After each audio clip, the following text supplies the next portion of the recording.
Hello and welcome to the Garden out here in Pasadena, California for the first Azuki Regional that we got going on out here for the Garden players competing for a lot of prizes. Round one has been paired and we figured out our table. My name is Atrocious Jake, or Atrocious TCG, you may know me as. And over here, who do I got with me on the desk today? Hey everyone, I'm Mard Platypus. It's a pleasure to be here for our first ever Garden Arena. Super excited. Welcome to beautiful Pasadena. And our pairings are up and we're ready to get started. So it's going to be interesting. We'll try to have some deck information about the usage of this tournament in the room today. But looking at the format of this, it's going to be until one undefeated in Swiss. That's going to be about 8 or 9 rounds, somewhere around there, depending on the pair down. We'll get you updated as soon as we find that. But we'll move into a top 8 cut, best of 3, and there's so much prizes on the line. I am so excited for this tournament, and I'm so excited that we've got round one here for you all. We're going to be looking at a zero mirror today for round one, and this is kind of the story of the room. You know, we've been talking to people throughout the day as we've gotten up to this tournament, and zero is looking to be extremely popular today. Yeah, they have continuously taken the last couple of HQ tournaments here in LA, 80 plus players. They are going to be probably 50% of the room, I would say, zero, maybe more. So get ready for some fire matchups today. Get ready for some quick aggro and some burn. But it's going to be exciting. I think the mirror is definitely more skill intensive. I think it's tougher than people realize. Yeah, especially when you talk about like the leader effect, dealing damage to yourself. When to take that damage. Yeah, like in an aggro matchup, yeah, it's something as simple as the fire orb, deal 5. And then therefore all the damage that you were putting on yourself is really backfired onto you, right? So how do you play around that, and how do you kind of move alongside or kind of do the dance with your opponent in the aggression? Yeah, no, it's definitely gonna be interesting to see when you take the damage, when you don't take the damage, when do you choose to fire orb and when not. I think first and second disparity is interesting as well. When do you use that token? Do you use it right away, gate up your 3-drop? Do you save it? So it's really going to be an exciting matchup, and really, really fun to watch. And as our first matchup, it's going to be a good one. So talking about kind of that mirror match, then you talk about that first and second curve with the token. Which do you feel like you prefer when you're playing or watching and have seen like the fire matchup? Oh, that's a good one. Whenever I play fire, I prefer to go first, right? Because they're going to be the faster deck. But I think them going second, playing that 3-drop on turn 2 into a potential Black Jade Warlord, which does 4 damage, is extremely powerful and can bring you down to 16, 15 health by turn 2 right off the bat. And hurts. Yeah, it definitely hurts you. When you talk about a fire deck, right, having those explosive turns, right, to get that big damage off, that's going to be the big key. So it seems like they're about to start. Yeah, we have some announcement going on. We got JCM on the mic here talking just some final things before we get round one paired, as you can hear. Let's probably go. In here, about to get things going. Got a pretty good size here in the Pasadena Convention Center here. It's going to be really exciting as part of the first Garden Arena tournament here after some pretty exciting like cash tournaments that have happened. You talked about the HQs.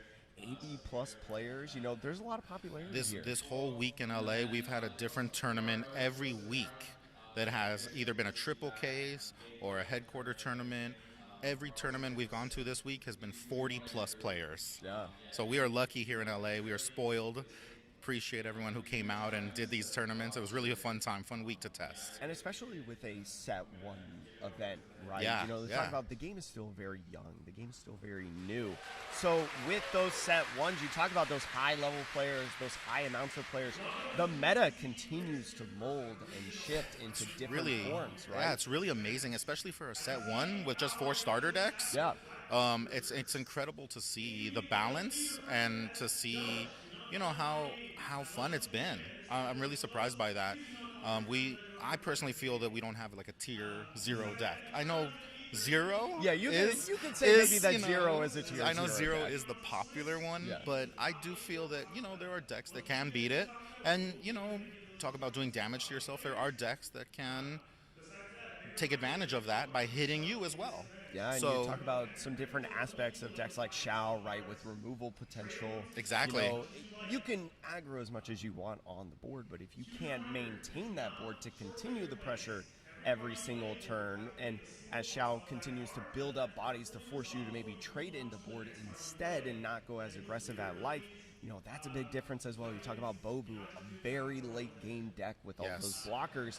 Can those blockers efficiently trade, you know, to be able to buy that time, build up the health once again, you know, with the different effects that it has? Like, there's so many interesting strategies heading into here that, as we talk about, that Zero is more than likely the most popular deck in the room, Yeah, right? for Is sure. what you're more than likely going to face of the Yeah. most.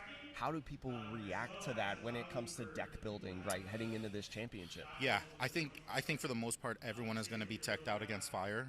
I believe every deck we see today will be running 4 Sundering Strikes. We're going to try to pop their things before they can hit us. So Yeah. I think everyone's going to be tech for it. Now the question is, does it matter? Yeah.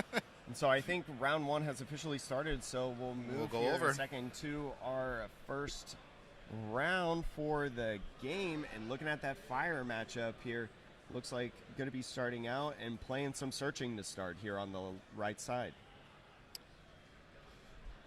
It's going to be able to find a Pyroskin off the top.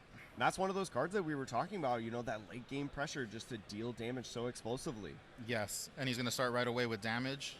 If he plays a Cinderwake, he's already going to do 3. Going to be gating up. We'll see if he plays body off the gate.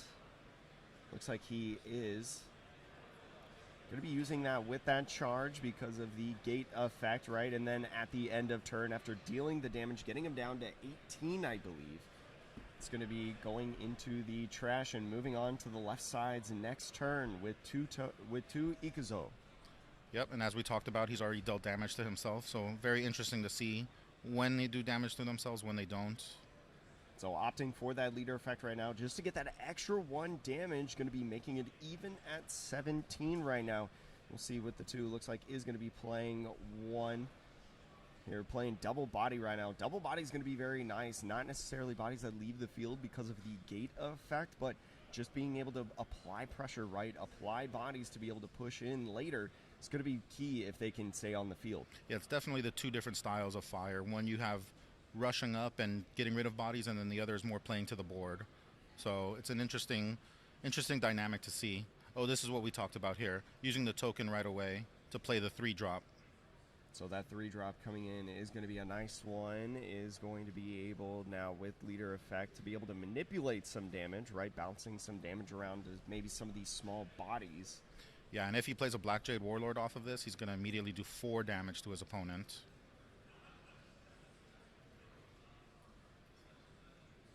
Looks like not going in with the Black Not the Black Jade. Jade. Plays the Spice.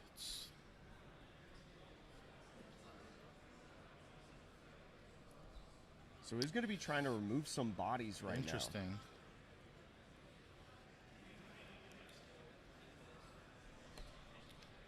Okay, removing some bodies, using Pakuro's effect to get rid of the body.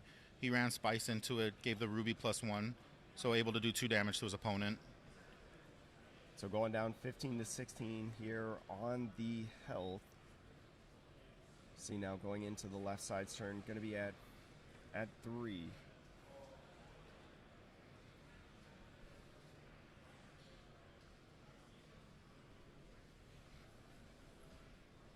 Swinging to take out Ruby.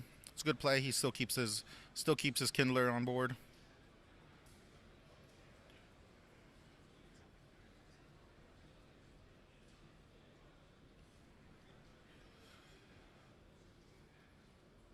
Leader effect, swings in for 2 with Kindler. Takes another 2. See what he has in hand. If he has his own 3-drop gate up.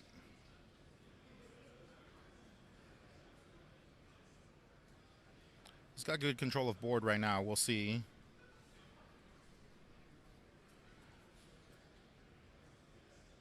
Plays the Cinderwake. Great card. No gate up, though. That's interesting. Doesn't have anything to play off of the Cinderwake. Wonder if that hurts him with doing damage. We'll see. Hello. Joined by a new temporary caster here for a second. All right, his own beautiful Cinderwake from the Special Binder collection. Gorgeous art. Into the Black Jade Warlord. Classic fire move. Going to do 4 damage to his opponent. Incredibly powerful. Seems kind of busted. Oh, it does seem kind of busted. Maybe we should do something about that. And he's going to ping himself, probably ping the Cinderwake to potentially ping his opponent. We'll see what he does here. I wonder if he swings with the Pakiro. But he risks losing it next turn to a Kindler attack. Jason has a pretty wide board, though. He does. He does. Those 1-2s at the start are such a strong move, such a good play, especially against fire. He's at 12 with Cinderwake and Pekiro, so it's potential lethal next turn. Yes, yeah. Potentially. Let's see what he does here. Okay, he's pinging.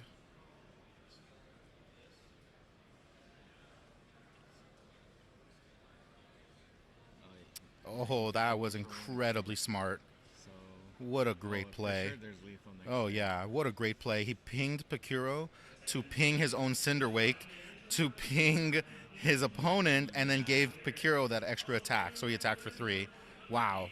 I don't know if I've seen that in person, so that was incredibly smart. He's at 8 now, so unless Jason he for sure has to trade into the Pekiro. For sure. And He's got to then take that out. He has to somehow have a response in case there's another Warlord. But then, Koza only has... He's only at 3. How many cards does he have? Okay. Needed to make that trade. I think that was I don't think Jason can leader effect anymore. It's too close to... Yeah, I think he's too close to fire orb range, and he's too close to being lethal. It's interesting to see the 2 different ways fire plays, of putting out the 1-2s that stick and then doing more rush gate. Yeah. You lose hand size quicker. So Jason went first this game. Yes. Okay. And he's actually down in life by a lot. I think being able to play the 3-drop on turn 2 is extremely good. Yeah. Usually when I play the Fire Mirror, I prefer going second. That's interesting. I've heard that from some people too. Yeah. If you play a 3-drop on 2, it's so good, and you Warlord. Yeah. Right off the bat, you take him down. All right. We'll see if he has his own Warlord. I don't know. Oh, interesting. Okay. He's Cinder. Is that a Cinderwake? Okay. Okay, so we'll see if you can get him there. All it takes is Fire Orb and Detonation Pack. He only has 4, right? So Yeah. leader plus that would be... Oh yeah, he only needs Fire Orb. He does only need Fire Orb because he'll hit him for 2, ping him for 1, and there's a Fire Orb. Yep. Oh, that's a Fire Orb? Oh. It's the beautiful participation packs we got today. It is a gorgeous Fire Jesus. Orb. Everyone in the room has been looking for them. I've had a bunch of people come up and say, what have you got for participation? Everyone in the room's looking for that Fire Orb. The Fire Orb? And he's already got him in Yeah. his deck. What a great game.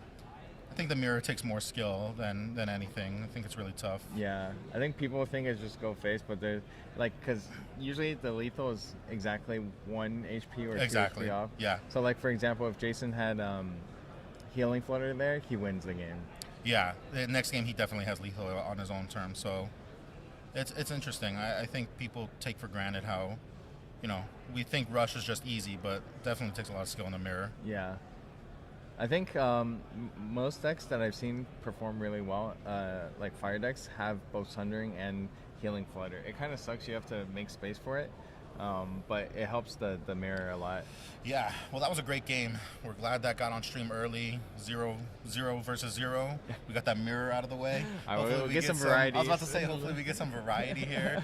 I know the room is mostly 0, but hefty amount. we're looking forward to it. That was such a quick matchup. Still have a lot of time in the round. That was tough. Oh, They man. both play very fast because they're both familiar with the game. Yeah, they absolutely knew what they were doing. They were extremely efficient in their moves. Bringing up the 3-drop on turn 2, I think, again, is very key. Yeah. Is what needs to happen. Yeah, having even if you don't have Warlord, if you get the 3-drop out, that you can constantly use your leader ability for it. It clears the board of all the weenies. It really does. It really does. That Pakiro or the Cinderwake, it's so good. So good. And playing it on 2, just... All right, I'll let Jake have it. All right, we have our replacement commentator has left us. All right, we Apologies. got our professional back here.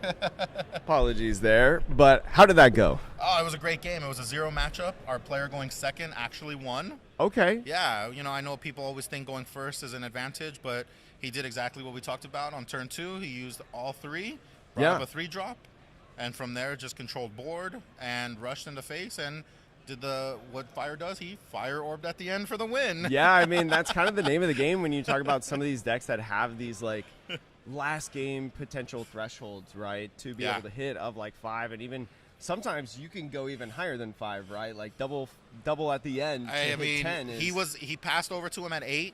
He had 1 thing on board. He pinged it, dealt 1 damage to him, gave himself 2 attacked for 2, Fire Orb. So it's really 8 damage on 4 IKZ? Yeah, I mean, and that's kind of the power of 0, right, that we kind of talk about, like, heading into this championship of, like, the aggression and to be able to just have that curve, be able maybe with only 1 search or something to have that entire combo to just explode and be able to win the game so fast in there. There's not a lot that players or just decks can just deal with that. Yeah, like I said at the beginning, you can tech out all you want. You can put Sundering Strikes, you can put healing, you can do everything possible and still lose to Fire. Yeah, I mean, especially here in round 1 of the championship. We still have so many rounds to go, right, of Swiss before we even get into Top Cut. Even though you don't want to lose early in a championship like this, there's still potential to be able to make it within that Top Cut, right? Yeah, he's just got to run the table. We've all seen it happen. We submarine, we lose round 1 and then we make a run and we win 7 in a row. He can still do this. Yeah, I mean, there's still plenty of time in this game. So especially, if whether you're at your locals or wherever you're at the Garden right here for the championship, you can make a big run if you want to, especially with a little bit slower of a start. But you get that bad game out of the way. You got that mojo out of here, and you can just continue to have high spirits. Just keep pushing forward. You got to do what you can do. Exactly. It settles your nerves. You get that first one out of the way, and you're like, oh, it's okay. All right, I lost, but I can take it, and we can get right back into it. Fire will be fine. I'm not worried. Yeah, especially, when you come up into the Fire Mirror match, right? And that's maybe one of those things you kind of realize, like, in one game of, like, okay, maybe next time I need to choose second instead of first, or maybe I need to look for specific key pieces, right, that maybe I didn't find last time. Maybe the mulligan is a little bit different. Maybe you kept a hand that you were slightly iffy on, and you were like, what, I really should have been trying to look for this other card.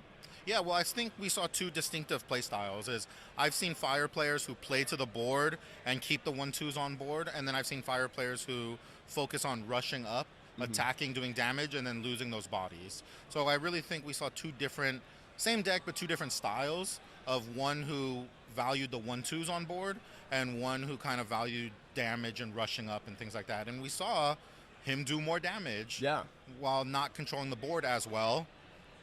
But when you have a card that says deal 5 damage, you don't need to control board as much. And it's one of those things, too, that as we get deeper and deeper in this tournament, kind of seeing those 2 different play styles of which one will prevail out, when we get to these, like, final rounds of Swiss, the top cuts, stuff like that, competing for the champion card or maybe serials, things of that nature, some of the top cash prizes and stuff of the sort, Because, again, even though we talk about a new game, relatively new, that Azuki is in right now, it's set 1, four decks basically at this point. Yeah, maybe a little bit more. There's going to be some rogue Benzais and Goros out there, and there's going to be some, but for the most part, the 4 starter decks are the 4 strongest leaders. And even within those 4 strongest leaders, as you're talking about, there's different play styles, there's way to interact with the deck and approach different games and different strategies. Which puts the game in a really interesting spot, especially in an event like this. Yeah, again, for being set 1, it is tremendous how much variety there's been. I think there's been a rise of Beans decks lately, of neutral decks that we didn't see early on. We saw more Lightning early on. And Lightning, for me, at least in our locals, it's really tapered off. And we've seen a lot more neutral, Beans, and Fire. So I think the natural progression is how do we counter fire. Yeah, and especially when you talk about the neutrals in the game too, that's like kind of that fifth element in a sense. Yeah, exactly, right? exactly. And with neutrals being able to be played in any kind of archetype, any sort of element in Azuki, it's really interesting in my opinion, as I've kind of learned and watched a lot of Azuki, to see like, oh, some of these neutrals are they're not exclusive into this specific archetype, but you know, they're really only played in this, or another set of these are only in this deck. Yeah, you know? for sure. It's absolutely. really interesting to see how the neutrals have no color identity, but they almost subconsciously do. That's exactly true. You see neutrals more so in certain decks or certain things, or you see this in one or the other. So it's interesting to see that. And like I said, Sundering Strike, for instance, is a neutral that's going to be played in every deck today that we see to try to counteract fire. So it's going to be interesting to see how people use the neutrals, how they fit them into their decks, what fits where.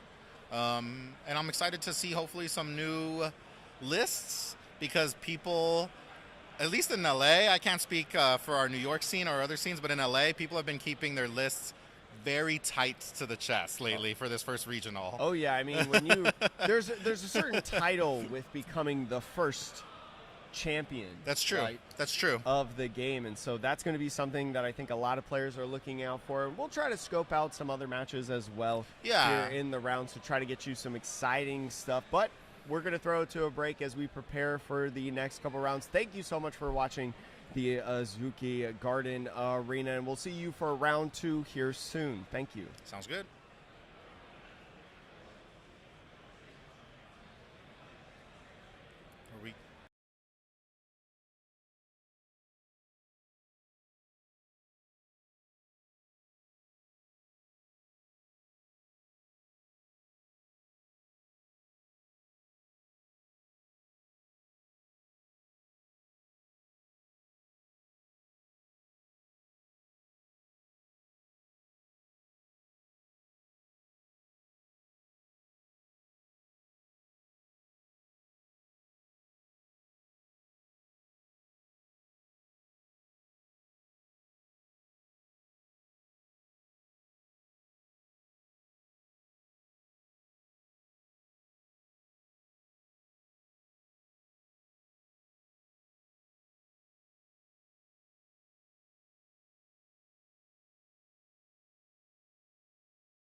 Hello and welcome back to the Garden Arena for round 2 of the first Azuki Garden Arena event. I've got myself, Atrocious TCG, or Atrocious Jake, got Marred Platypus here beside me, and we've got a very interesting matchup, I think, for you round 2. There's no fire in this game. No fire. It doesn't exist. It's going to be interesting. We're going to have Bobu versus Raizan in this one. We were talking kind of a little bit early in this how Raizan, maybe not the play for this tournament just because of all the fire in the room, but starting out 1-0, there's a lot of time still in this tournament, but it's as good of a start as you can hope for, right, heading in here. For sure, and we're going to see if the blockers of Bobu can stop the lightning of Raizan. One's going to be trying to go fast, recur items from their graveyard, and one's going to try to slow you down, put up blockers, and then ramp to their big drops, their big things, and then really take control of the game. Especially with the ramping of Bobu, right? Such a defensive deck. It's not often in just card games in general that we see like the combination of defense, hardcore defense, and ramping on top of that. So it's going to be really interesting to see in this one, right? Can you build up fast enough? Can you hold off fast enough? Yeah, too? can you get there? Yeah. Right, that's going to be the question. So we're going to see if Bobu can actually get there, because when they do get there,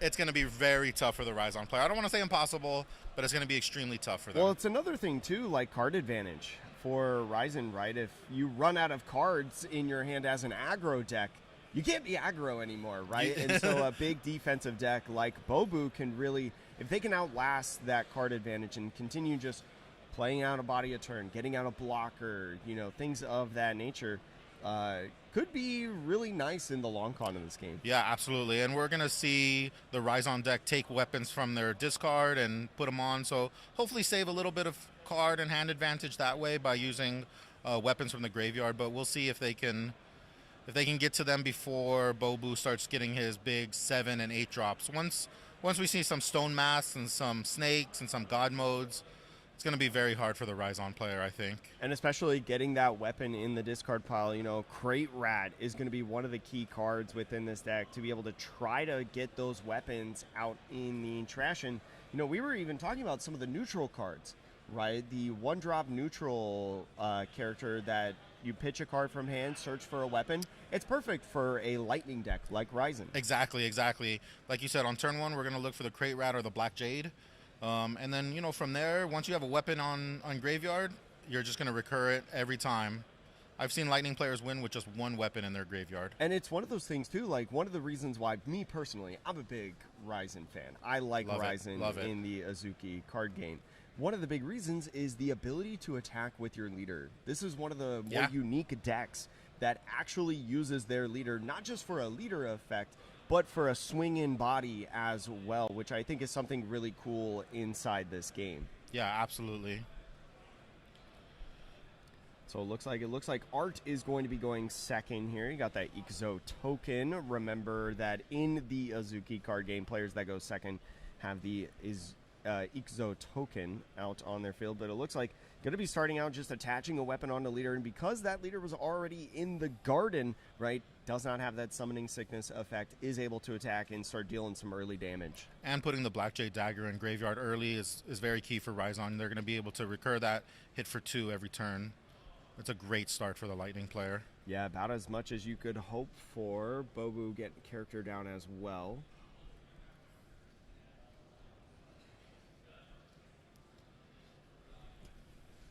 So going now into the Raizan's 2 Ixo turn. We'll see. Going to be tapping 2. Going to be playing out a body out onto the field. Ooh, Grandma.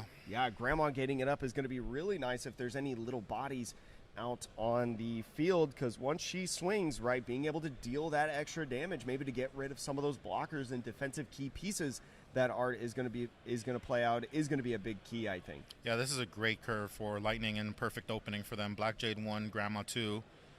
We'll see if they're able to follow that up with Grandma 3, 2 pings. That really will take out Earth.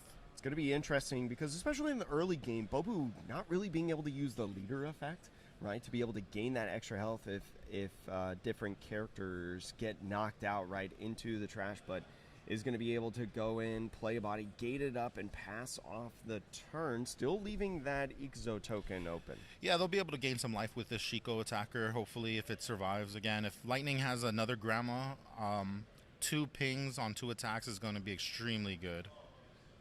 So especially with the Shiko constantly healing damage, going to need to get rid of that right away if you want to keep the aggression on the board. Scores sitting right now, looks like Art sitting at 16 health and Monkey Papa sitting at 17. But now on the 3 Ikuzo token turn, it's going to be curious to see, and starts out with a swing. Swinging 1 into life and pinging 1. He definitely has another Grandma in hand. Yeah, especially if you can get double Grandma, especially with the Raizan, right, leader ability to give things charge.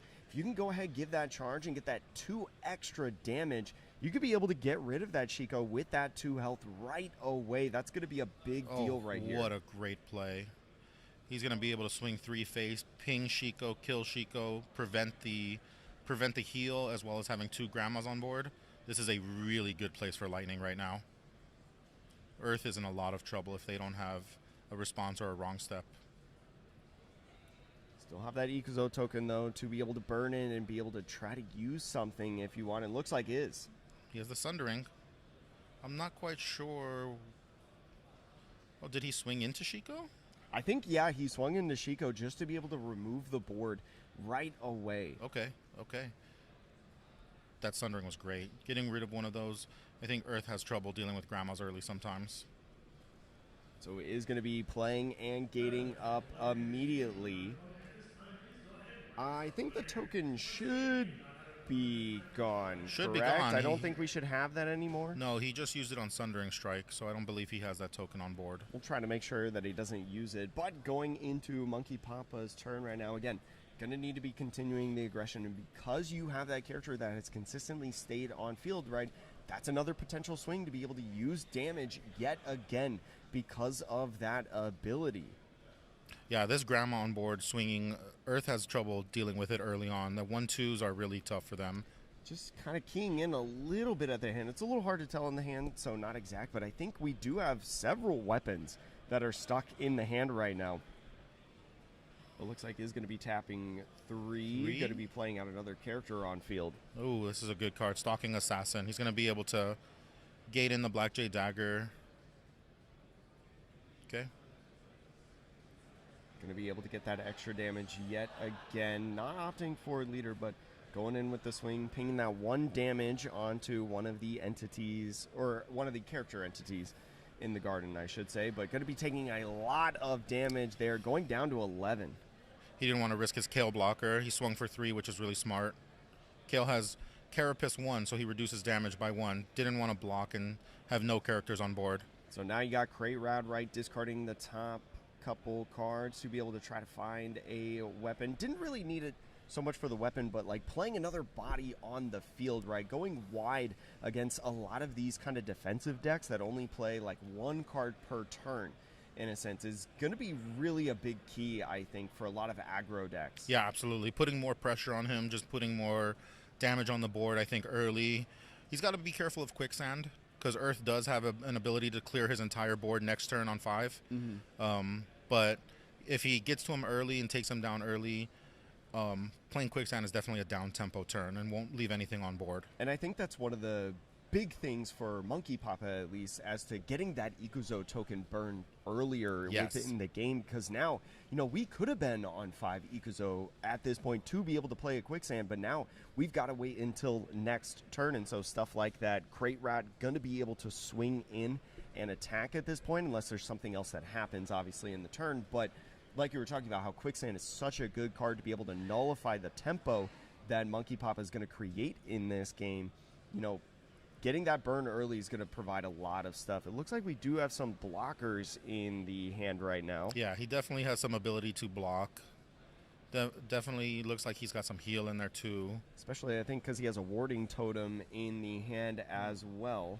Doesn't opt to play it down on the field. He's going to go with Shroom Tender. He's going to go for the heal. I mean, it makes sense. He wants to make sure he stays as healthy as possible, and he has the ability to give either Kale or Shroom Tender blocker this turn. Yeah, just being able to give a blocker on one of those two characters is going to be really nice, especially if we can combo it with like a leader effect maybe eventually too at some point. Oh, he's going to swing with Kale. So he gave Shroom Tender blocker then. Yeah. So Still a close game. That heal brought him back a little bit. Yeah, especially 13-15 now, advantage over on Monkey Papa's side. But another turn in 3 bodies on the board. And looks like he's going to be playing a big he's one. going to thunderclap him. He's going to do 3 damage to Shroom. He's going to do 3 damage to Kale, 2 damage to Shroom Tender. He's going to clear his board, and he's going to swing all out. The Thunderclap going to be a very solid card to be able to push that aggressive tempo. Now 15-8, the clock is ticking. He had his own version of Quicksand. That is such a great card. I think that's a 1 or 2 of tech card in most Lightning decks, and it's so strong into Earth. It just clears the board. That's kind of like what we're talking about in some of these deck building decisions that players are bringing into this tournament.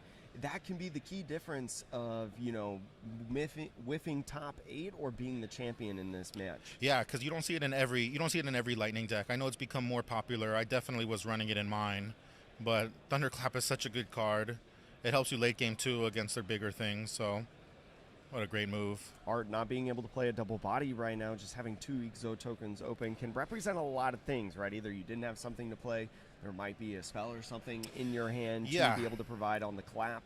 Lightning has definitely, with 2 up, you have to be worried of wrong step. He can pretty much wrong step his entire board, where he can kill probably the grandma as the target that he's going to target for wrong step because the ping damage, preventing that every attack ping damage is big. And so finding that premier weapon, the Tension, I feel like Tension is one of those weapons that players really love, but continuously going into that Black Jade Dagger once again, with that grandma, just trying to get that extra damage somewhere onto the board. Be interested to see if he takes this. Wow, okay. So going down already 2-4. You got to be careful. You know, we've been talking about Zero with like Fireball, things like that, but the Lightning Orb is something that you got to be thinking about as well. Yeah, he can go face with Lightning Orb, and you got to be worried about getting down to 1 or 2. I wonder if he has more heal in hand or what he's thinking. Another Tension. Yeah, there's that wrong step. Okay, so he wrong stepped the Stalking Assassin. That's interesting. He wanted to get that 2/2 body off the board. That Assassin, just such a powerful body, right? Especially if you don't have access to a Quicksand later in this upcoming turn. You know, you got to remove bodies somehow. Still a lot to play with over on Monkey Papa's side, right? With 5 Exo, but tapping 3 is going to get that Tension or 2, I'm sorry, on that Tension. And he's going to be able to clear the Kale because he has to block this or else it's game. Yeah. Yep, he's going to be able to clear the Kale. Especially with that Tension attaching 2 damage and with Art sitting at 3. Like you're talking about, going to have to make that trade right there. And there's another weapon attached. It's going to be able to get that attack off. Is going down to 1. Does not have a Ikuzo for a Lightning Orb, but if he can't get any healing now in this turn, that might spell disaster for you. Yeah, this might be over, unfortunately, unless he has some heals in hand. I see he has some responses, but I don't know if he's high enough IKZ right now to be able to do everything he wants to do. We'll see what he's able to play or come up with here. Looks like he's going with the Searcher to start, just trying to look at all of his options, maybe looking for a specific card. Yeah, I mean, if he gets it to turn 7, he's probably looking for a Stone Masked Ancient. A wrong step is a great defensive. When he swings, he can take out of it. But unless he clears the Grandma off of board, Grandma can just swing, ping him for 1, and kill him instantly. So he either needs to heal or get Grandma off board, or else it's just game on board. So thinking about playing the Warding Totem, right? A nice blocker that ends up ramping, but is the ramping a little bit too late is the real question. Yeah, it's unfortunate. It's game. You're able to get double blocker, though, at this point, so you're asking him to have it, right? With Grandma can swing 1 and ping him. Yeah. Yep, that's it. There we go. There we go. Yeah, he needed to clear the Grandma or to heal, unfortunately. So Grandma putting in a ton of work. Was there in the beginning of the game and just stuck the entire time. That was double Grandma into Earth, I feel, is such an amazing start because you can start pinging down their 1/2s. And if they don't have a board to be able to trade back into you, then it's pretty much over And at that's that point. kind of the beautiful thing about the first couple rounds that we've seen here, right? Because we talk about aggressive decks, but we've seen two different flavors now of aggressive decks heading into this championship, and kind of talks about how in set one, how those aggressive decks, right, can really thrive in this format. Yeah, absolutely. I mean, we just saw Lightning right now win by 5 or 6 IKZ. So similar to Fire, I think a little bit more inconsistent than Fire, but definitely a great deck. That Thunderclap we saw put in amazing. We're clearing his entire board, opening him up for a couple of attacks. And again, seeing the Grandma on 2 and 3, against most decks, I think that's a winning line. Oh yeah, especially having the weapon in the starting hand, right? That Black Jade. That Black Jade right away. Constantly able to recycle and utilize for maybe some extra swings. Just it worked out so well for him in that game, and that's just all you can ask for with your deck, especially in these early rounds. And you know that a lot of these games, like that was another game that only took like what, 12 minutes or so. Yeah, we'll see if we get a water versus earth matchup, which is usually the ones that go into time, or a water mirror, which is the ones that usually go into time. But with these, you know, it's either lightning wins fast or earth is able to stabilize and then just pick them off. But these games do go relatively quick. That lightning was, again, it was just a testament to a perfect curve, right? Black Jade on 1, Grandma on 2, 3. I think that's going to be very difficult for any deck to beat, including Fire, because Grandma start pinging down their Fire. And it's just, from there, it's an uphill battle. Yeah, I mean, we saw in that 0 first round all of those little different bodies that players were playing out onto the field. If those bodies start taking damage not of a swing but by extra effects, then your board falls apart, right? And if your board falls apart, as we talk about in aggro decks, it's hard to recover, right? Especially with some of the slower decks in the format. And so you go up against another fast deck, that just spells disaster. But overall, it's been pretty good so far with the first 2 rounds. Yeah, that was a good game. I love seeing Bobu Lightning. I love seeing Lightning in the room. I'm glad. I wonder if it is going to be the least represented deck today, but it's definitely a great deck. It's one that we started on, and it's one that continuously played for the first couple weeks. Yeah, I know. As my personal pick, as I said earlier in the stream for the tournament, I look better the more that Raizan wins, right? That's how it goes. Absolutely. Hopefully, knock on wood, no Caster's Curse today at least. But we still have so many rounds within this regional. As I mentioned, we are going Swiss until 1 undefeated, which is either 8 or 9 rounds, I believe. Once we know if like a pair down loses and we go only into 8 rounds, or maybe if pair down never loses and we go to 9 rounds, then we'll let you guys know into a top 8 cut where it'll be best of 3. So if you're just getting into the stream now, we just finished up round 2, but we still got so much more Azuki action here for you, so don't go anywhere. Thank you so much for watching. I think maybe we'll throw it into a break here in a second, but it'll be interesting to see, especially as we get to these later rounds of the tournaments, what are doing well. We might go run around real quick, kind of see what's at the top table. Yeah, I'm interested to see what's at the top tables right now. We got about 10 minutes left in round 2, so we have some time. I know we'll hopefully go to break soon, but I'm interested to see what's at the top tables and where people are sitting, how much Fire is there, and how much other decks are able to tech against it. So we're going to do a little bit of scouting ourselves. Thank you so much for watching the Azuki Garden Arena event here for you. We'll go off to a break, but we'll catch you back shortly with round 3. Thanks for watching.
Hello, everyone. Welcome back to round 3 of the first ever Garden Arena, Azuki Garden Arena.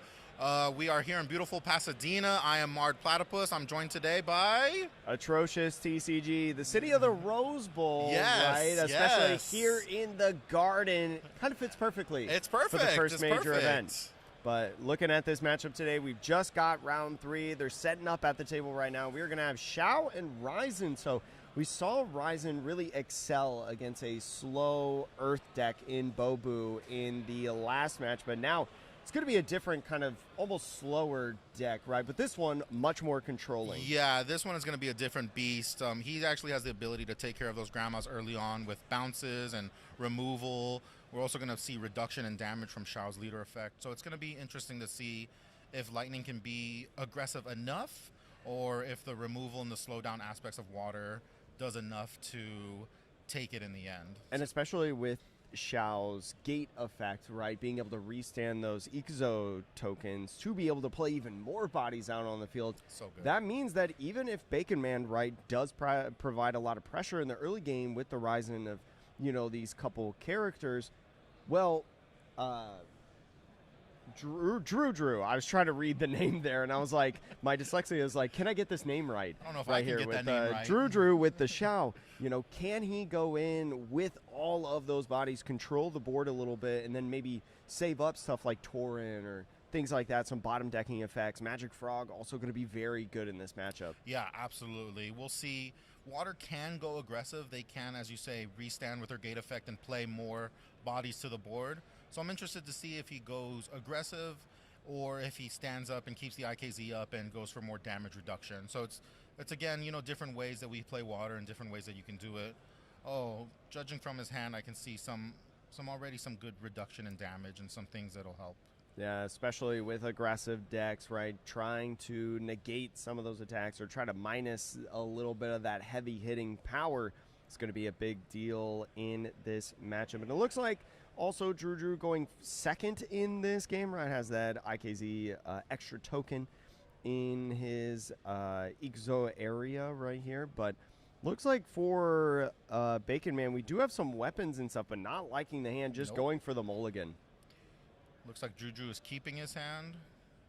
See if he can do enough to slow him down. We saw in that last matchup against Earth, Raizan just went too fast for the slow deck, so we'll see. And it's been curious, like looking around some of the tables, you know, Xiao, the water deck, is present in this tournament. It's always a little bit too early to tell, you know, like what's at the top tables because, you know, we're only 2 rounds deep in this tournament, but it's still an interesting gauge to kind of see what things are working, and we'll see if Xiao can start off 3-0 today or Raizan, 2 decks that, you know, people don't really talk about as much, especially with Zero on such a high radar. Yeah, absolutely. And look, as a water main, as a water player, I am definitely biased here and hoping that water can take it or can do good, especially against those fire matchups because I know they are tough against us. But, you know, I feel as a water player, I feel comfortable into lightning and feel good with it. And that damage reduction and the removal really helps in this matchup. So we'll see if he finds the Mirage Frogs, finds the Torrents, and is able to steady the board. Is going to be able to get the 1-drop immediately here, but let's see what they trash out of hand first to be able to go in and look for that top 5. Shuriken to trash. Definitely want to try to find a Black Jade Dagger. I think that's going to be the better weapon in trash because you can hit for 2 instead of 1. So is going to grab Black Jade Dagger and put the rest to the bottom of the deck. That's going to be a nice key as you're talking about and what we saw previously, but goes ahead, gets that Shuriken on Raizan, and goes in, trashes that top card, and gets some damage on. Is going to be 19 to 20 to start out. And one of the interesting things about Azuki is you can actually attack turn 1. Yeah, when we first started playing, we went through the rules and tried to find out, can you do this? And there was nothing that said you couldn't. So we assumed you could, and then when we figured out the rules more, we found out you can indeed attack on turn 1. Especially with the ruling of, you know, entities that jump into the garden, have that sort of summoning sickness, can't attack on the first turn. Well, if your leader's already in the garden, it works out well. And we already see another search right here over on Bacon Man's side. Just once again, looking at that top 5 for another weapon. We'll see. It looks like a lightning orb's going to be hitting the bottom of the deck, though. That's going to be nice for Drew. Yeah, and putting that Blackjay dagger into the trash is also going to be great for him. Being able to swing too is going to be better than the shuriken, I think. Definitely is what you want to see there. And it looks like he's grabbing another dagger, though. So it looks like going to be a clean start, right? Especially with these weapons attaching onto characters. It's going to deal some extra damage here on the power and use that leader effect to give that rush, especially with a kind of block on the field right there. As you see that effect, right? Don't want to use your leader, would rather use one of these characters. Yeah, he's going to use Mocking Dummy all game to reduce 1 damage per swing. Be interested to see if he eventually goes for Mocking Dummy or if he allows him to just continue to reduce the damage. And especially, like you talked about earlier, reducing the damage with Xiao's leader effect, having that dummy there as well, that could be a lot of damage negated to try to alleviate a lot of this pressure. But Mirage Frog coming in, one of my favorite cards. Yes, right in here, sure. Trying to remove a body, but not using that effect as of right now, just gating it forward and restanding some Exo tokens and just passes off the turn, kind of like I don't want to say a low value turn, but not removing something off the field. You don't always want to remove the searcher, but... No, you don't, but because this searcher is unique and you have to toss a weapon to do it, I personally might have bounced it just to try to regain some tempo. But definitely I think Water's best turn too is this Mirage Frog. But now he also has a 1-2 on board to be able to hit into these 1-1s and get free trades. Start to reduce that board, because if he lets it get too out of control, this Water player is going to be in trouble. Still plenty of game left, right? The scores now, it looks like 19-16 over with advantage on Bacon Man's side. Looks like he's going to go ahead and tap and get that weapon immediately on. Is that the alternate of Tension? It is. It's from the special collection binder that just came out. It's such beautiful art. Is going to be going in attacking with his leader to get some extra damage on. 14 damage, or 14 health left, I should say, on Drew, and just passes off the turn, leaving 1 open. Interesting not swinging as well with the different characters that you've got on the field, right? Especially with, the dummy maybe negating some damage and then leader effect doing another one. Just don't expose your 1-drop bodies. Yeah, it was interesting. I'm surprised he actually didn't swing with them just to get more damage. I know you risk the Mirage Frog eating 1 for free, but it's another damage. I think as Lightning, you're trying to do as much damage. Maybe just try to go in for a super explosive turn in the coming turns as, playing that draw 1 character right there and then passing off the turn after the Mirage Frog attack. Now going, I believe, to 4, if I'm not mistaken, Ixo over on Bacon Man's side. Yeah, he has an opportunity to do a lot of damage this turn without Water having a blocker. Potential Black Jade crew leader and the Black Jade dagger could swing for 5. And so without a blocker, you could potentially do 5 damage on 4 IKZ. And there's a ton of other options on 3 as well, right? Grandma that we saw as a big play within the last game, but not going to be chosen this time around. Oh, bringing out the tension. So good. Tension, dealing a damage onto your opponent's leader, is going to get that extra ping damage off on the leader to try to tick down that time that Drew has to be able to stabilize and try to control this game.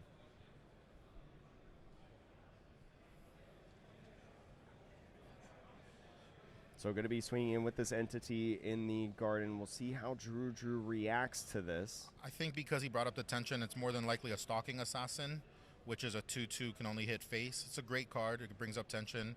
So if it is, he's swinging for 4 right now after pinging him for 1 already with tension. And that would be 5 damage total if we take this. So definitely thinking about using the leader effect here to be able to alleviate some damage, but maybe thinking about if he should expose the dummy as well. And it looks like he is going to negate a couple damage. Only take 2 there. Okay, yeah. And now he's going into the dummy. I think that's a smart play. You want to get that off the table as quickly as possible. Stop that double damage reduction. 1 is bad enough with Xiao, 2 is really tough. And now this makes your little 1-drop searchers even more valuable, right? Because there's 1 less thing on the field to negate their damage. Now we see that swing go in right there, and it's going to put Drew down to 10. Yeah. And this board is looking a little bit scary. To get rid of that assassin, he's going to have to run both characters into it. I don't know if he does that. Plenty of options as the clock ticks down. Now sitting with 5 Ezo alongside that token, still holding that up, is just going to try to clear board, going to clear both of those bodies, which is very nice, especially because you don't have to trade your own bodies in that situation. But now, what's the rest of this? Yeah, I'm interested to see what this next turn is. Okay, tension. Pretty standard water play, trying to hit him. Did he swing? Okay, interesting. He swung at Stalking Assassin to take it out, but in return does take the 2 damage, so it brings him down even further. And that's one of those interesting things about Azuki that you do need to think about. Not typically in games will leaders take damage when they're on the offensive, but with that retaliate damage, that's going to be something that, I mean, it cleared board, right? It got rid of everything on the board. Is going to have to ask Bacon Man to repopulate and do some damage here, but is 8 a little too low? It's risky. Yeah, that's risky because you're taking the 2 damage, and it is unique in Azuki where we see leader swinging in, being able to clear board, sure, but also taking that damage. It's an interesting it's an interesting mechanic. I personally really like it, and I know sometimes we forget about it, but. And it may be one of those things that, you know, in the testing leading up to this, you said that a lot of players keeping their cards close. Maybe that's just one of those situations where you're like, okay, this is worth it. Oh, now we see this. Okay, so we see the Black Jade crew leader into the Black Jade dagger. This is going to be a swing for 5. This is an excellent play. I expect to see this on turn 4 instead of the Stalking Assassin, but just as good on turn 5. Getting that +1 attack when equipped with a weapon card is perfect for the gate in the Raizan deck and is one of those most explosive bodies. But it looks like we're going to be responding to that. Ooh, we're going to be playing Aquatic Veil. It's going to -3, but it's going to reduce the damage by 3. That's one of those things. Maybe it's just worth it, right? Especially with the Aquatic Veil, but you got to discard 2 cards from your hand in order to do it. And with a kind of low hand size right now, right, we'd be left with only 4 cards after this play. Yeah, going -2 is going to be tough, but you know, at this moment with him being on 8 life, I think the damage reduction is important. And then we see the Shao effect, so he only actually takes 1 from a 5 swing, so very interesting. And especially with the pass off the turn, if you're able to respond to this right now and remove some of these bodies off the field, you're going to be able to make that trade pretty effective in my mind. Yeah, I mean, a Torrent right now would be pretty good to bottom deck both of his characters. You clear the board and you're able to swing into him, but it looks like he's swinging both characters into Black Jade crew leader, so probably no Torrent in hand. 2 bodies for 1, but you got the Black Jade Torrent off on there. Now swinging the other body that we've got on the field.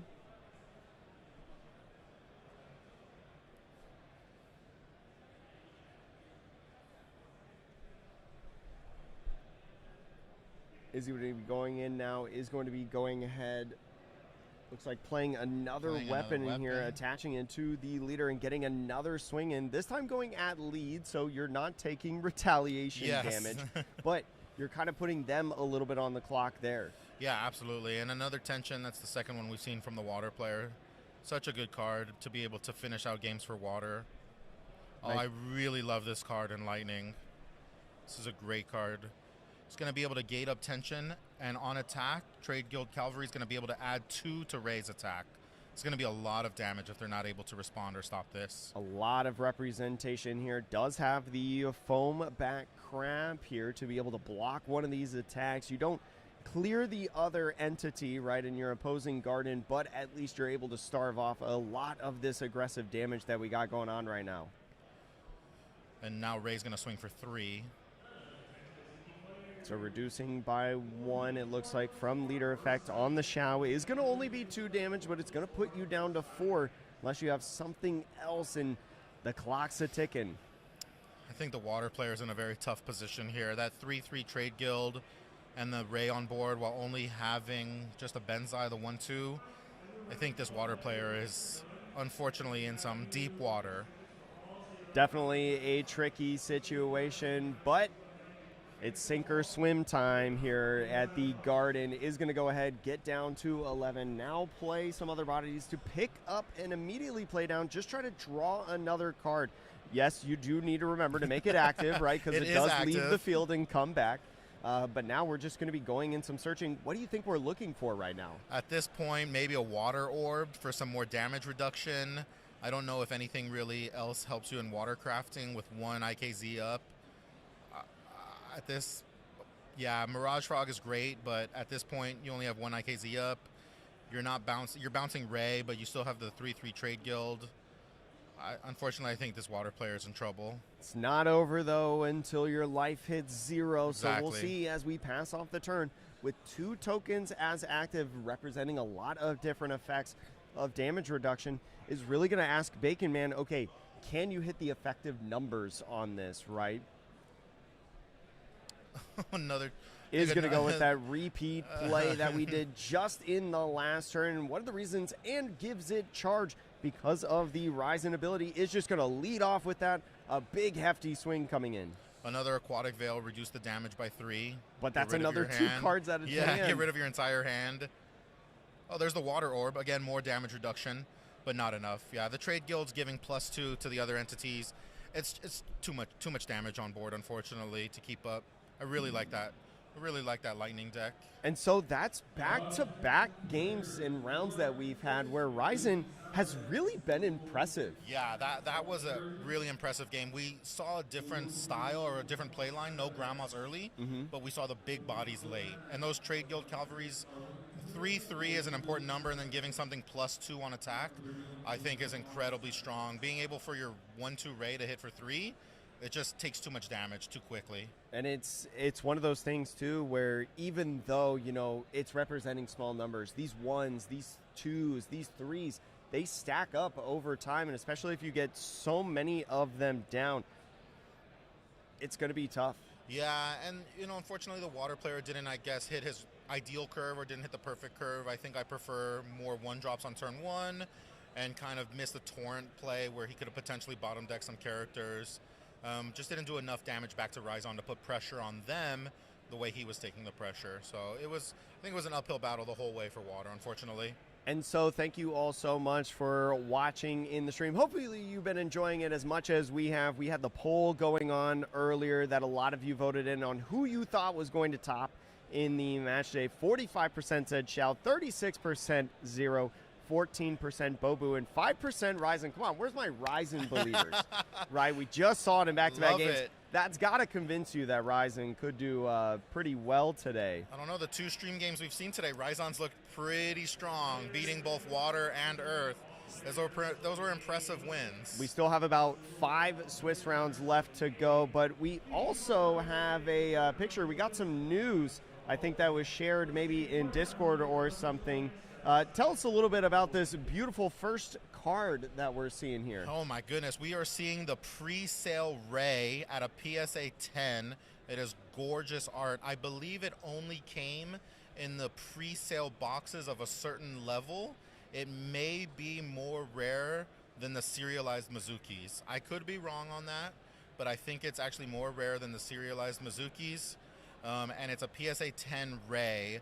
We see it in most decks. It's a 1/2 1-drop, and she is gorgeous. That artwork is just beautiful. A lot of the beautiful illustrations in the Azuki TCG, and this one being the first PSA 10. So kind of a benchmark as we talk about like a brand new game, you know, as grading is so popular right now absolutely. in just different card games, if you're aware of, you know, as you all know, the space that we're in right now. But really cool to have those kinds of feats and to see so many exciting matches here in the Garden Arena. And again, thank you so much for watching. We'll take a little bit of a browse around the tables once again, and we'll get ready for our round 4 match here soon. Got about 10 minutes or so until overtime. Get yourself some water, get yourself a snack, maybe even some lunch too, as it's about noon out here in Pasadena, California, and we'll see you in the next round.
Hello and welcome back to the Garden Arena. We're just about to start round 4. Round 3 is about to end overtime, and then we'll shortly after pair round 4. But just talking about a little bit of information in this, we talked about how Zero very prevalent in the top meta shares, I guess you could say right absolutely. now. We don't have the exact meta share, but we do have out of the top 10 tables what the winners were of each table. What's been winning in those top 10 tables? Coming as no shocker to anyone, half of them are Zero. Literally 5. Literally 5. So Fire continues to dominate. I predicted when we started it'll be 50 to 60% of the room. It winning 5 out of the top 10 tables this round makes perfect sense. Yeah. I mean, it's pretty consistent to what we've been seeing out in the field where Zero is just very popular. I've talked to so many people today, from either other games that I've played or just friends that I have out here in LA, and I'm talking to them like, hey, what are you playing today? I was like, well, I was going to play Raizan today, but then I decided to play Zero instead because Zero's really good. That is basically the entire conversation I've had with everyone I know as well. Is yesterday they were playing Earth or Water or whatnot, and they were like, well, today I decided to play Fire. And it's not just Fire, it's Zero. It's Zero. Specifically. It's Zero. Like it's more than just Fire. It is just one. But talking about what else was in that top 10 of the winners tables, you had 2 Xiaos that won over in the top 10 tables, 1 Bobu, 1 Goro. So that could be an interesting one we might see later. And then the Raizan, as you saw on stream, right? Because we ended up streaming table 9, I believe it was. But round 4 has officially been paired. We don't know our matchup as of yet, but do you feel like you got to fight? Do you think this Goro might make it all the way? I think Goro is such an interesting meta call because I think it's actually one of the few decks that does good into Fire. It runs a lot of the neutral cards. It runs a lot of cards that can do damage quickly, like Tumbleweed and Tension. So you don't normally see Tension in Earth, but I think the Goro deck actually has a good Fire matchup.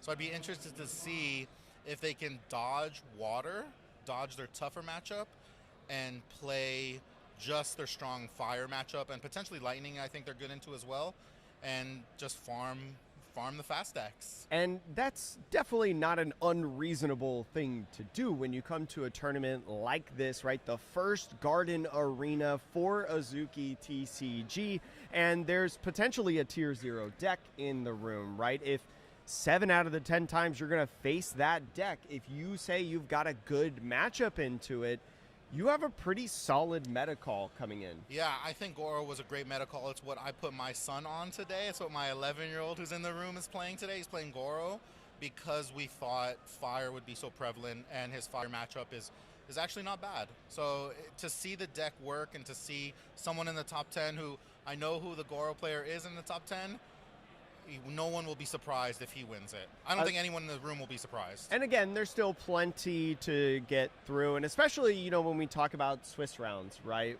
All you have to do is just get into top 8, because after top 8, the tournament essentially resets, right? You go into the top 8 bracket based on your seeding within the 1 through 8, and it's almost like a new tournament almost, or it's just it's not 3 more Swiss rounds, but it feels like 3 more Swiss rounds. Your records go out the window. It doesn't matter if you're a 1st seed, 8th seed, and I know the top seeds will be able to choose 1st or 2nd, but which is a big deal. Which is a big deal, but that Goro deck going 2nd is able to play out a pretty big body on 2 and make it blocker and really slow down those faster decks. So I'd be interested to see if going 2nd actually affects them if they are in the top 8. And it looks like we're going to be watching table 1 today in this one. It's going to be Bobu and Raizan. So continuing on our Raizan streak, we've been trying to make sure that we don't see Zero all day, every day in these tournaments. So getting you a little bit of action from the deck that some people, not going to name any names here at the table, we're talking a little bit of smack, heading into this tournament. I think the saying was, why play Lightning when you can just play Fire? And I totally get it. But I'm interested to see, because we had this matchup earlier, right? We had Lightning versus Earth earlier. It's kind of one-sided. The Lightning player was able to go quicker, put out some big bodies. Interested to see if the Earth player can slow them down and actually bring the game into the late game and where they really shine. And it's going to be curious to see if Lightning can strike twice, right? Or maybe Lightning strike twice in this matchup. Yeah, 3rd time overall. 3rd time is crazy, but Lightning Strike twice in the Bobu matchup, specifically if Yeah. you're able to get fast. And if that Lightning strikes the same way that it did that we watched before, because remember in the last 2 rounds when we've watched Raizan, it's kind of been 2 different key cards that were played in that matchup. Yeah, for sure. I think seeing Grandma in this Bobu matchup early is key, but if they don't see it, interested to see if they still have the damage and the ability to get past all of these blockers, because we know Bobu's going to put up blockers. And so looks like round 4 just began on the timer. We'll kick it off to the players here now. And it looks like, not sure who's going first and second right now. I don't see an extra token out onto the field, but it looks like Bonchan is going to be mulliganing at least. Really looking forward to this one again, seeing the different playstyles and what text you can add to Lightning. And that Thunderclap was so key in that last Lightning matchup. We'll see if this player needs it here or if he can just go faster. Yeah, and especially, can it help in this matchup specifically? And we see in Aksan San thinking about if he wants to keep it or not, a couple warding totems, or looks like had the mulligan and just checking out the hand before shuffling. Yeah, it looks like the Lightning player has some weapons, some pretty artwork that I saw in there that's going to be key to this matchup. I think making sure you're consistently doing damage and having weapons in the graveyard is going to be, obviously we know how Lightning plays, and that's what's going to be key to their victory. Yeah, especially with the weapons. That's one of the things that you need to start out with in Yes. the game is a way to get the weapons, whether that's having it in hand and playing it right away or getting it milled off of something like the Crate Rat or the one-drop searcher in there, right? Having to trash the weapon to look. A lot of different ways to get the weapon online, but if you don't get the weapon online, it's a little tough. You're in trouble. I think he wants to see the Black Jade right away. I still think that's a key to Lightning decks, is being able to do those 2 damage early and often. Shuriken's not going to be quite as good for 1-gate power. And so it looks like, I think Bobu is going to be going second in here. I think just going real quick and grabbing a token for the game. But it's going to be interesting to see in this match, especially as the timer has gone on. Leaders at the top of the charts right now, Red Bean Professor. We've got a lot of 0 coming in. 0 is what a lot of people are considering in this tournament right now, a tier 0 deck, and it's filled up a lot of the top 10 tables in these early rounds. Yeah, and I think all the players we know and see who were on other things yesterday or this week practicing, most of them that I've talked to have switched to Fire. And so it looks like the match is going to go on. The Bonchan going first is going to go ahead and have something to tap right here. And there's one of those key cards, right? Getting that weapon in the trash. Now looking at the top 5. Such a good move. Again, getting that Black Jade Dagger in graveyard early, being able to search for a weapon and grab the Black Jade Dagger. It's a strong start for Lightning.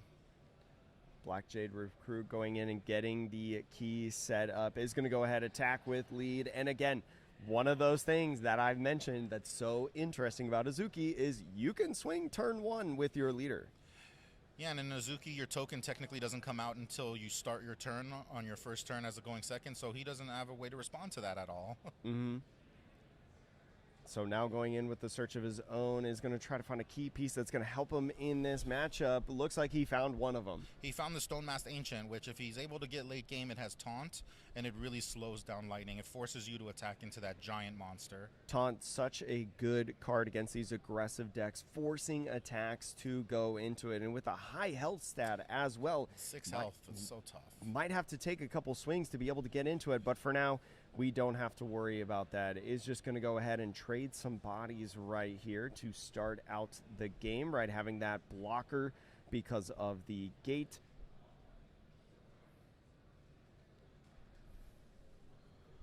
Looks like Lightning's playing yet another Searcher, looking for Steelborn. I'm not sure what Steelborn cards he's playing, but there are more than we think sometimes. Might be an interesting build with this Elder Hoshin. Yeah, it's not too often I see that kind of card in Lightning right now.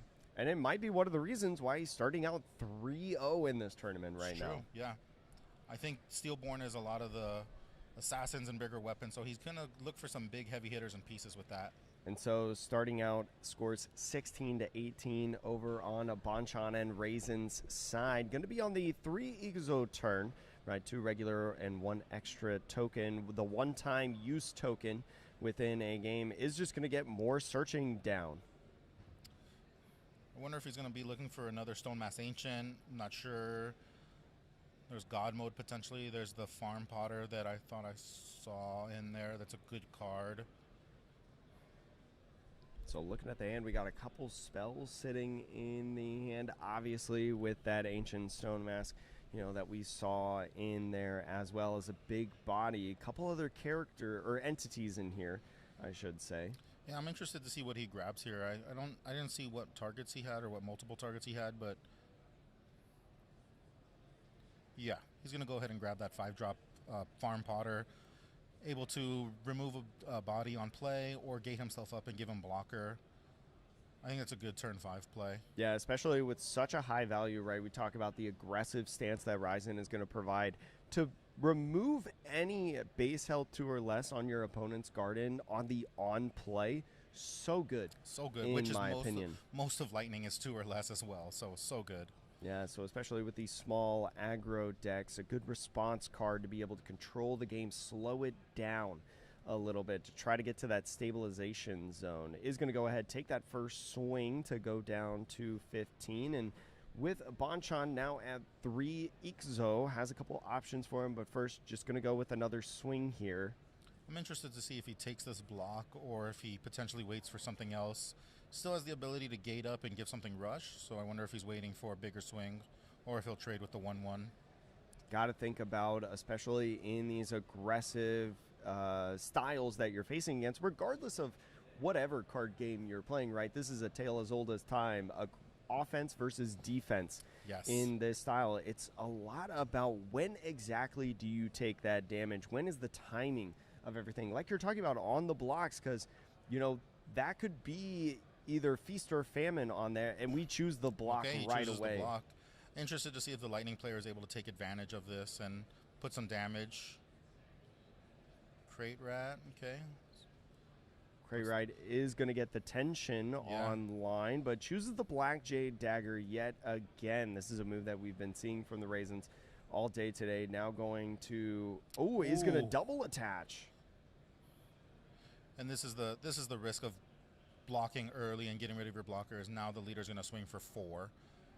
And you can't Sundering Strike a leader. You can't really stop a leader attack. So that was a big swing right there. So definitely a big tempo move right there, right? Pushing down all the way to 11 so early on the 4 Ixo turn. Does have that Warding Totem, right? And Warding Totem could be a really interesting card as it ramps. It's almost like you always had 4 regular Ixo tokens. Yeah, it puts you ahead in IKZ, and all of a sudden, it's as if you were going first, and it gives you a blocker, defender all the time. But is it too? The question is always, is it too slow? Right? Offense, like you said, offense versus defense. Is Lightning able to put more damage on board quicker, more bodies? Especially because the Warding Totem doesn't have any attack power, right? It's just really a pure defensive entity. That doesn't help you in trying to clear these bodies off of the field that are starting to stack up with the Crate Rat, with these other entities that Raizan's playing down on the field and can even give charge because of the leader ability. Yeah, exactly. And I'm interested to see if Earth can make it to their Quicksand turn and still have the ability to survive, because if they do Quicksand, they're not going to have any blockers or anything up. So they can clear board potentially next turn, but leave themselves open to a big swing afterwards. So it looks like Kale coming down onto the field. Kale has the Carapace 1. Takes 1 less damage from all damage sources. Very interesting, especially if you can make it a blocker as well from the gate effect. Yeah, I think it's really strong into fire, but also other decks. It survives the 1/1 attacks. It really is able to get rid of them. Okay, see, this time he's taking the hits on board, waiting for the second attack to potentially block with Kale. Kind of learned his lesson, but going down to 9 is now going to go ahead and play an entity and get aggressive with it. Oh, I don't think I've ever seen this in Lightning. I believe is that a Wolf Pup? I think that's from the Fire Starter deck, if I'm not mistaken. It's a neutral card.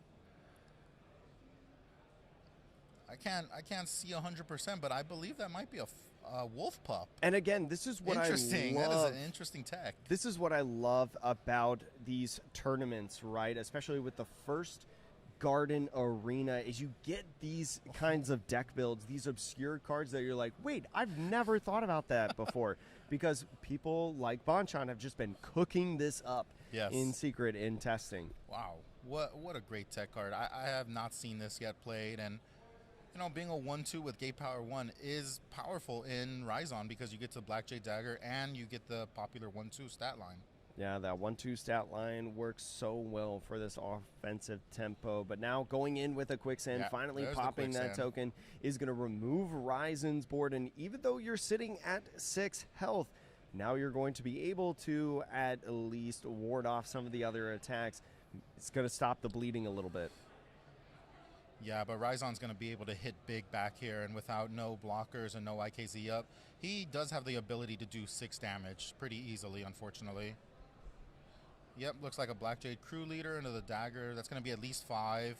If he has one cost weapon in hand, he's going to be able to do 6. So just attaching the weapon onto there, that's going to be another one. With Quicksand, unfortunately. Yeah, I mean, especially when you're trading, removing the board instead of playing a body, right? Because specifically in Azuki, when you gate something up into the garden, it's not like you can go backwards, right, at your choice to be able to re-gate, right, unless there's some sort of card effect that allows you to do that. So it's kind of the cost of the trade, as you're talking about, how, like, even though that Quicksand did really well to be able to remove the board, kind of stop the bleeding a little bit, it opened up the door with no blockers, as you mentioned, to be able to just slam in for one powerful turn and really just bring it on home. Yeah, that's the unfortunate drawback to Quicksand, is while it does clear the board and while it is, you know, basically a board wipe against fire or lightning, without the ability to have a defender on board or IKZ up to potentially stop an attack, you leave yourself open to a lot of damage. And lightning,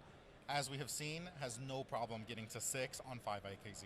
Yeah, definitely explosive power. You know, as we talk about different decks like Zero, right, being able to use Fire Orb to hit 5 damage, that's one of those explosive turns that we talk about. And Raizan kind of does the same way, just in a different formula. And it's worked out well in this. It's the tale of aggression, but who's going to be able to stall it is going to be the real question. Yeah, I'm interested to see moving forward, as we see, you know, later on, are there going to be Bobu players who have been able to stop that fire and lightning early, and that's why they're at the top tables, or are we going to continue to see, you know, faster decks and what's going on?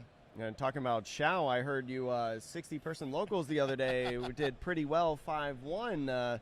When's the video dropping? I actually posted my deck list in the Discord. So if you go to the Azuki Discord, in the Xiao leader section, I posted my deck list that I would play if I was playing today. So if I was playing today, I posted my deck list in the water yesterday or 2 days ago for people to see. So if you want to go and check it out, I think water is definitely going to be a sleeper pick. I think if we're able to beat fire, I think we are the true best deck in format. Interesting. Bold claim watching Raizan, you know, just immediately back to back in these games going well. But there's still, like, so much exploring, you know, as we talk about, right? Yeah. Like that Wolf Pup is a great example. What a great I don't think I've ever seen that outside of a starter deck tournament being played. Yeah, I mean, it's one of those things with the ingenuity, and that's something that I believe that we're going to see as time goes on, as we continue within the Swiss rounds. You know, this only being round 4. We still have maybe 4 or 5 Swiss rounds left within this tournament until we have one undefeated left before we go into the top cut. There's so many games left to be played. Yeah, I mean, the first few games we've seen have been so interesting and so dynamic. I'm looking forward to seeing what the last half of this Swiss rounds brings us and what kind of matchups we're going to get. Can't wait to see, you know, that fire versus water matchup, or the water mirror, or the earth mirror, where you're going to see some slow, grindy, just matchups where they're throwing blows back and forth. Really looking forward to that. It's going to be one of those interesting things as time goes on. We'll get to you the information as it comes. About 16 minutes until the end of this round. I almost put a caster's curse on Raizan heading into this tournament as saying the deck that I would have played if I was in this tournament, but maybe the wood that I knocked on. This is I was a about to wooden say, table. is Yeah, it this wood? is a wood. Yeah, This is there a we wooden go. table. Maybe that helped out a little bit. Right. From the games we've seen, Raizan is not looking bad. I'm interested to see what the rest of the top tables look like, and hopefully we can get a breakdown of what's at the top and what kind of the deck breakdown was. But yeah, I personally was not expecting to see as much Raizan, and to see it doing good is a surprise. So And especially too, we've had some pretty quick rounds on the stream today, Yeah. and throughout those quick rounds, we take a break, we go to the tables to try to see some things. You look over at the tables, we can see a little bit of the tables.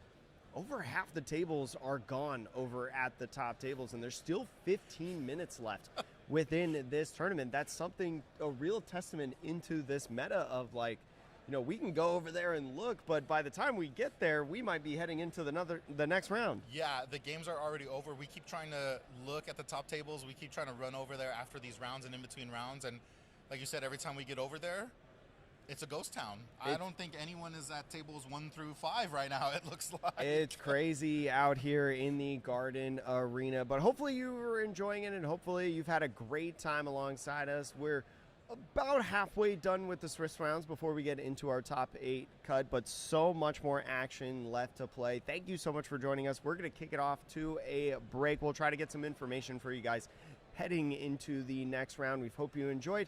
We hope to see you again soon.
Hello and welcome back to the Garden Arena, the first for Azuki TCG. I'm Atrocious Jake. I got the Marred Platypus over here by my side. It's been a good tournament so far. Now we're in round 5, but we do have heading into this round the undefeateds that we've got for you guys. So what's currently undefeated right now? Again, to no one's surprise, we have 13-0 undefeateds. Fire continuing to dominate the room. We have 3 undefeated Raizans, 2 undefeated Shaos, Let's Go Water, and 1 undefeated Bobu. So we got 1 Earth undefeated left in this room. So 19 undefeateds, and as we've been talking about how Fire is so good, specifically 0 in Fire, it's kind of told the tale, right, of this tournament, how dominant this deck has been. You know, you have top players like Ducky, right? Ducky winning the $10,000 Invitational, you know, a while ago, playing Fire today and is undefeated, part of this undefeated group in this tournament. Yeah, and then looking at the list, you see a bunch of other top players here locally, as well as some New York folks, right? We have Zoo, Cesaro, who are from the East Coast, who are undefeated on Fire, but we also have people like J-Bay, Pokemon 661, who we're going to see, who were the last 2 winners of the 70-plus, 80-plus person HQ tournaments in LA. So we have a lot of quote-unquote firepower at the top. And even other good notable players as well, right, from other card games like Wet Potato, undefeated on Shao right now. We'll check back later into them to see how they're doing. But first, we've got the Fire Mirror match. So we did see this, or I'm sorry, not the Fire Mirror match. Fire and Bobu, a matchup we haven't seen yet in here, even though we've seen these 2 leaders already. Yeah, I'm really excited to see this matchup. Pokemon 661 recently just won the 80-person tournament at HQ. He went 6-0 on his unique Fire deck. Not sure if it's changed up much, but definitely a matchup where he's gonna try to go fast, gonna try to get that win in quick before Bobu can set up and get his big stuff out. And so, especially with some of those unique cards, as you mentioned, maybe don't say them as of yet, just in case, you know, you don't want any insider information or whatever. But do you think some of those cards that we might see in here might be helpful in this matchup? Absolutely. I'm thinking of one of the cards he plays that doesn't really care about blockers, and Bobu plays blockers, and so I think we all know what the card is, and we all are very familiar with this card, but it doesn't care about blockers late game, and it's his way of finishing the game even if Bobu has 5 blockers out. And with the ability to be aggressive, right, there's few things that are better than going past blockers, right, especially against a defensive deck like Bobu. So it looks like Pokemon is going to be going first in this game. He's got his turn ready and set. I think players are allowed to play at this point. Yeah, it looks like we're starting. I'm interested to see if he takes the approach of just burning him with spells, or if he plays to the board and gets... Okay, so he's starting with the Ray, kind of playing to the board as we saw that other Fire player do, as opposed to more gating up and attacking right away. Yeah, especially with the aggressive matchup. Just going to be responding with a body of his own. That training dummy there is going to be nice. Yep, it's going to help him reduce damage. Similar to what we saw in the Shao deck in previous rounds. But going in this one now, it's going to be Pokemon with the Fire deck. Going to be starting out with the swing first. I think attacking for 2.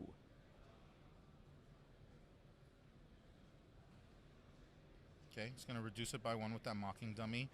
Again, you know, Bobu, the more damage you can reduce, the longer you can last this game, the more favored they're going to be. And that's one of those things that we saw in previous rounds, right, with the Raizan, you know, getting those effects early to reduce the damage before you play things out. You get things with charge, things of that nature can really help pack a punch later in the turn.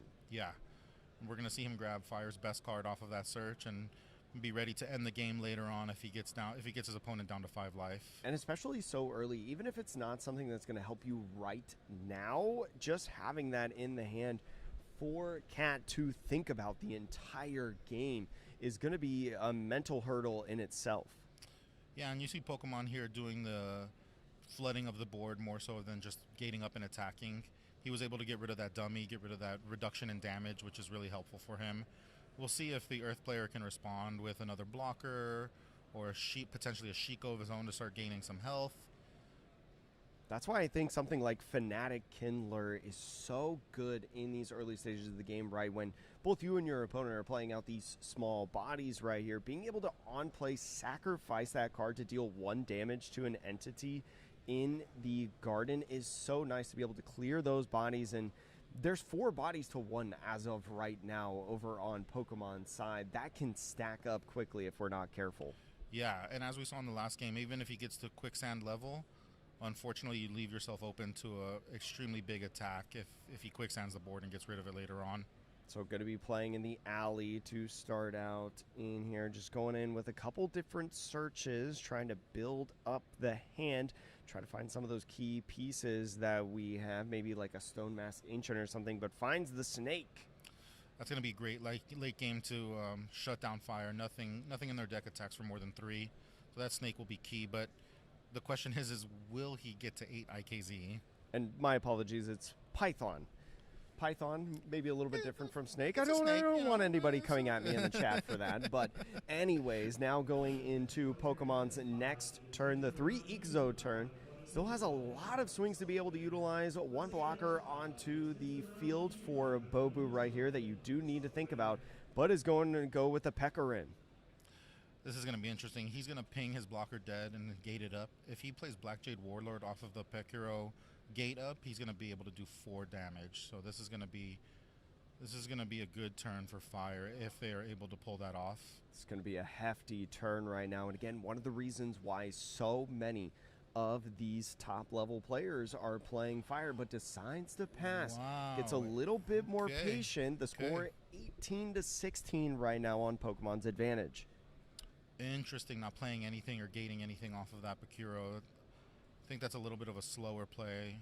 He might not have anything in hand to be able to play off of it. And that's something that I feel like as we see a little bit of control, exchange onto the board now playing on the field, that a lot of Zero players have been doing, to my surprise, is not getting as aggressive. We talk about hand size and how hand advantage can be very good in card games.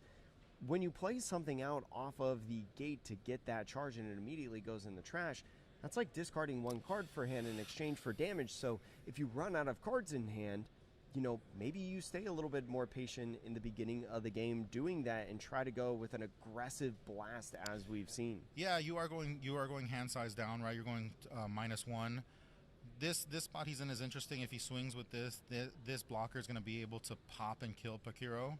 I'm interested to see if he blocks here or potentially holds on, because he does have the ability to still gate up something and rush into him.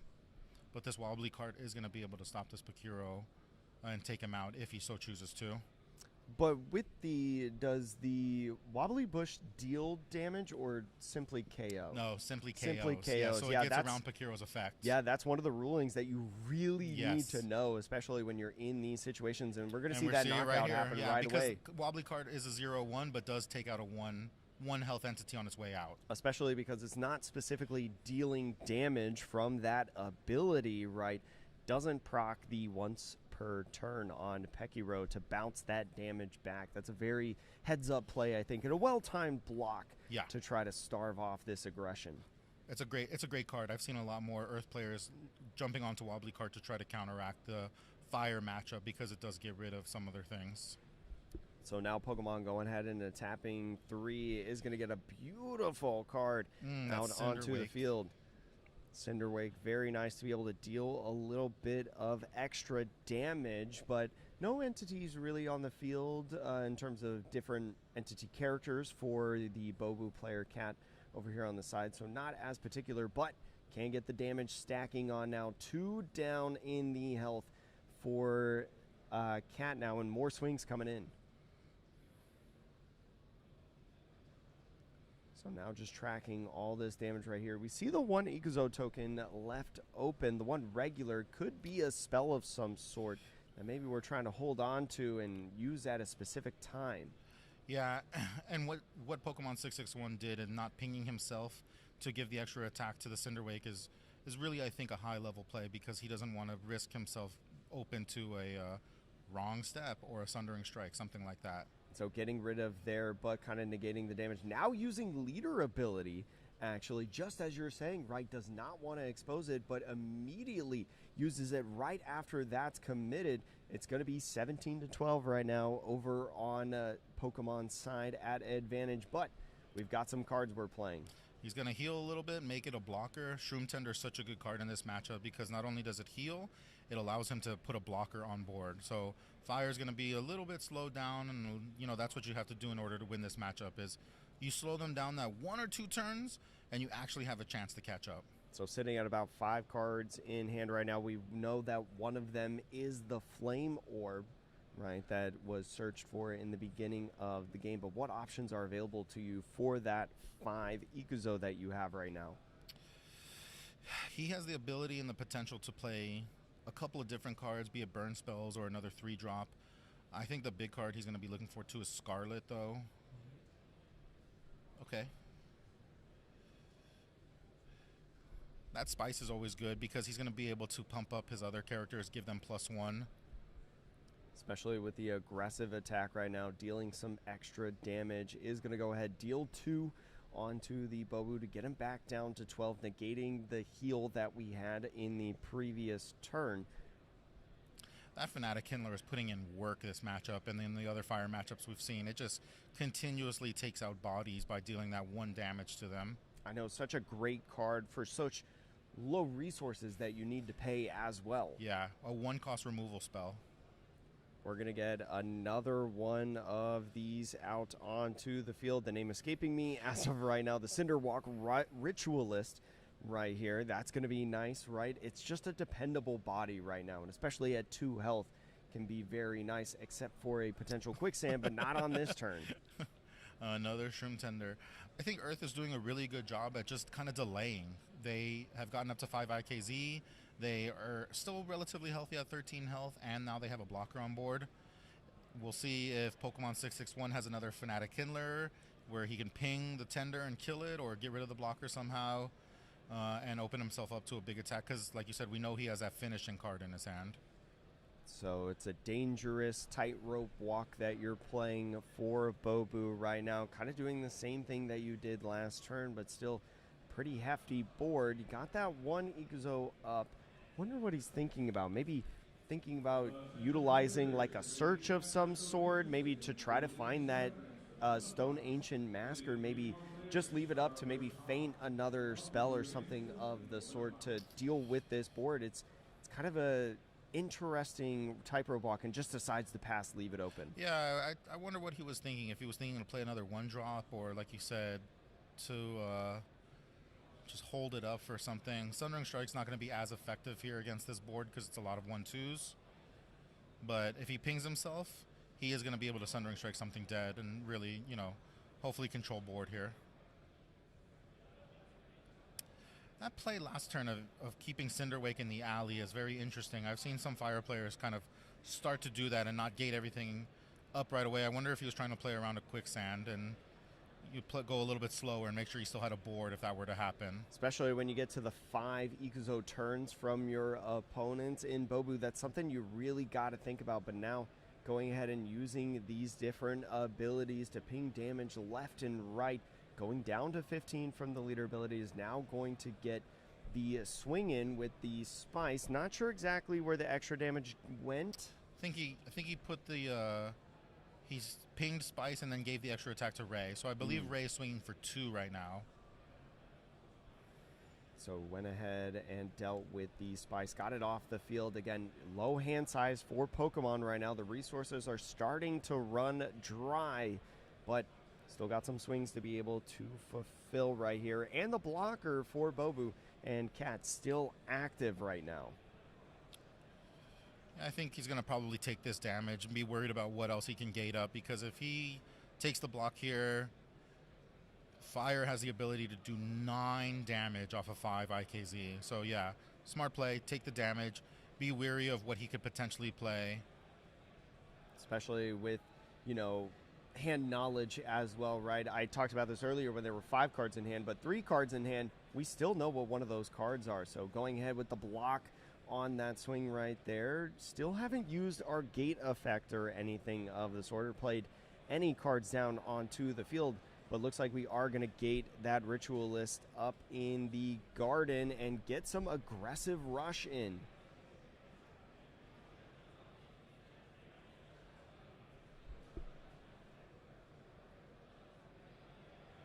Going ahead, tapping 1. We'll see what he decides to play. Maybe a search could be really good right now.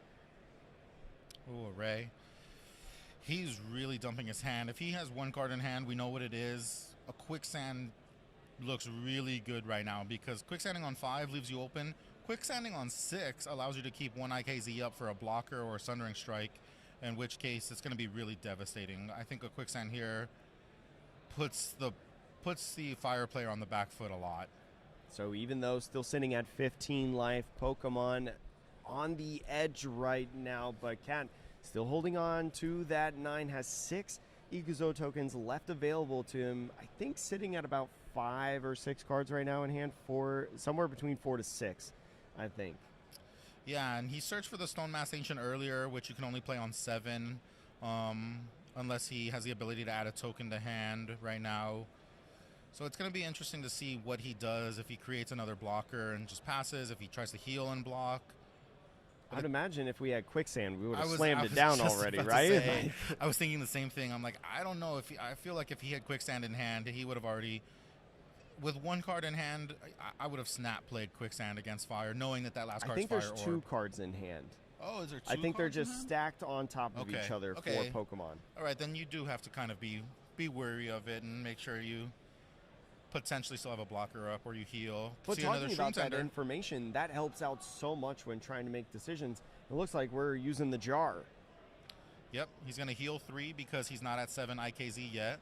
So it looks like he really wants to stay healthy and avoid kind of that final hit. Especially because it feels like if you could just outlast this upcoming clapback turn, you'd be in such a good spot. So what's the best way? Clearing board a little bit here, getting that off the field.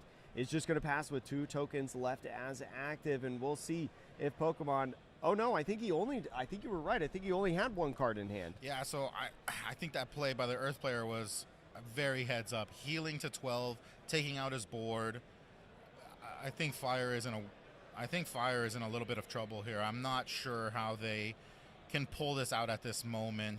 Especially with limited cards. Yeah, with the options available to them. Wasn't quite sure what the card draw was exactly, but again, like I've just been saying, we have information on the hand from searches about what is available to them, especially when you're at these high levels of play in these tournaments, regardless of what game you're playing. If you know things in the hand, you can kind of map out the best scenarios of your opponent, and we're starting out with our leader effect, getting some extra swings, and looks like a response was used. That is super powerful. Wrong stepping a 3 attack to get rid of Cinderwake. 2 cards in hand. I don't want to call it too early. We still have a lot of game to go, but Earth is in a tremendous position at this moment. And this might be one of the reasons why Cat is currently undefeated right within this tournament, because you got to imagine that he's played a couple Fire decks along the way. Judging by the undefeated list, this is not his first Fire matchup.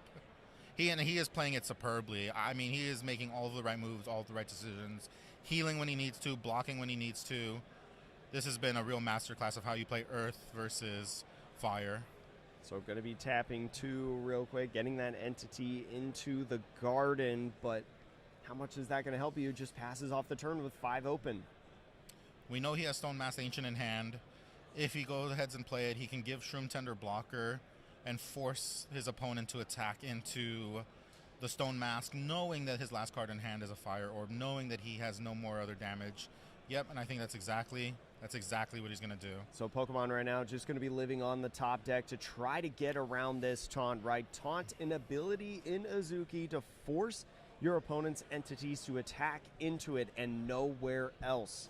So it's going to be a tough hill to climb. Yeah, Pokemon 661's looking, a little bit in a hole. There are some cards potentially that he can still pull and play, but that Stone Mass Ancient being a 3/6 beast, having to attack into it, that Ray, that Black Jade Warlord are just going to sit there and do nothing, especially with a blocker on board too.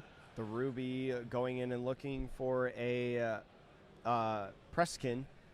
Had to make sure I get the pronunciation right. Does find a spice to be able to play, and maybe just having another body on the field could be good. But yeah, I mean, the spice does pump up something else, and potentially, a weird play is, Fire Orb can also hit Stone Mask Ancient for 5, but then, you're going to run both of your characters into it. You're going to clear your whole board and your whole hand, so...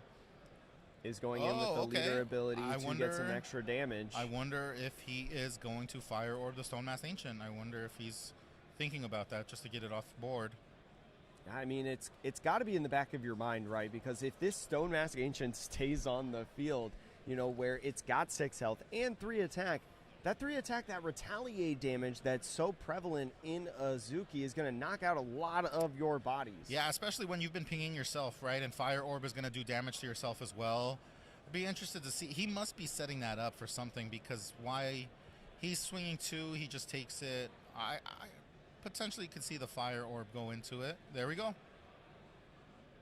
But I think this is a fair trade, right? If you are Cat, right? Forcing the Fire Orb to come out. Now you have to top deck another one, right? And the hand is literally emptied right now. I think if you're the Earth player, he must be the happiest person on Earth right now seeing this. He is going to block up. He is going to turtle up, and Fire has no more Fire Orb in hand. You're at 11 health. I think he's in the driver's seat at this moment. Especially a Quicksand right now. Quicksand, and if I was a Fire, I might scoop. Definitely a lot of options available to you, but is going to go ahead on the aggression and start attacking. Is going to go ahead play the Python. Oh, he's going to freeze the entire Fire's board. A top deck Fire Orb does nothing to you right now, and he's going to be able to swing for 8 next turn. He may have to take out that Shroom Tender just to survive another turn. Especially with the Sand Coil Python, right? All entities in your opponent's garden with a base attack of 3 or less become rooted and can't attack in the next turn is one of those perfect endgame stall cards. And again, is probably one of the reasons why Cat is undefeated so far in this tournament. The lone Bobu. The lone Bobu. I can see why. That was tremendous. He played that perfectly. I did not see any moves that would be different or whatnot. The healing, the blocking, that was perfect. That was a masterclass in how you play Bobu. And especially when you come into a tournament like the Garden Arena, right? This high-level tournament. If you run a deck that's maybe not the tier 1, like 0, but you know exactly what you need to do to play against it, that matchup knowledge that your opponent zeros may not have can be the difference. And even if they do know how to play the matchup, but your strategy ends up working on top of that, it doesn't matter how much they know. Like in that situation, you pull out Prevail in the victory. So great job by Cat in that game. Yeah, that was amazing. Like I said, that Bobu player, we could see why he's the lone Bobu undefeated. Glad that, not rooting against any deck, absolutely not. But, when Fire loses, sometimes some of us get a little bit bigger smile. And the round still going on. I think we've got about a little under 9 minutes left before overtime. We do have some statistics of who is undefeated. As of right now, results still filling in as time is going on, so we'll update you. We have 5 zeros left.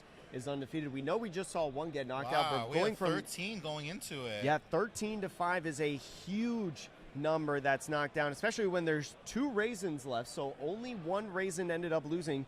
Both Xiaos are still undefeated, and 1 Bobu, obviously, that we saw in the game is still undefeated as well. And again, results still need to come in, so we'll verify all this information as we head into the next round. But I think one of the key things that we can take away from here is there's a lot of zeros, right? 0 is a top deck. It is a tier 0, as we've been saying all day. But these top players that are not playing 0, they know what the matchup looks like. Yeah, they didn't come in here thinking that they weren't going to play 0.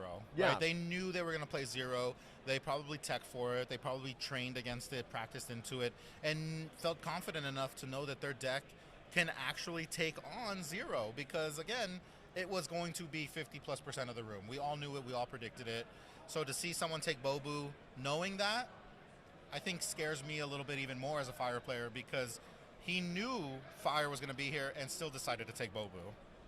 5 Swiss rounds are going to be concluding here soon. And we still got a couple more to go. Still going to try to see if we can find out if it's 3 or 4, just depending on the pair down. I think pair downs started happening this round. Yep. So We'll let you guys know if pair downs lose and if we'll have 8 Swiss rounds instead of 9. But then we'll move into the top 3 cuts. So much Azuki left to be played. Hope you've been enjoying the stream. I've got Marred Platypus over here to my side. We're going to take a break. Thank you so much for watching the Garden Arena for Azuki TCG, hosted by the lovely CoreTCG out here in Pasadena, California, and we'll see you soon.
Hello and welcome back to the Garden Arena for the first ever in Azuki TCG history, hosted by CoreTCG, the lovely people over there. I'm Atrocious TCG, or Atrocious Jake. I've got Marred Platypus here right beside me. Excellent stuff in the first 5 rounds, and round 6 is looking to be a good one too. Yeah, we have a great matchup to bring to you. We have water versus fire. So I think this is the first time on the stream we've seen water versus fire. Yes, yeah. We will see if water can tamp down that flame or if it's just too much and the flame has grown too big. We also have information on terms of how many undefeateds that are left. We did confirm that it was 5 zeros, 2 Raizan, 2 Xiaos, and 1 Bobu. So the distribution getting a little bit more even, but there's still time, right? Yep. We do go to 1 undefeated. So even some of these X1s like Pokemon, ended up losing that last round, might still be able to squeak into the top cut, right, if you win out and stay at that X1 record. Yeah, I was talking to him in between rounds. There's no give up in that kid, and I think, that he can still have the opportunity to get top 8, even with the 1 loss, because his 1 loss is going to be, a good tiebreaker for him. That Bobu player, I can imagine, continues to win. Yeah, there's a lot of time left, and Wet Potato and Cero matching up against each other. Wet Potato, one of the 2 Xiaos that we have left. Noted in other card games coming over to Azuki and having a pretty good start in the first Garden Arena. He's having a great start. I believe he got second at HQ on Tuesday with 80 people on water. Cesaro, I believe, is second on the rankings or third on the rankings in the worldwide winner rankings. This is an East Coast versus West Coast matchup. So definitely excited to see that this game is bringing the entire country to the Pasadena area for this matchup. And can I just say that one of the things that I love about Azuki and how they're handling the competitive aspect is that world ranking part. That is so cool, in my opinion, to, playing in locals up until this point, really. Yeah. Playing in locals, now getting some of these Garden Arenas tournaments involve some high-level tournaments. You can see your name up at the top, and you can say, man, I'm one of the top players in the game, and this confirms it. I definitely think it's such a cool dynamic and such a cool mechanic that this game has allowed us to see in the app, and, just being able to be like, oh, look, I'm 50th on the leaderboard, I'm 100th, I have this many points, and to sometimes play players who are a very high ranking, and it puts a little intimidation into you, right? Yesterday, I know when I played Cesaro, my first thought was, dang, this guy is pretty high on the rankings. And so, talking about this matchup a little bit of Xiao and Zero, what do you think are going to be some of the key components in this match to either go one way or another? I think it comes down to, is Xiao have the ability to slow down fire enough with its reduction, and does it see a Sundering Striker too? Unfortunately, sometimes in these games, in these fire matchups, it comes down to, do you see that 1 or 2 Sundering Strikes? Do you hold off the Black Jade Warlord for attack turn, or do you eat the damage? And then mid-game, you're looking at, can you remove the board? Can you put enough damage? Because while fire pings itself, water can also hit back. So we'll be interesting to see if Wet Potato decides to go wide and try to out-aggro the aggro player, or if he kind of takes it a little bit slower, takes a little bit less damage, and slows down the fire player and bring him into the mid to late game where water is definitely favored. So now going in here, I think Wet Potato is going to be going second in this game. That one card there, oh no, it's not. It's just flipped upside down. So not 100% sure, but we'll let you guys know once we get going here. It looks like water is going second. It looks like he has the IKZ token out on board already. Maybe just having that token and the 1 IKZ out just showing. So Zero going to be starting out playing an entity at first. Definitely as good of a start that you could maybe hope for. Yeah, we'll see if water starts off with the classic 1-drop into 1-drop. I think that's a excellent move against fire. If he can go 1-drop into a Ray right now, I definitely think that's a huge move for water. Especially for Hayabusa Ito being that 1-drop, right? Getting that search, looking for a water crafting subtype. That's one of the better ones that you can play at the beginning of the game to help set up the rest of your turns later as we continue on. Able to reduce that damage by 1. And off that surge, grabbing Mirage Frog, I think Ray is a good bounce target for that Mirage Frog. I think this is going to be a good turn for Water next turn. Especially because Mirage Frog, as we've talked about, is just a good card, right? With that removal potential to be able to starve off some of that damage. So going in with Zero's turn, still has the 2 Ixo up as active. Was thinking about tapping 1, but kind of went against it. We'll see what he decides to do. We see in Wet Potato's hand, he's got a couple Mizukis in there. Mizuki, definitely a pretty solid card, I think, specifically in this matchup. Yeah, definitely. If he can get to turn 5 and onward, and once he starts dropping 3/4s, he can either clear board pretty easily with them or, again, attack into Fire, turn himself into the aggro player. Because if Fire wants to ping themselves and take damage, Water is more than happy to add on to that damage. So double Portrait Rare we've got going on right here. Definitely some high-class bling. Yeah, some very pretty cards on the board. I always love coming to regionals and seeing, who's rocking minimum rarity and winning at the top tables, and then who's rocking with the full-out, pretty deck. But it looks like we got some plays that we're going in right now for Zero. Looks like we're getting at least a Ruby and another entity down onto the field. The Ruby going to be a search of his own to look at that top 5 for the prize skin.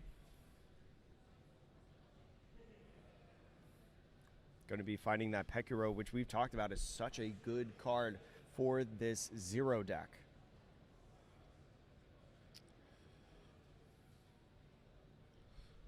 So then having the charge, going to be dealing 1 damage. Now going ahead, playing a 1-drop as per the gate right after you played the Ruby down from the gate. Going to be going into the trash. That's something that we haven't seen a lot from Zero players up to this point. And we were kind of talking about that last round of how people weren't spitting out bodies from the gate necessarily, but choosing to do so this time around. Yeah, this is definitely the style of play in Fire that we see where they're kind of dropping these 1/2s. They're building board. He's going to go for a wide board. I do think that's probably the better strategy against Water because we are limited in mass removal. We have some removal, but very limited in mass removal. And so it's interesting to see him kind of go wide with these 1-drops and not go right into gating and keeping cards in hand. It's an interesting style, and it's the different styles that Fires play, right? And then going in and gating in that entity, going to be 1919. Going to be playing that Mirage Frog down onto the field again. That pretty one from the special collection binder. I was going to say, gorgeous. I was quickly looking up the alternate art. I'm like, wait a minute, what is this? But it's so good looking. Some of the cards just look so nice. Oh, yeah. But going back into the game, because that's what we're talking about today. We could talk about pretty cards all day if we wanted to. Sero, now being on the 3 Ikuzo turn, is going to be starting out with some attacks more than likely. Is thinking about doing maybe some trades. I think that's a good trade. Taking out the 1/1s of Water is always smart, especially when it's a free trade with Ray. Especially because it's very common in Sero's deck with Zero to have 1 health entities, right, that are very aggressive. Those 1/1s that Wet Potato and Xiao could play are easy trades. So yeah, getting rid of that here and now, going to be a good sign.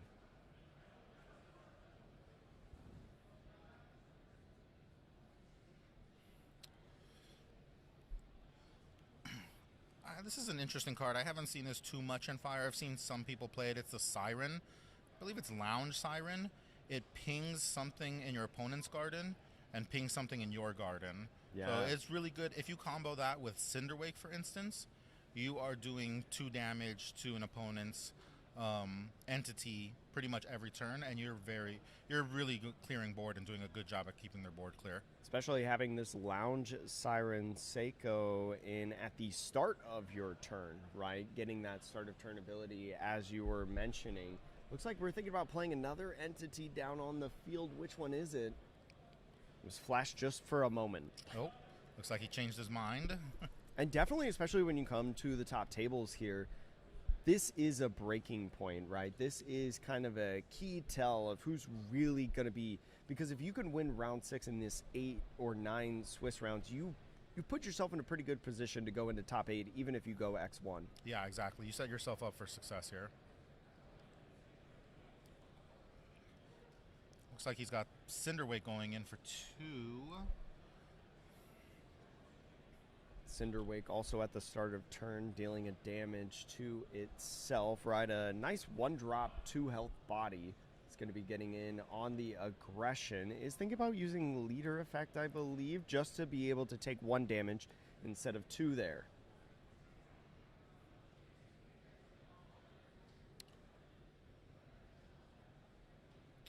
Oh, interesting. He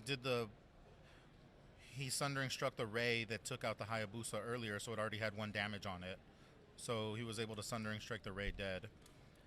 I don't know if I would have used my Sundering Strike to take out a Ray, just because you have to be wary of the Black Jade turn, the Black Jade Warlord turn, but, you know, another body off the board is good. You want to prevent damage. Is going to be going with a search right now, looking in that top 5. I don't think found anything there. Ooh. If I'm the water player, I'm taking a deep sigh. A deep, deep sigh right now. That's one of the things sometimes in set 1 card games where, you know, you're kind of forced to play some cards and do some sort of searches maybe that aren't in total synergy, but you got to keep going with it. Yeah. And again, we see the fire player taking this, this 1-2 approach, right? He's playing all these things onto the board that are 1-2s. Water sometimes does struggle with 1-2 bodies because they play a lot of 1-2 bodies. And so we see them, instead of gating up and attacking and going down in hand size, really building a wide board here. And so 4 1-2s on board is, a strong start for Fire and really good. And those little bodies will start to add up. Especially that Fanatic Kindler there, not opting for that on-play effect that we've talked about has been so good in 0 decks. Score still sitting 19-17. Kind of feels odd to be so high. It does. Right now in this game. But the Fire player is definitely taking a unique approach. He's taking a different approach and slowing the game down a little bit and playing, like I said, more of these 1-2s and playing to the board. But we see another Mirage Frog here where he's going to be able to bounce something, try to regain control of board, and that's going to help Water later on hopefully take out some of these things. And, they draw, Fire doesn't. Hopefully they can out-resource them. Swinging the Mirage Frog that we played in the previous turn is going to get Cero down to 18 health going into this turn. Is going to be sitting at 4 Ixo tokens. A couple cards in hand, I think sitting at about 5 or so.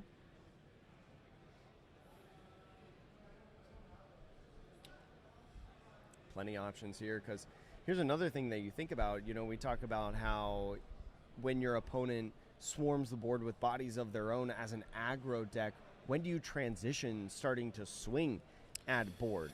Yeah, I mean, it's a good question. It's when does Fire turn sideways and start to hit? Do they risk losing their bodies? Do they risk losing their board?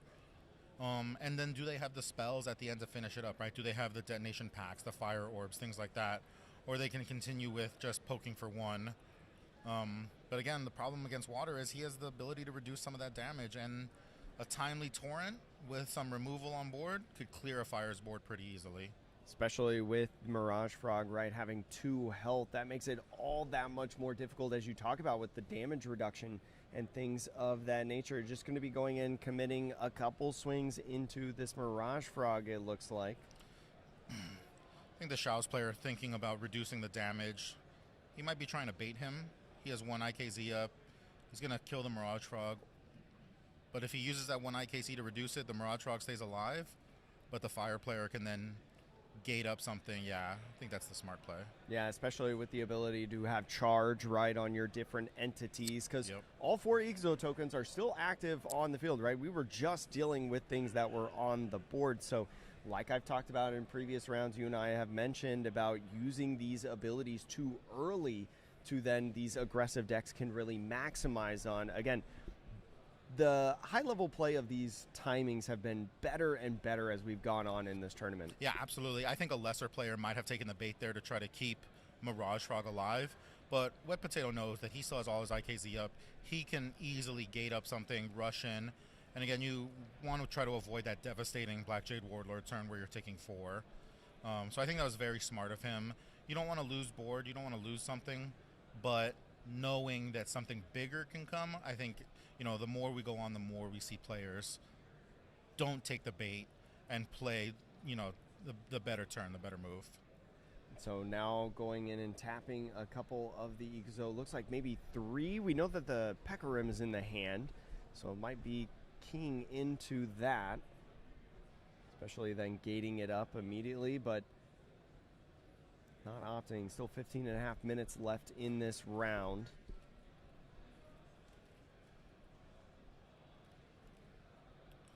Yeah, it's so interesting to see just the different fire dynamics. Even though it's the same deck, they play it completely different. So going in and now gating up that Pecorim. We'll see if he commits anything out onto the field because of the gate effect. If it did, it would be able to have charge, but then at the end of turn would go into the trash. So it'd be like a kind of a one-time attack. Yeah. So we'll see if he gates anything up, and we'll see if the... Looks like he is going to use something. Okay, he's taking the Cinder Wake. So going to 16 now on the health after that Cinder Wake attack. Still one Ikuzo left over on Sero's side, but actually is going to tap it on that attack for response. Interesting. He's going to do what he did last turn. He's going to Sundering Strike the entity that attacked his entity earlier to get rid of it, knowing that Cinder Wake is going to go off the board anyways at the end of turn. He's trying to clear board. He's trying to keep it under control. I really like that. Yeah, I think that's a really smart play, right? Just being able to deal with as many bodies as possible, since you know that one is going to guarantee get off the field. But looks like going to be playing down there, losing one of his bodies, that little one-drop Searcher, now passing off into the turn. 4 bodies over on the side of Sero's, but we can start stacking things with 4 now. Not at the Mizuki turns, though. Oh, and he's going to Torrent. I love this play, especially with him at 14 health, but he does leave himself open to the crackback that could potentially be a lot of damage, especially if Cesaro's going into 5 IKZ. He has the ability to do 10 to him this turn and put him within fire orb range, which is the scary thing. That would be an explosive turn, but you're asking them to have it. Yep, right? exactly. That's going to be the big thing, and that's kind of the gamble that you have to take sometimes in card games of, is that worth going into, right? Is that something that you really need to worry about? But immediately using leader ability to get that extra attack, get Wet Potato down to 2. Now on this turn, still 5 Ikuzo tokens up onto the field. Yeah, you know, you're exactly right. It's what I tell my son all the time is make them have it. Yes, this is the potential and the possibility, but make them have those 2 cards. Especially when, you know, through the searching and stuff that have maybe done in the game, you don't see any of those pieces to be able to hit that combo. Then maybe you're at the point where you're like, okay, yeah, just make them have it. Yep. Maybe he bottom decked that combo. Going in with that fire orb, though, is going to put him down to 7 and just pass off the turn. So sitting at 7 now, 13 to 7, but okay. Your Mirage Frog still onto the field is going to get you down to 12, and Mizuki comes in, being able to look at the top and play out a body, going Find top 3 the crab specifically. Too. Okay, can stop a block, can stop an attack.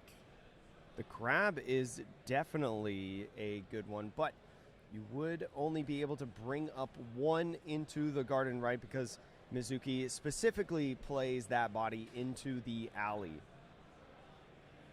Yeah, I'm interested to see what Cesaro's hand is and if he has another fire orb or if he has more damage he can do. In water, we don't tend to run much healing, so...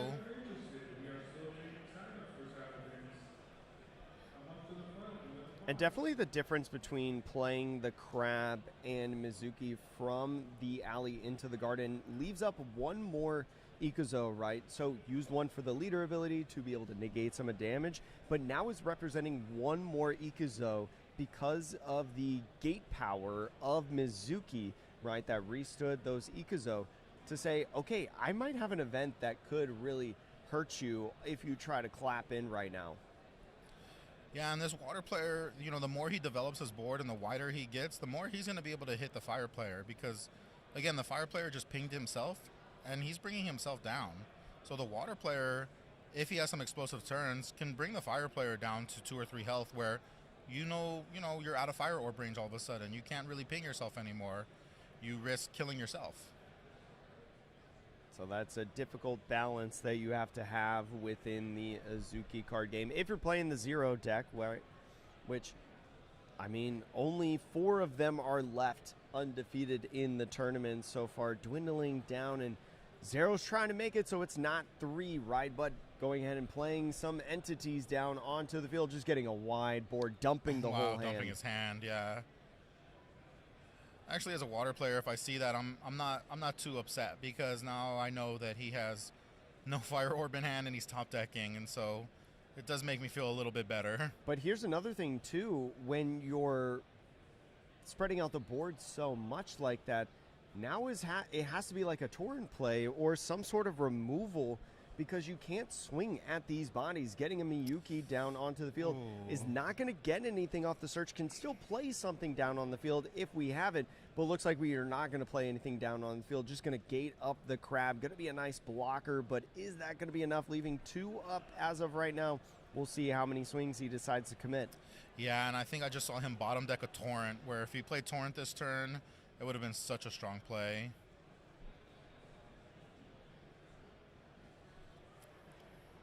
So going down to 10 now, ended up taking that first attack. Do you go ahead, swing with the Mizuki as of right now? I think you play to win, and I think playing to win is attacking 2, 3, depending on how much damage he has on board and what he has in hand. He could have reduced and blocked. Look, you play to win, and with attacking with Mizuki, he potentially puts him into range of winning next turn. So with there, I might have attacked face just to put him down to 7, knowing that I have 7 damage on board, because you're probably not going to survive 2 turns, but you could potentially survive 1 turn. So me personally, I'm not sure if I would have taken the board or done that, but it really depends on how much damage is on board, what you have in hand, and what attacks you can stop. The Lounge Siren, remember at the beginning of turn, dealing damage to an entity in the garden to deal in damage to an opponent's entity in the garden. Now going in with a couple swings, is thinking about blocking with the crab right here, is going to get that trade off, which is nice. He's going to sacrifice his Black Jade Warlord and give his leader +2 attack, it seems. Okay. I'm interested to see if he can do 4 damage from hand. See, this is why I would have attacked with Mizuki, because next turn, unless you have tension in hand, you're not killing him next turn. And leaving fire alive 1 more turn is baiting them into top decking something that can kill you. So sitting at 3 right now, the stakes are high. Is going to go with a Ruby. It's not a Scorchweaver Searcher, which is good. He can't find something that does damage. Oh, and I think he sees the Fireball. If it was the other Searcher, he would have won. And especially because that was the last card in the stack, too. Oh. If it was just the card that's currently on top of the deck, we would top deck that for turn in the next turn. But what do you do now at this point if you're Sero? Is that a fire? It might be a Collateral Burst. I can't really see. If it is Collateral Burst, he actually can take it, but would be 1 damage short still. So it's interesting. Still in a position to win, especially with only 7 damage on the other side. But if Wet Potato has a tension in hand, and he's going to do what Water has done, and our favorite saying, tension for win. Come on, baby. So going ahead and playing a Collateral Burst right now. See where this damage gets placed. Could go ahead, right, and put Wet Potato to 1 if he wanted to. He could. Especially with no more blockers up, right? That crab is gone. Oh, and just passes. Ooh. All right, we're going to see what he does here. It's interesting. Does he clear board or does he go for face? Okay. See, again, last turn, if he would have attacked with Mizuki to face, he would have won, because he would have been able to do 7 damage. That's why I think clearing the board, I understand it, but not necessarily the move I would have made to try to win the game. Got some swings now. Mizuki going in and trying to clear the board. Now some damage coming in at lead is going to be 7, and that's why a good reason this Ruby here represents a lot of power. If Wet Potato not able to play a blocker, we know he has the crab in hand, but is that something he's really thinking about right now? but he's got to think, like, maybe I do need to play it right with things having charge in this deck, but is going to go with the Gin and Tonica. Gin and the Tonic. alt Gin and Tonica, super pretty card. His opponent has to decide now if he wants him to draw 2 cards or if he wants to take 3 life. And that's a really difficult position and is going to take the 3 life. life. Doesn't want to give him cards. Going to 4 is going to gate that up to be able to restand, I believe, 3 Ikuzo right now, having 4 in total. The 4 is a lot to be able to know and is going to tap play 2. the crab down? Yes. Okay. Fire, unfortunately, has a lot of top decks here to win, though. Fire Orb, Scarlet. There's a lot of top... Yeah, he knows it. Did he top deck Fire Orb? Oh, my goodness. He did that to me yesterday for the win as well. Fire Orb top deck for the win. Oh, my goodness. Cesaro is cracked. He's just too good. It's exactly what you needed, believe in the heart of the cards. There are no bad cards in his deck. There are no bad cards in my grandfather's deck. Oh, my goodness. That is his favorite play. Definitely an exciting thriller right there. Wow.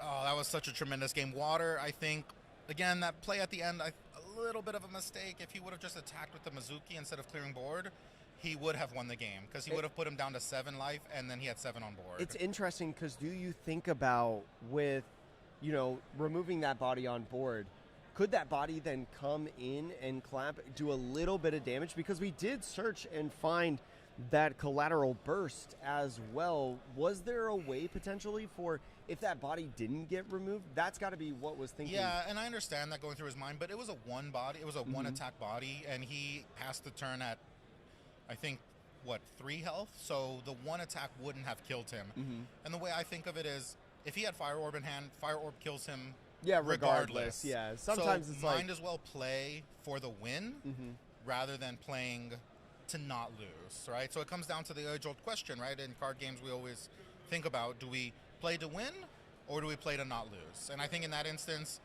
playing not to lose cost him the win. Definitely an interesting game to look back on, to review, think about, was this the correct play? Was it not the correct play? I think there's a lot of great conversation that you could have about that match specifically. And it looks like in here we do have some numbers before we go. We have 5 undefeateds left. So as of right now, the pair down has been winning. Continues to win. As of right now. So we could have 9 rounds, still a couple rounds to be able to tell, but 3 zeros are left undefeated. In what we saw, right, Sero, one of them, Alchemist from LA, the HQ, Koza as well. And then Raizan, Bacon Man, who we featured earlier on the stream still on continuing Raizan. To win. Still undefeated, but the last Raizan left, and Bobu, right, from Cat that we saw in the previous round, also still undefeated. So still pretty solid undefeateds as of left. Yeah. We could see a pretty diverse top 8 cut here in the future. Still a lot of time left. Still plenty of rounds left, but I'm very, for being a set 1 meta and where there were so many zeros, a moment ago. It all kind of balances itself out, right? It all kind of comes down to it, and we have less undefeated zeros. We have decks that can beat 0. We saw in that last matchup, Water had an excellent chance to beat them. So it wasn't a blowout. It was a really good game. And, looking forward to seeing more games like that where, it comes down to the wire, right? That could have gone any way. If you didn't top deck Fire Orb, Water wins. It's a crazy one out here. And if you're looking to improve in the Azuki trading card game, this is a great place to be able to learn some of those key factors that we're talking about and some key plays that maybe you didn't see out before. But we've got about 2 minutes until overtime, I think, within this round. So we're going to take a quick break. It's not going to be long, I promise, before we get into round 7. Yes, I was like round 7. It's like, man, the day it's been a long day already. So much. Thank you so much for watching the Azuki TCG inaugural Garden Arena hosted by CoreTCG. We'll be back with you here soon after a short break.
Hello and welcome back to the Azuki TCG inaugural Garden Arena tournament hosted by CoreTCG out here in Pasadena, California. I'm Atrocious TCG. I got Mark Platypus over here to my side, right or left depending on your orientation. You know, for me it's right, but for you it's left over as the viewers. Today in round 7, we've got a zero mirror match. We featured it in round 1 of the tournament, and the talk of the town has been how good zero has been.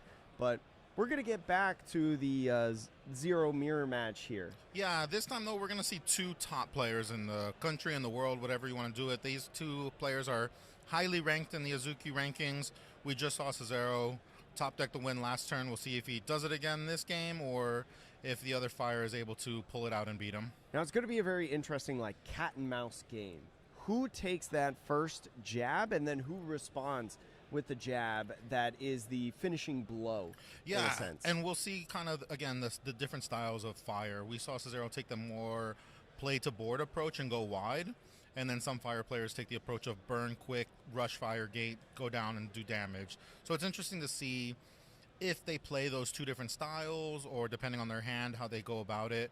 But really excited and interesting to see this one because a Fire Mirror does have a lot of skill expression in it. Especially when we've talked about before of like using leader ability, right? Taking your own self-damage is something against aggro decks that are very hindering, that they can just go ahead and maximize on. So how often do you do it? How often do you play things out of your gate, right, to minimize that hand size for you? It could be good early aggression in the game, but those guys aren't staying on the field anyways. They're going to leave. So is that value of that one-time attack truly worth it, and when exactly do you do it? Again, like you're saying, a lot of intricacies in this mirror match, and kind of surprising that it's only our second time showing it today. Yeah, but still, you know, you're going to see, again, like you talked about, when do you ping yourself, when do you not? You're already taking damage as a Fire player from yourself, then now you're going to take Fire damage from your opponent. When do you use that ability, when do you not? When do you add to your attack? And, you know, it's going to be interesting to see when they make these moves, how they make these moves, and if they end up just burning themselves or if they play to board. So it looks like Alchemist is going to be going first in this match, right? Having that 1 Ikuzo token, and I believe Sero played out the one-time token. I have Fire players keep telling me that in the mirror they actually want to go second. So it's going to be interesting to see, because you're able to play that 3-drop on turn 2. And the 3 drops in this deck is so impactful. The Cinderwake or the Peoria, those are such impactful 3 drops that playing it on 2 really does change the game. So I can understand going second in the mirror, and you get the extra card draw as well. So you keep your hand size a little bit healthier. Yeah, I mean, card advantage is going to be a big key in this one as well, because, you know, you could be as aggro as all you want, but when you run out of cards and you can't do anything, you can't really be aggressive. Yeah, can't hit anyone if you don't have any cards in hand. So getting ready into this, just finishing up the shuffle to start off and get going within this game. I believe Alchemist is ready. I think Cesaro's just still shuffling up.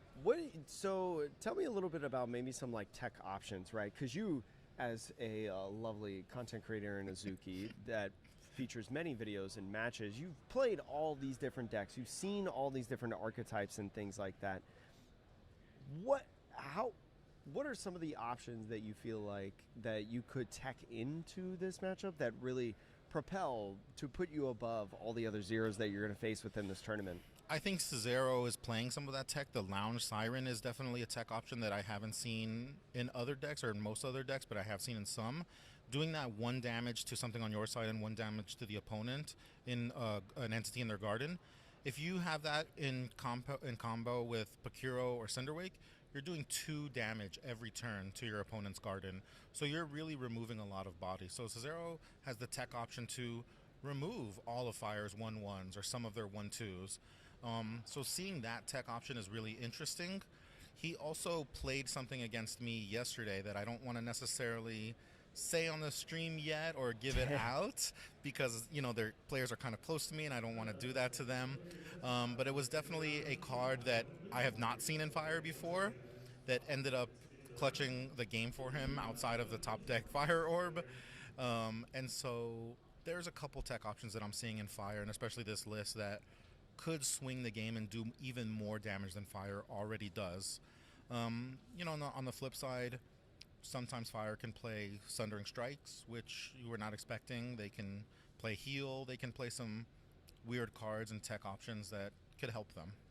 And so one card that I'm really curious about is the Fanatic Kindler, right? Being able to deal damage to entities in the garden. Going to be curious to see how many times that can go off to be able to, ping that one damage and then maybe combo another damage with your leader effect to move over from like Pekiro or the or the Cinderwake. Cinderwake. Yep. Yeah, I was like, it starts with the C. I know exactly what it is. But it's going to be curious to see how many times we can get combos like that off, or if they're worth in value to be able to utilize within the game. Yeah, absolutely. So, if he has his curve, if he's going second, he gets to play those 3 drops on curve on turn 2. And I think that's going to be really impactful. It's going to really see where we are at the game. And if he's being able to, have those explosive turns, those big plays. So getting the starting hand here for us over on both sides. We'll get into our game here and kind of looking at Alchemist's hand. I see a Fire Orb in there, I believe. A couple other different spells alongside that. Yeah, and I don't know, I don't play Fire, so, I don't know this matchup as well. But in the mirror matchup, I'm always interested to see if you want spells or if you want bodies. We've seen those 2 different styles play out of bodies versus Fire Orbs and bodies versus constant spells and things like that. So interested to see, how we go in this game and how we interact that way. It's a lot of balance for these decks, especially when you're at the top tables. I mentioned how in round 6, winning there can really help you cement your opponent's win percentage or, things like that to be able to make it within the top 8, even if you go X and 1. And it's even more important in round 7 to be able to make it. So here we go. Looks like going to be starting first. Alchemist is going to be playing a Ruby, going to be looking for that prize skin.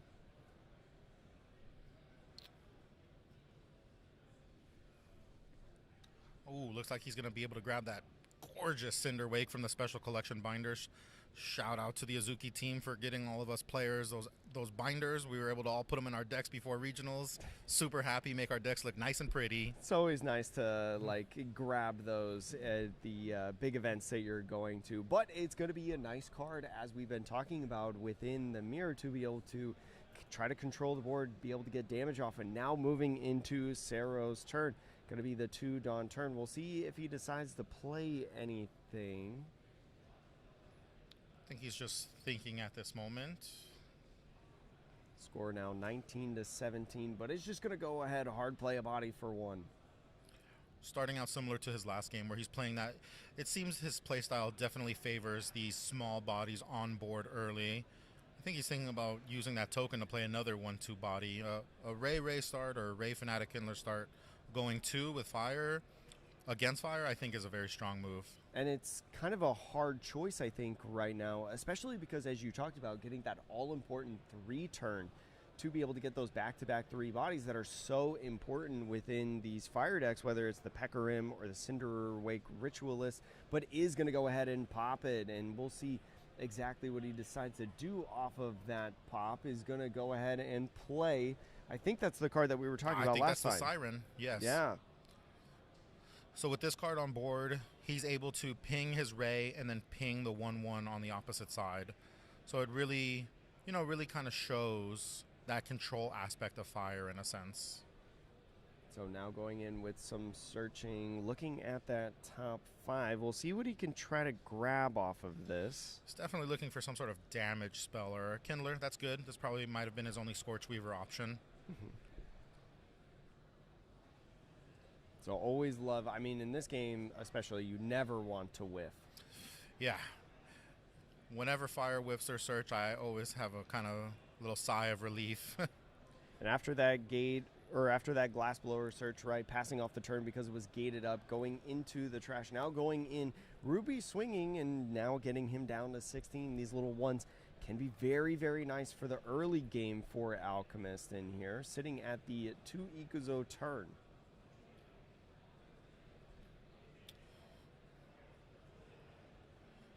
Okay, interesting. Wonder if he's going to prioritize. Nope, not putting bodies on board, but doing. Okay, see, this is kind of the two different play styles, right? One is kind of looks like they're favoring board.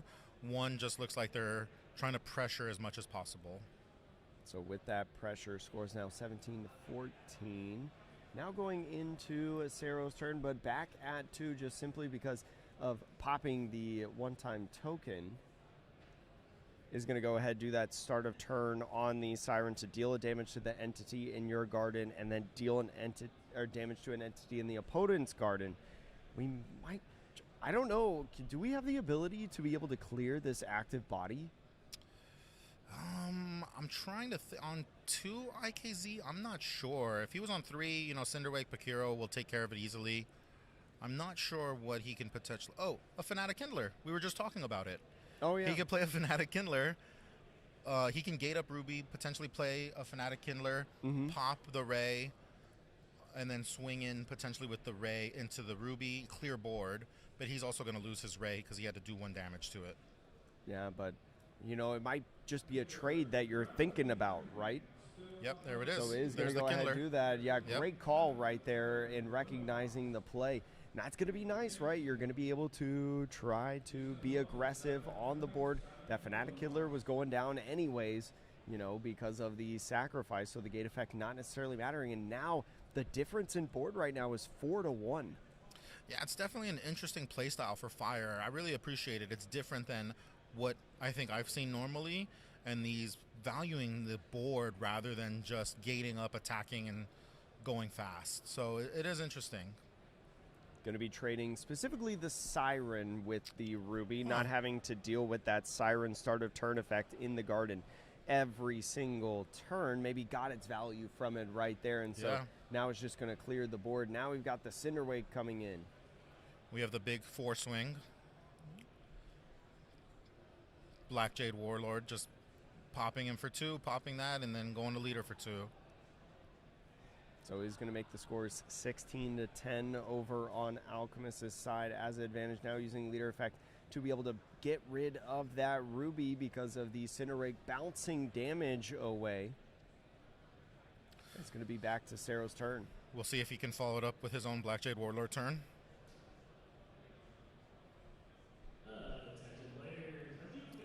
It's definitely 2 different styles of Fire that we're seeing, 2 distinct Fires, and I know Fire is aggro, but I feel like these mirror matchups are very skill intensive. These are top players, top tables, top ranked players in the world, and so it's really interesting to see their minds work and what they favor and what they don't. And it's not just aggro, go face, go face, go face, go face, go face, right? There's a lot of balance. We've seen these meticulous plays of like damage placement versus swinging with characters and swinging with specific characters, getting rid of the Siren because we don't want to deal with that effect anymore at the start. That is interesting. It's intricate decisions within the aggression that make the difference in why these players are at the top of the rankings in the world.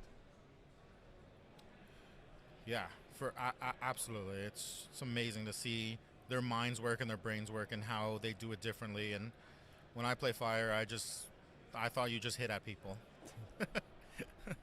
And this is one of those games, too, that, even though we've seen Fire super popular in the tournament today, seeing this specific playstyle now being known within the community, think about the next Garden Arena.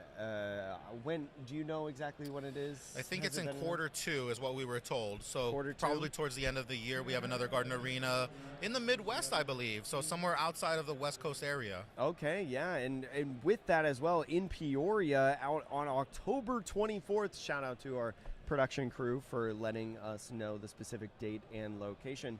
The beautiful city of Peoria, Illinois, as I like to say. I was about to say, you're going to have to tell me what state we're in. Unfortunately, I'm a West Coast guy. If you play card games, you know of Peoria, Illinois. Okay. It is is it a card game mecca? It is a place to play card games that is so good, right? And all these players go to. But going back to this game, because Azuki is what we're here for, we're not talking about Peoria and geography around the United States. Going to play a Cinderwake of his own to be able to play out onto the field. And now off of the gate effect, I think that's Spice right there that got I do think played. that is Spice. So Spice going to be leaving at the end of turn, but can be able to give some extra damage for a super powerful punch, even though the score right now 15-10 over on Alchemist's advantage. Could maybe even that out a little bit. Yeah, he's going to be able to ping Spice, attack for 2, and then Spice is going to give probably one of his Rays +1. So he's gonna be able to swing for 4 here. It's a good turn. Especially with no blockers or, with the end of turn effect from the gate with Spice going away, he's the perfect option to be able to get that damage ping. Yeah, absolutely. So is going to do exactly what you're talking about, right? Ping the Spice 4 damage, going down to 9 in the health just to get a couple extra swings in, and now it's going to be 10-9. This game is going to come down to... Wow, this is close. It's going to come down to who has better spells in hand at this moment, I think. So we see a couple in Alchemist's hand. Where's the Fire Orb, though? Where is the Fire Orb? I do see some white borders, so I know he's got some sort of spells in there. One of them is a Wraith of Cinder,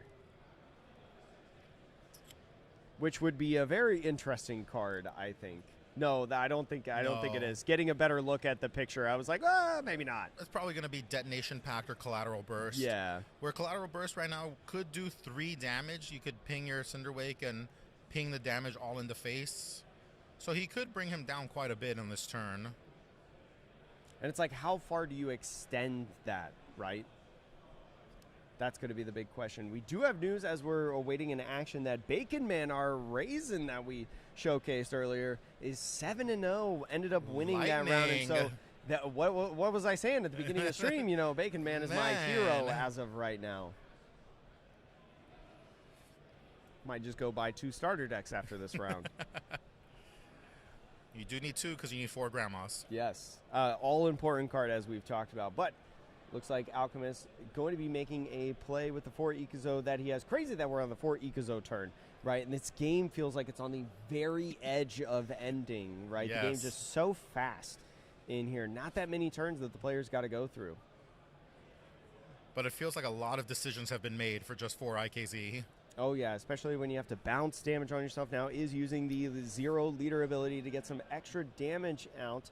Is going to go ahead, go down to 6, so 9-6. Playing down a Spice onto the field and then using that Detonation Pack is going to deal 1 damage to your own leader to deal 2 damage to the opponent's leader. 4 damage or 4 health left over on Zero's side. If the Zero has that Fire Orb, it's game over. It's game. He's got game on board if he's got Fire Orb in hand. So interesting, also not using the gate ability, specifically playing the Spice in the garden to be able to utilize as an attacker in the next turn, because remember, you can only gate up 1 thing in the turn unless the card says so otherwise. He must not have Fire Orb in hand, or else he... Oh. Going down to 6, He's going down to 5. Does he have it? It's going to be 2, though. Is going to be a collateral burst. What collateral is the burst going to put him down to 2. Oh, it's another a double collateral burst. Oh, he takes it. He was able to do the damage. Oh, my goodness. He was able to get him. Absolutely. GG. Cero still continues with undefeated. What? Sorry? Oh, I think he showed Sundering Strike it in hand at the end. Potentially could have Sundering. He could have on one of the attacks Sundering struck the Ritualist, and the second collateral burst wouldn't have been there. Oh no, he could have played on the Ray.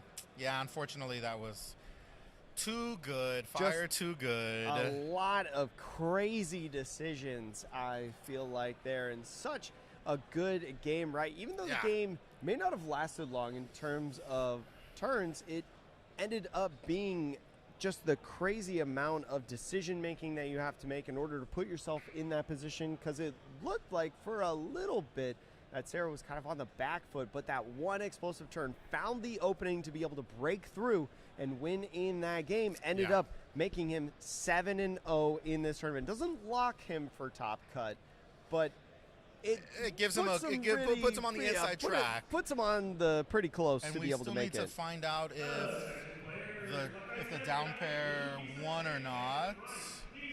So if the down pair won, we have 9 rounds. If they lost, we have 8 rounds potentially. Bacon Man was the down pair within this round, and as we mentioned, he is so undefeated. He won. Okay. So we have so another we round of potentially that. still have 9 rounds. Yeah, we'll have 3 undefeateds at the end of this round. So going to be an exciting one. Yeah, I definitely. am super pumped. That was a good match. Yeah, that was a good match. We've got about 10 minutes left, I think, until the next round gets going. So I hope you've been enjoying the Azuki TCG Garden Arena Tournament, the inaugural one, the first ever here. And I'm so happy to be beside you on this, to be able to do this with you. But we've got so much more Azuki to play, which is crazy because we've already watched 7 rounds. We'll see you guys soon.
Hello and welcome back to the Azuki TCG Garden Arena Tournament here for you. My name is Atrocious TCG. I've got Marred Platypus over here to my side, and this is round 8 of Swiss. We are in the deep pockets of this tournament before we get into the top 8 cut. Yeah, it's been a great Garden Arena. Can't imagine this is the first ever Garden Arena because it's just been, in my mind, so successful, so amazing, and I'm excited to watch this maybe final matchup. I don't know. Maybe. Depending. We do have a pair down. We have 3 undefeateds heading into this round. So I believe that we're going until 1 undefeated unless production tells me otherwise. But either way, we're going to be showing 2 of the 3 undefeateds in here, and we'll let you guys know if maybe a pair down ends and we go into top cut. But no matter what, after this round, we are going to have more Azuki here for you, and it's going to be Bacon Man and Zero. So we featured both of these players on the stream. Sarah, we've obviously featured the last couple of times, right, as the top 0 player in this tournament so far. And Bacon Man we actually showcased earlier, as well as the call that I made heading into this tournament, where I said if I was playing, I'd be playing Raizan. Yeah, I mean, Lightning being undefeated in round 8, I'm interested to see if he's teched out differently, if he has different things. Because for the most part, Lightning tends to run very similar lists and tends to run the same thing. So I'm interested to see if he is just skill differencing everyone or if he's got some tech options or what it may be. But excited to see something at the top table that is not just a 0 mirror. I mean, especially a Thunderclap, right? We saw, I believe it was Bacon Man. Yeah, Bacon Man utilizing the Thunderclap, you know, a card that kind of caught us off guard of what it can do. Maybe there are some other cards that can go ahead and help Bacon Man within this matchup. And so going in with the die roll here, we'll see who goes first and I think this is second. going to be a big die roll here. I think Lightning really wants to go first. Especially with the aggression of both of these decks, right? The ability to attack on the first turn, be able to get that early damage on, to kind of set the tone in the game. Would be nice to win die roll. Also would be nice to get a weapon at the ready. Yeah, I think in this matchup, again, like any matchup, you're looking for Black Jade Dagger in the trash early. That pinging for 2, that hitting for 2, I think is so much better than just 1 damage, the Shuriken. And I think very similar to what we saw in like the 0 mirror matches, where there's going to be a lot of minute decision making. The game itself might not be a lot of turns, but I think there's going to be a lot of decisions on when to attack, where to manipulate the damage, right? And what to utilize to be able to go in and win in the game, especially because we saw, I think it was a 0 round, 0 attacking into a character entity and taking retaliate damage, which we thought was kind of crazy, but worked out well for him in the game. Is something like that going to happen, especially with Raizan being a deck that's very notable for the leader attacking? Yeah, I'm still trying to figure out who's going first or second here, but I think that's going to be a determining... Oh, looks like our fire player is going second. If Raizan is able to get weapon and trash early, swing early, I think they can put enough pressure on fire to win this game, but it's just going to come down to if they see the cards they need to, when they need to, and what this first opening hand looks like. So going to be starting it out. I think both players mulliganing, if I'm not mistaken. I'm not sure. At least drawing their first hands. Yeah, we'll see. Drawing some hands here in this game. Cards are being drawn on screen. You definitely need cards to be able to play the Azuki trading card game. But going into the start, looking at the hand, at least for Raizan, I see a couple weapons in there, which is pretty nice, right? But I think it was the Tension was the weapon that I most notably saw. Not sure if I saw a Black Jade Dagger in there, but not liking the hand at all and putting it away for a mulligan. Yeah, and I really like Azuki's mulligan system of just taking the top 7 and not having to reshuffle. You know, you get to see 7 new cards as opposed to the same cards that you just had in your hand. So I really like that Azuki mechanic. And it makes kind of the mulligan interesting. And like, okay, let's for instance say that I had 5 weapons in my hand. What is the percentage and the likelihood that in my mulligan I find at least 1 weapon, right? That's something that you have to factor in with mulligan systems like Azuki, to where the mulligan is not just whether I like the hand or not. It's statistical numbers then of, okay, what are the odds that I see low drops? What are the odds that I see high drops, or specific cards that you need within certain matchups? It makes it a lot more intricate when you think about it more deeply. Yeah, that's a very great point. I unfortunately don't know if I can think that deeply, but it is definitely something where I just think, oh, I have high cards. My next cards must be low. So is going to go ahead and play a body out in the garden right away, getting that tempo and getting that body out onto the field. Not a weapon to be able to attack with the Raizan to start out in the game, but at least is going to be able to have a little bit of presence out on the field. Yeah, and this is an interesting card. Ray in Lightning I haven't seen too often. I wonder if it's a tech for Fire, because Rays into Fire are so good. Having those 1-2 bodies on board against Fire is extremely powerful. So it is going to play that all-important card, as we've talked about. Not utilizing the on-play effect, though, to sacrifice and deal some damage. Just is trying to keep up board presence right now.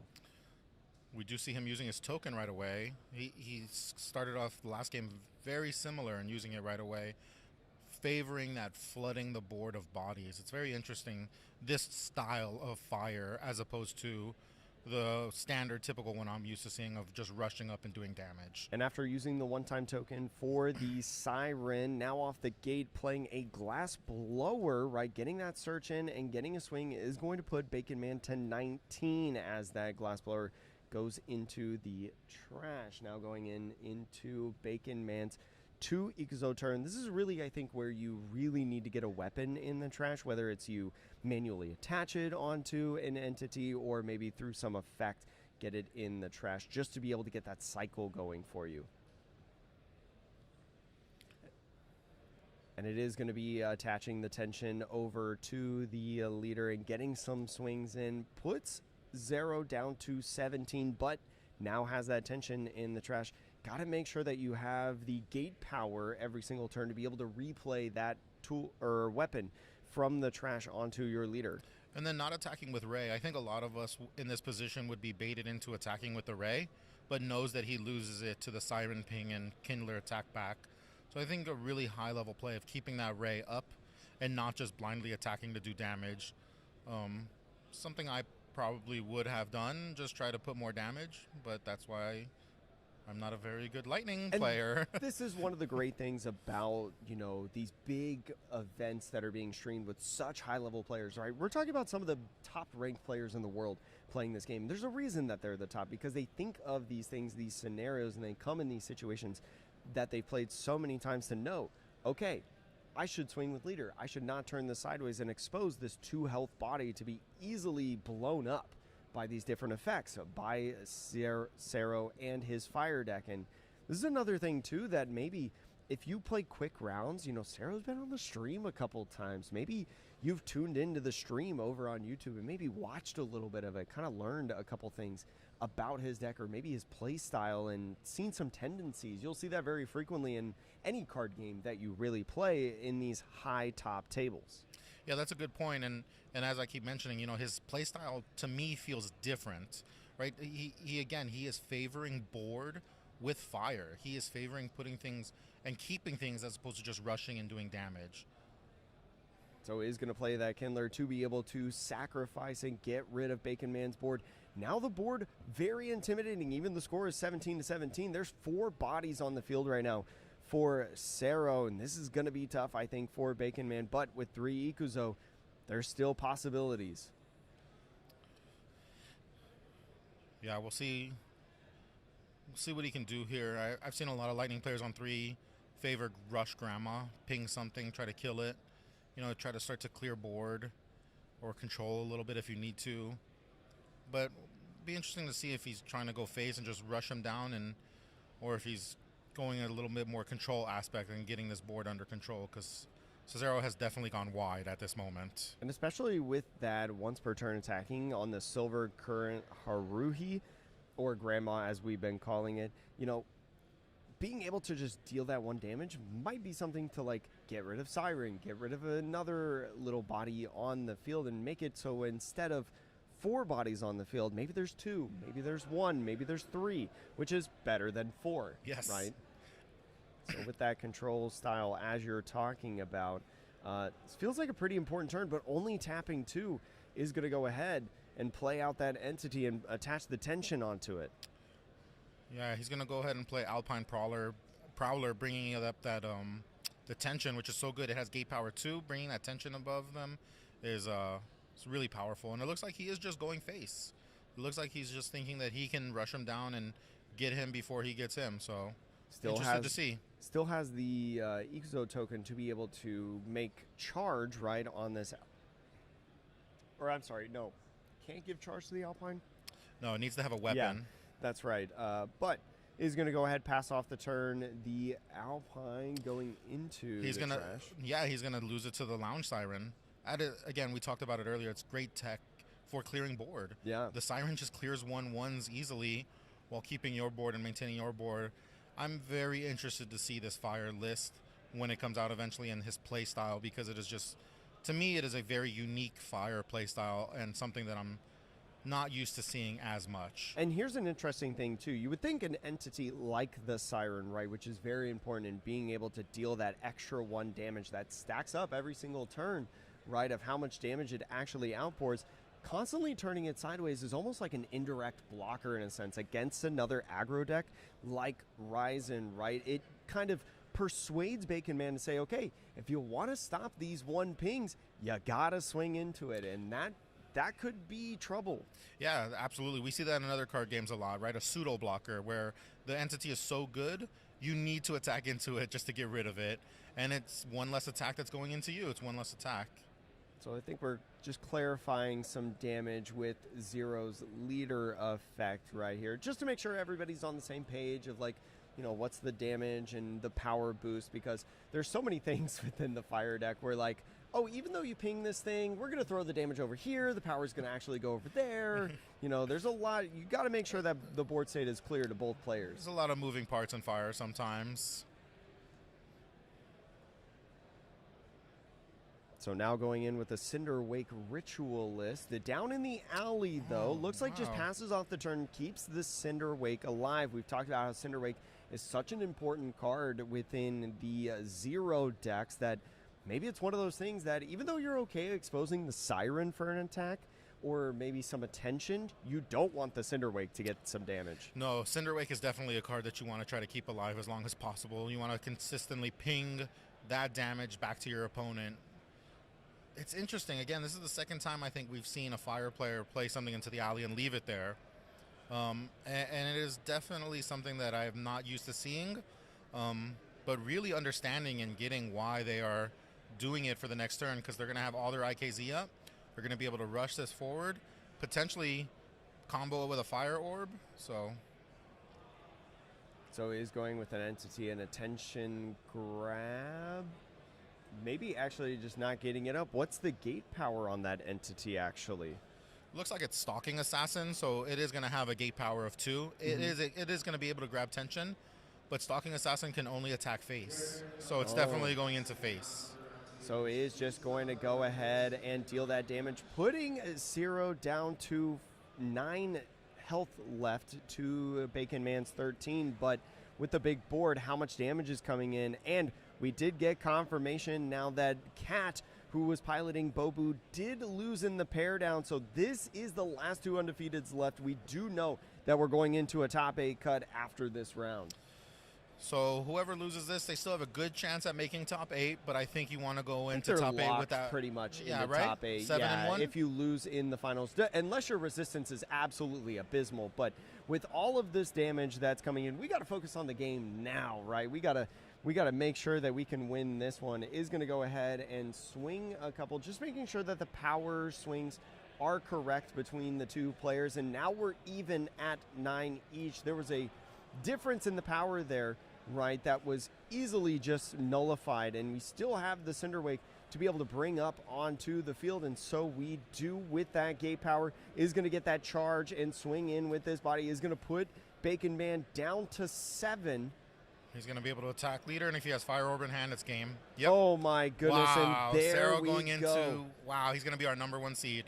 And I think that's kind of the big thing that we saw in that game, right, especially with no Black Jade Dagger, right, being able to be the weapon to constantly do, it really limited the options of Bacon Man with his gate power to be, okay, what do I play and what do I bring up, right? Because with the tension having the 2, you have to bring something with the gate power of 2, and there's much more limited bodies than a lot of these small things that we were talking about, like the Silver Current or Haruhi or other different entities that Raizan has available to them. So unfortunately, losing in this game for Bacon Man, but still more than likely going to be able to make it within the top 8. The big difference is seeding. Zero basically locks in that he's going to be able to choose first or second in all the rounds in the top cut, which is a very important thing, especially when you talk about a best of 3, right? Because in the best of 3, the player who is the higher seed will choose who goes first in the first game.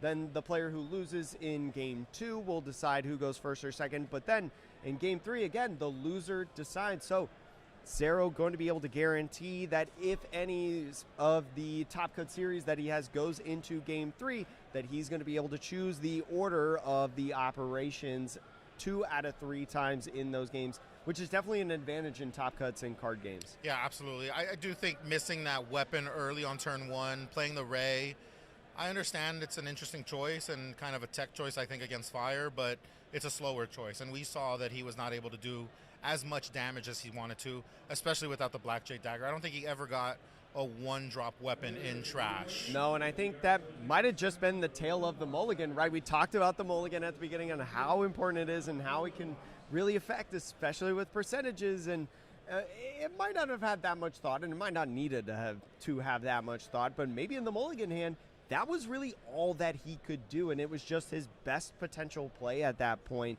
which is unfortunate because it's not the play to put you in the advantage in the matchup where you're facing against the tier 0.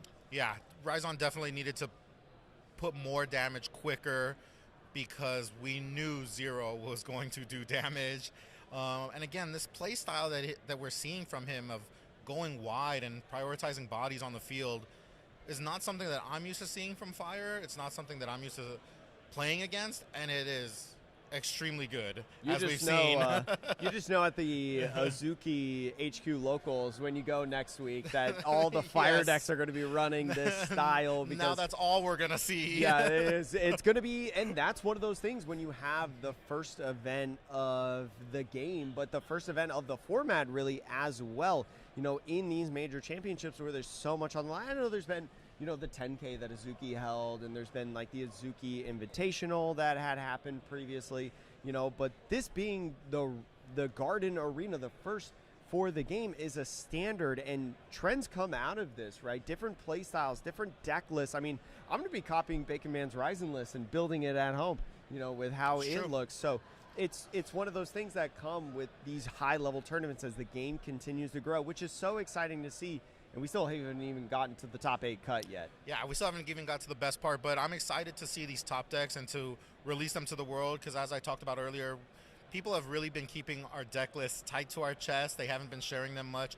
We haven't seen the sauce. People have been very tight-lipped. So to be able to get these deck lists out into the Azuki community, out into the world, where I know there are a lot of people clamoring to see these decks and to see what tops so they can build it themselves, right? So they can practice with it, because some of us may not be the best deck builders, but we could still play a deck when you give it to us, right? And so I think the Azuki community has been craving deck lists, and I think after this we're going to be more open with deck lists, and it's going to open the floodgates, hopefully. And especially because after major events like this, you start seeing more content as well come out, more people, which is always a joy to see, right? More people talking about the card game, excuse me.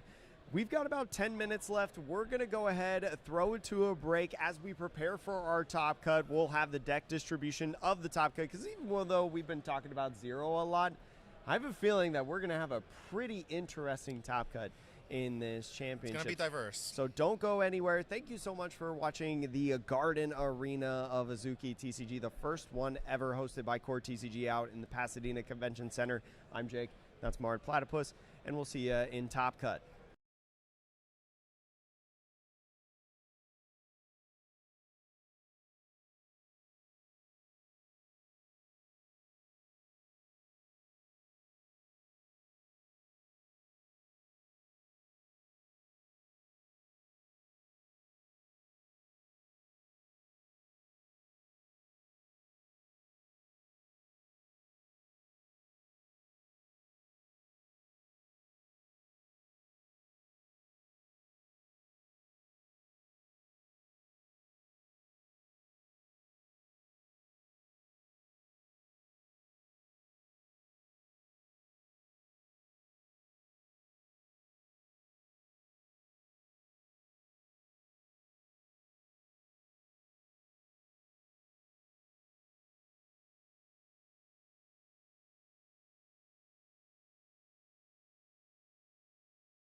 Hello and welcome back to the Garden Arena here for the inaugural Azuki Major Tournament. My name is Atrocious. We've got Marred Platypus over here to my side, hosted by CoreTCG, and we're officially into top 8 cut.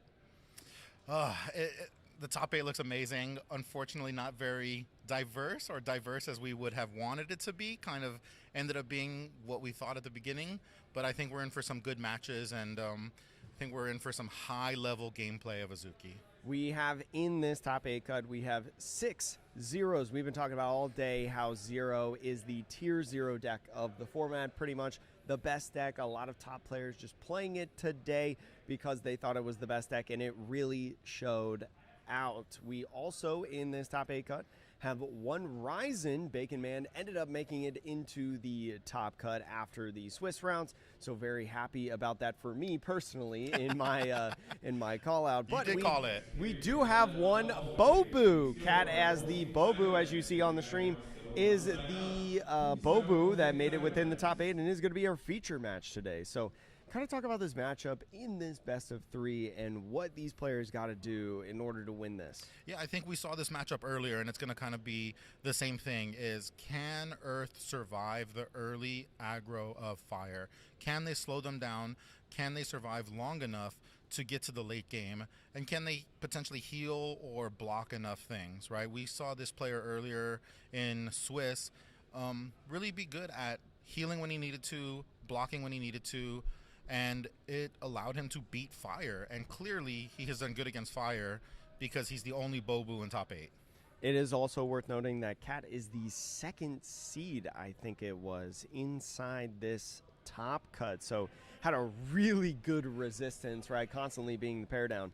And Drewski being the 7th seed. So Cat is going to determine the order of at least this first game and the potential 3rd game, as we were talking about earlier. So that's going to be a really big advantage for Bobu to try to win this game, on top of all that healing and, you know, those different strategies that we had seen in the previous stream match from Cat that we were talking about earlier. Yeah, and, you know, Bobu wants to see the Sundering early, the blockers early, small searchers to turn on the blockers. Again, he needs to slow down the aggro of zero. If he can survive into turn 5, 6 and be outside of that Fire orb range, allow himself to heal some and to block some, he can turn it around. He can start to put out some of his bigger bodies. We saw in Swiss him use Jar of Beans and cards like that to heal. So that's going to be really key in this matchup, and making sure you make it there to get to those top IKZ plays and allow him to come back and beat zero. It's going to be a best of 3 in this match. You have to win 2 games in each of these sets. So after this game 1, players will shuffle up, draw a new 5, and get immediately into game 2. So opting on some mulligans. I think Cat liked his hand enough to keep, but looks like Drewski opting for the mulligan. We've seen mulligans go both ways today in this tournament, so we'll see how this one goes. Yeah, and I'm really excited for this top 8 and best of 3. It's not something that I've seen often as an Azuki player. Normally our tournaments are just best of 1. So seeing this best of 3 is really going to be interesting. And it looks like Cat opted to go first in this one, ready to rock and roll, and is going to start out with some searching.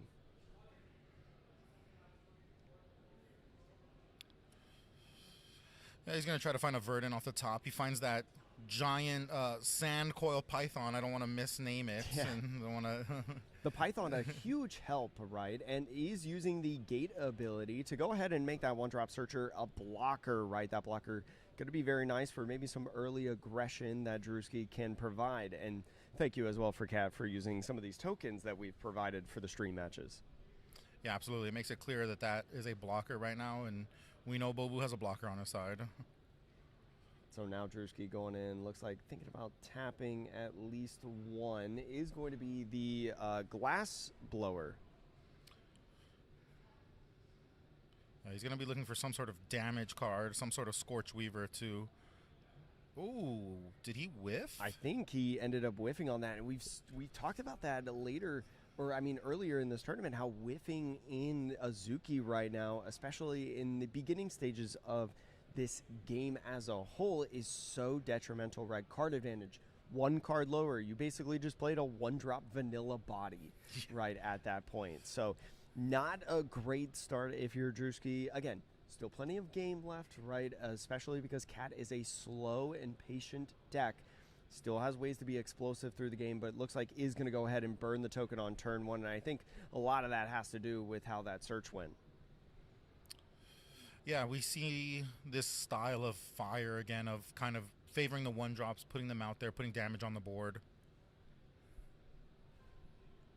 So now, especially with Cat, right, having that Searcher pushed up into the garden from the alley because of the gate means that he's going to be able to have to do it again, and he's going to do exactly that. But that 1 damage now putting Drewski to 19, going to be looking for a Verdant, and finds another Python. We saw that in the stream game as like a lock kind of card to say, okay, you're not going to be able to do any damage to me unless you have charge. And so Cat really just setting up for that game plan later in this one.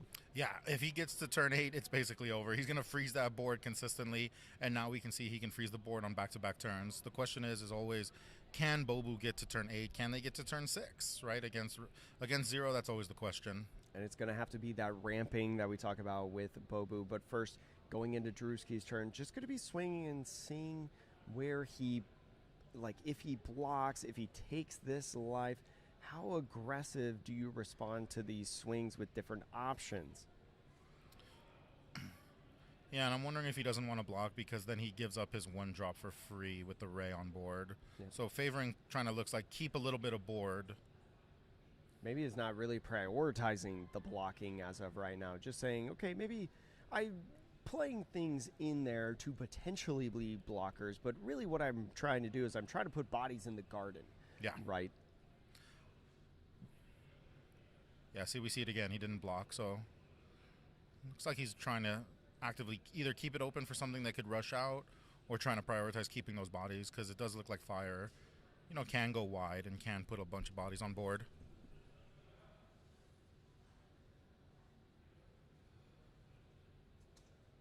Be interested to see here if he plays a couple 1-drops and favors, again, going wide on board, or if he plays kind of like a Spice or something and gates it up. Yeah, he's prioritizing just putting those 1-drops on board, but just putting damage and really has to get under the turn 5 turn of Bobu because when Quicksand comes out, Quicksand hits this whole board. Yeah, and so it's going to be kind of a double-edged sword. You kind of open yourself into that opportunity, but also you got to be able to apply pressure, right? So what is Cat going to do now on the 3 Ikuzo turn? Has a couple different options. I think we've seen a couple different cards that players have played throughout the tournament today and the couple times that we've showed Bobu, like the wobbly cabbage card. But first, just kind of going in with some swings and also used leader effect. Yeah, he did. He used Bobu effect to gain the health. That was interesting. And then pass with 2 IKZ up. So that's kind of a big deal, right? No blockers on the field right now, but also no bodies to be able to respond onto the board after trading the 1-drops. And so now going in with the different swings over on Drewski's side, he's going to be able to apply a lot of pressure potentially, but looks like maybe a counterspell going to be utilized. Yeah, we see the Sundering Strike come down, knock out the Cinder Wake. It's a 2-1 because it takes damage at the start of the turn. It's a good move to prevent 2 damage to you, and still has 1 IKZ up. So maybe is threatening maybe another one, but ends up using leader effect to be able to get some extra damage there and knocks Cat down to 15 health over to Drewski's 19. Now is going to be playing that Pecorin down onto the field. We'll see if he plays anything with the charge off of the gate effect. Yeah, could be something like the... He's, obviously the ideal play is Black Jade Warlord here, do 4 damage. But with that 1 IKZ open, you're worried about a second Sundering Strike, but he's going to test him. So he's going to go ahead and swing. Definitely maybe don't want to use something like the Fanatic Kindler, right? Especially when Bobu uses his leader effect. Don't actually want him to get a little bit of health there that we've seen that some 0 players have been utilizing as strategies, playing that Kindler off of the gate effect. But now going in with some swings, ended up swinging there, getting some power onto his leader and swinging again. Now puts Cat into 11 on his 4 Ikuzo turn. Yeah, that was a huge turn. He chose to use the Sundering Strike on the Cinder Wake, and Drewski was able to take advantage of that with the Pekiro into the Black Jade Warlord. I guess he didn't have that second Sundering Strike. He was just threatening it with the IKZ open. And that might signal over to Drewski of like, oh, maybe you don't have another one in hand. So going ahead and trading, now tapping all 4, looks like is going to be a body here to be able to heal 2 and go ahead and make a blocker. Yeah, we saw this in his first matchup against Fire on similar health as well, as playing the Shroom Tenders out to heal and to give itself blocker. It's a really strong play. You prevent, again, another Black Jade Warlord turn, and you gain 2 life. So, you know, he's just, again, he's got to try to stabilize. He's got to try to make sure the board doesn't get too crazy. And he's going into 5 IKZ next turn. So there's always a potential for quicksand if Fire gets too greedy and goes too wide. Always different things you got to think about. Not only do you have to think about your turn, right, as the offensive player, but you got to think about how is my opponent going to respond to this? If I make this specific play, right, and they do this outcome, how does that affect me in the long con of this game? It's more than just playing for the now. It's playing for the future, and it looks like we're going to be using... Looks like a collateral burst. So he's going to be able to ping his Pekaro, take out his blocker on the other side, and leave himself up to a clean attack. So this is, you know, he's trying to control board. As Fire, I think good Fire players don't just attack face. They do a really good job of controlling board and make sure it doesn't get too crazy. Especially with Pekaro having that once per turn of redirecting damage that gets onto it is a perfect opportunity to be able to play this this spell, to be able to go ahead and, as you're talking about with Collateral Burst, manipulate some damage and try to remove things off the field. I think they're just talking about what he's doing or what's going on. I wonder if he's... Collateral Burst, you have to do 1 to your own entity and then 2 to either opponent or entity. But with Pakiro, he gets to bounce one of those damage as well. Well, I think maybe what they're talking about is the sequencing. So do you fulfill the Collateral Burst to do the 2 damage before you redirect the attack on Pekiro? Oh, that's actually a really great question, because then he'd have to put the damage on Ray, because I don't believe it's a May ability. So definitely an interesting situation. Maybe had thought of that idea after playing the card, and so is just thinking about where it's going to go, but it is going to go ahead and take that knockout there. I think there should be there might be 1 damage somewhere.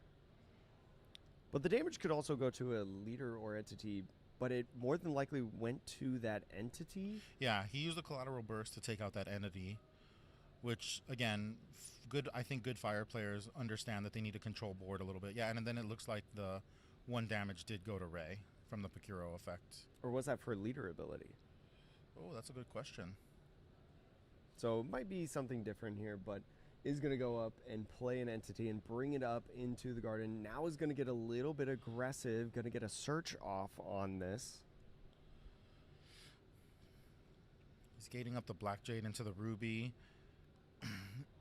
Passing up on Fire Orb because we can't grab it, but putting it at the top of the stack.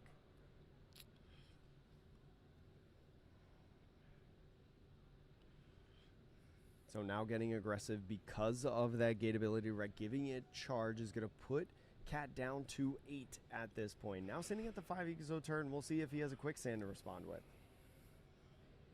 Yeah, I'm interested to see if he thinks Quicksand is the right time now, or if he puts up some blockers, because as we saw in one of our games today, when your opponent Quicksands and has no IKZ up, Fire can hit back for a lot. Yeah, definitely. It's a tricky balance, right? You don't want to hit certain thresholds against a Fire deck in terms of your low health because of, as you're saying, the ease of being able to hit those. So what do you do in this situation as Cat? Do you try to go maybe for some healing? Do you try to go for just pure board removal? Nothing is in the alley, so if you were to use something like a Quicksand, it would clear everything. But looks like tapping 4, it's going to be another heal. Yeah, he really is prioritizing the Shroom Tender blocker. He did it in the other games, and it seems that that's kind of his game plan, to try to slow down Zero a little bit, is to consistently heal and to put up a blocker. And he did Bobu effect, so he's going to potentially heal another one as well. Especially because Drewski has been pinging around this damage to get rid of some of these bodies, right? Using Collateral Burst in the last turn. Now maybe makes him think about a little bit more of if he wants to do that same thing on this turn with this body out onto the field, right? Just simply because well, then Cat would heal 1, right? Does that 1 damage matter? Is that something you can negate with the different swings? Does that mess up the math for the future turns is going to be the real question, but starts out with swinging first. Yeah, I'm really interested to see when he chooses to block, because with all 5 IKZ up, he still has an opportunity to play and gate up things and rush. Okay, he's going to take the block early. That is interesting. Taking the block now is going to guarantee that you're going to be able to get the heal as of right now, while also trading into it. Maybe thinking, well, there could be a way that Drewski gets rid of this body with different effects, so might as well guarantee that I get rid of a body on the field for this block. And so Pekiro coming in, gated into Spice, I believe, is going to have 4 different attacks that we can utilize here, and is using leader effect to be able to go ahead, bounce the power or bounce the damage on Spice to be able to then boost up power somewhere else, another entity in the garden, and it looks like it's that near side character. Yeah, there's going to be a lot of damage coming in on Fireside right now. He's going to be swinging everything out, and then he's going to be swinging Black Jade Warlord and sacrificing it. He's really going to take Earth down. That was a huge turn from Fire. Yeah, already down to 5 health now, is getting some damage on the leader to put him down to 3, and there we go. It's going to be another Spice, just playing it in the garden. I would have maybe liked to see that in the alley just because of a quicksand, but if there's a quicksand, that's not healing, that's not playing any bodies like Stone Masks, so maybe you're okay with that, actually. Yeah, and as we've seen from Fire, they always have it in hand. I think he's down to 1 card, but I wouldn't be surprised if that last card was a damage card. I mean, especially when you're playing games such as this. Is going to go with the wobbly cart. It's going to go ahead, gate up as well. Oh, and he's going to go into the Warding Totem. That, again, that beautiful special collection set that we all were able to get. Those cards are just gorgeous. The Warding Totem also able to ramp him, so I believe in the next turn he goes to 8. Yeah, he's going to be able to start dropping big bodies now. So now you've got double blocker on the field. If you could just survive on this turn, you might be able to get there. Yeah, I'm interested to see if he can survive. He looks like he's confirming he's tapped out of IKZ, which usually to me indicates that he's got a play in mind that he's about to do. Mm-hmm. So especially when there's no IKZ open over on your opponent's side, it's a little bit easier to math out the potential things that can happen on this turn, because most of the IKZ do cost at least, or most of the cards cost at least 1 IKZ to be able to utilize that would affect your decisions that we've seen previously in this game. Yeah, and if he has just 1 damage spell in hand, he's going to be able to do... Oh, it looks like he's got it. Looked like he had Collateral Burst. It's one of those things, too, that you want to make sure that you're able to do it. Is going to go ahead, put the damage on Pekiro to then deal 2 damage to an entity.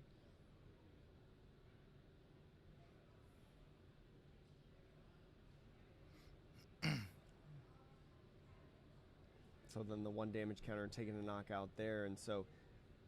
He's going to ping Spice, and he's going to boost up Ray, and he's going to be able to swing for 4 for game. It looks like it's over.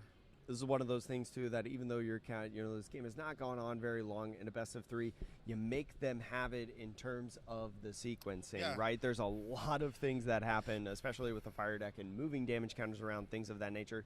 Not saying that you're hoping that your opponent does something illegal, but maybe makes a mistake, Yeah, for sure. Look, Earth, when it comes down to it, sometimes the only thing you can do is play 2 blockers and then just hope that they don't have it, right? Mm-hmm. Hope they don't have a Detonation Pack, a Collateral Burst, something to do damage, of course, the Fire Orb.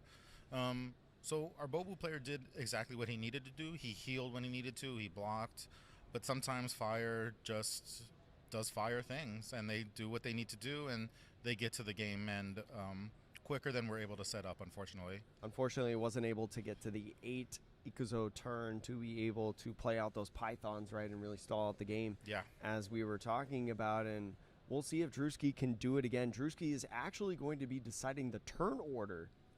Or I'm sorry, no, Cat is going to be deciding. I'm crazy. Cat's going to be deciding the turn order in this game because he ended up losing in that game. So we'll see. Drewski already potentially was able to win on a unfavored turn order. We'll see if he can do it again. So as players are setting up, we do have some statistics of the different players that were in the room today. 38 of players within this tournament were playing 0, so not at the 60 as you were saying. I thought it was going to be higher. I'm actually surprised it's only 38%. A 38% meta share is still a hefty one, and sitting at 25% of the room is Raizan. So, wow, my predictions were way off. I mean, apologize. That's some quick math, but that's over 50% of the room is sitting with these aggro decks, right? 63% is sitting with an aggressive deck aside from you, and then 19% Bobu, 18% Shao, and then it breaks into some other percentages of some of the others. But that's your top 4 leaders of this tournament. And it makes sense to me. I mean, as a water player, I love water, and I will forever stick to it. But I know we are weak into fire, no matter what anyone says, and it is a tough matchup.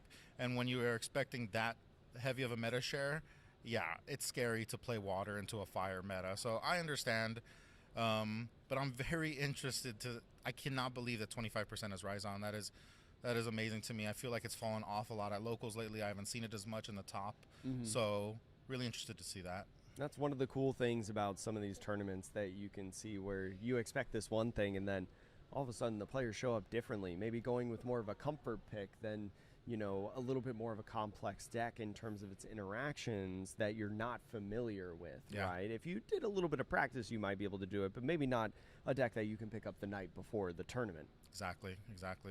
So going into this, though, it is game 2. Drewski up 1-0 right now after going ahead and playing an entity on their first turn. Cat passing it off over to Drewski. Drewski's going to go ahead and get some searches. Looks like Glass Blower is the first one. Yeah, and it looks like Cat playing the Mocking Dummy on turn 1. Maybe he's prioritizing trying to reduce damage more or whatnot. We don't see his hand, and we can't see if he has any other 1-drops, but you know, it makes sense to prioritize. And especially because Mocking Dummy is very similar to what I was talking about with the Siren card in the Fire deck, where like you put it out there and you hope that your opponent puts resources into it, right, to try to get rid of it. Because the more resources that are into it, there are less resources coming at your life total. And you'll really like that against aggressive decks like Raizan, like Zero, stuff like that. So he's going to go ahead and use the leader ability after gating in that entity right there. And so now he's just going to go ahead with an aggressive swing. He's going to use a Cinder Wake, swing for 3. I'm just going to get 2 damage through. Oh, I wonder if he... We have seen this a lot. These fire players are using this token on turn 1 to put out another 1/2 entity or another 1-drop entity. And it has, for the most part, we've seen on stream, been doing really well using that token early and dropping another 1 entity. So going in here now is thinking about whether or not he wants to burn the IKZ once per game token, but just passes off the turn, and then because of that gate effect, just putting that entity into the trash. Now moving over to Cat's second turn is going to be tapping 1 to play a searcher. Going to be looking for a Verdant, I believe. See if he finds another Python. Oh, but this is actually the Obsidian Searcher. And Obsidian, I'm sorry. He finds his beautiful Altart Stone Mass Ancient. That's going to be an interesting card for this one, right? Costs 1 less than the Pythons that we were looking at in the previous game, and so that might be something that if we can get a little bit of ramp going in there, we can play that out and make it a very big problem card in this matchup. Yeah, you cut off a lot. I think earlier in the stream we saw where a fire player had a Fire Orb, a Stone Ancient. And if I'm an Earth player, I'm saying please do that. Thank you. So does have blocker on his searcher right there. Still has that dummy out. Now going ahead and gating up a Spice over on Drewski's next turn. We'll see if he plays out another character, and he does.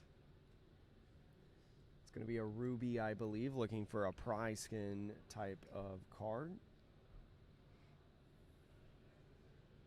Does look like he has 1 or 2 options, but really mulling over which one is correct, and it looks like it's going to be that Ritualist. Yeah, that's a great hit off of that Searcher. You always want to make sure if he doesn't have one in hand to have a 3-drop. I mean, out of all the Zero games that we've been watching throughout the day today in this tournament, that's been one of the key cards for all of these decks and all these different matchups. Yeah, absolutely. Cinder Wake is kind of the backbone of the deck, along with Peoria on that 3 IKZ turn.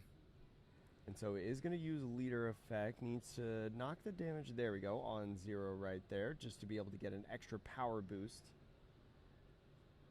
Is going to put the damage on Spice to be able to get some extra damage on Ruby, and the block going in over there, and then Bobu healing 1 because of leader effect.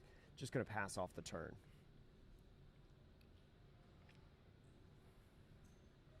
Yeah, you know, we've seen it earlier. I think he's trying to just prevent damage, and he's doing a good job at this moment of keeping his life total high and preventing that damage. And it seems he's got something in hand as a response, because he keeps IKZ up, which is an indicator of making sure he has something to respond with.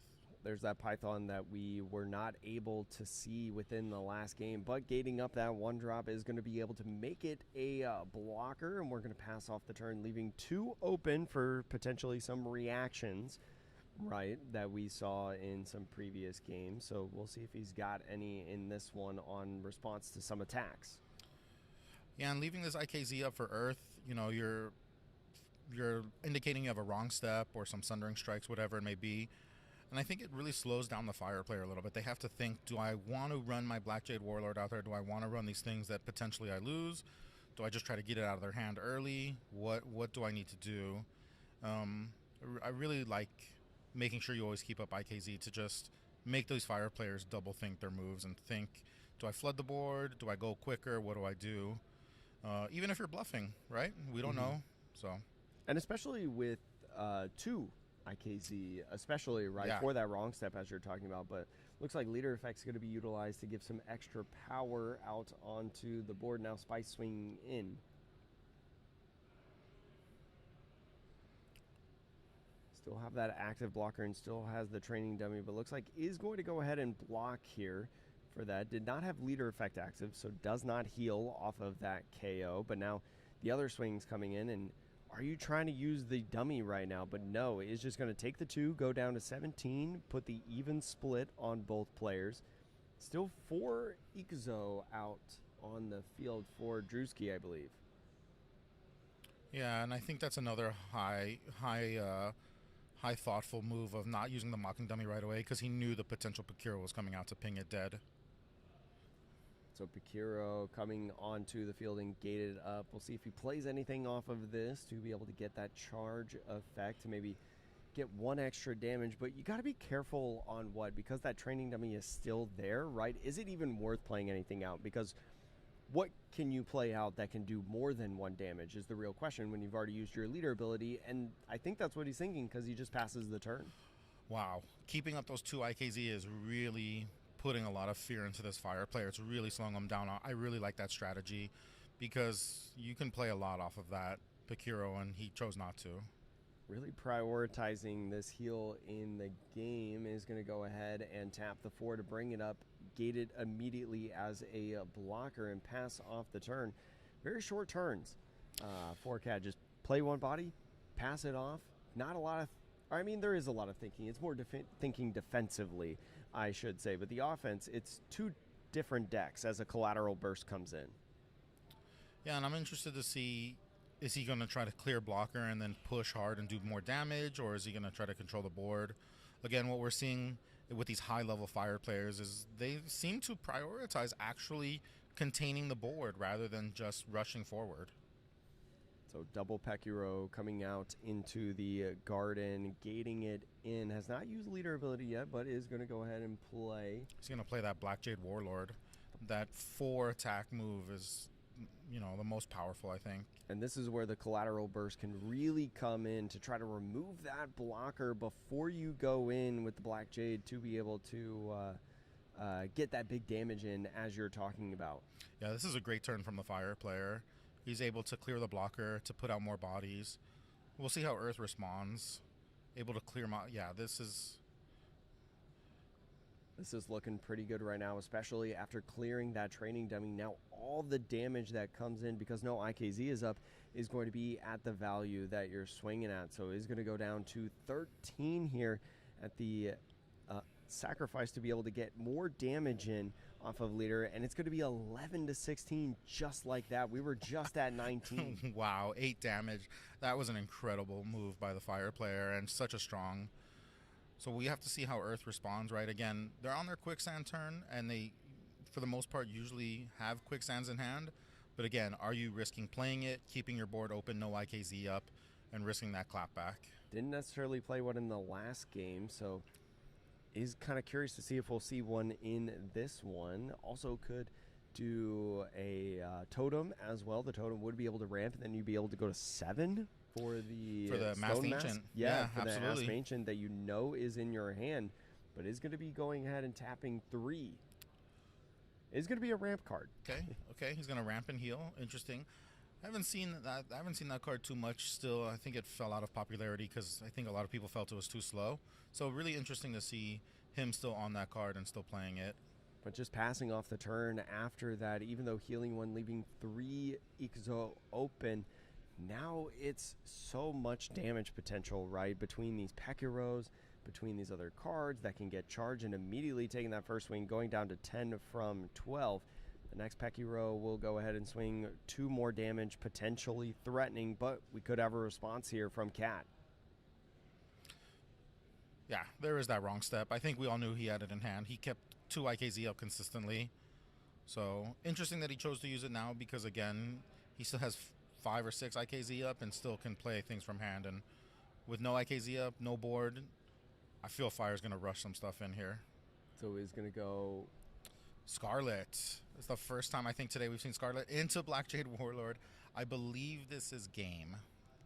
Definitely showcasing a lot of potential damage right here, but still got to use your leader effect and still got to... He still has to sequence it correctly, but Yes. with no IKZ up, he's going to be able to allow Scarlet to increase her damage, attack for 5, and Warlord's going to attack for 4, and then that last damage will be right there. Yeah.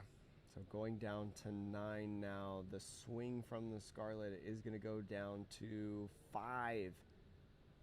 Another swing in again. 4-3 is going to sacrifice, give some to leader, or 2, I'm sorry, is going to go to 1. Oh, he must have used leader ability already earlier because he could have given it to Scarlet, I think, to win, but he must have already played it. And that might be one of those things that we were talking about before on the sequencing. Yeah. Right? Just asking him to have it. And that's kind of what we're talking about, how, like, you know, it may feel like that a red deck is, you know, just go faces the place, et cetera, but it's a little more than that. But Cat saying, you know what, it's late. We've been playing a lot of Azuki, and you have a lot more to play. I kind of see the writing on the wall with 1 health. I'm just going to go ahead and concede, and congrats in making top 4. Hey, you know, shout out to Bobu, though. I mean, he got his top 8. He got his Raizan. He did tremendous today. In a room full of fire, in a world where he knew that he was going to face it, he still brought it and still did amazing. So shout out to him. You got to think as well that, you know, playing different zeros in, you know, the Swiss rounds and things of that nature, maybe this time the deck just didn't really do it, or maybe the opponent just did really well. You know, there's a lot of factors that go into it, especially in card games, and everybody gets to that situation where it's just, dang, you know, you feel like it feels bad to lose in the top 8 like that on a 2-0 when you had probably beaten so many zeros forward, but you know, that's why 0 is one of the top decks of the format. Yeah, and that's just how it goes. You know, we have seen it consistently at locals and in all the games we've played is when 0 high rolls, 0 doesn't lose. Mm-hmm. It doesn't matter what you do. You could be the best player in the world playing against someone who picked it up 5 minutes ago. If Fire high rolls you, Fire will win. And it's also putting yourself in that position, right? We saw multiple plays from Drewski of situations of, not swinging with this body or not putting the damage in this specific place that put him in a very good position to put him in the best position to win those games in the way that he did. So I think there's a testament to that as well, where, you know, as you're saying, like, it could be pretty easy to pick up and do well, but these top players that we got in the room right now, there is nothing easy about what they're doing in this top 8. It is crazy. These high-level skill players are amazing. Just some of the plays we saw, some of the moves they made are things that you would not normally expect, or they would go counterintuitive to what you're thinking. So they were clearly at a different level and very skilled. And again, that Bobu player taking it all the way here, you know, huge shout out to him. Bobu, I think people were sleeping on it, thought that it wasn't as good of a deck, but clearly, you know, when you have a skillful player running it, the deck is just fine. And I also have news as well in terms of the rest of the bracket. We are guaranteed now to have Zero win the Garden Arena here. Our Raizan Bacon Man ended up falling in top 8 to Jay Bay, and then obviously, as you saw, Bobu and Cat losing to Drewski. So top 4 is all going to be Zero no matter what. We only have half of the tables are reported as of right now, but we can guarantee just knowing all the different matchups in here.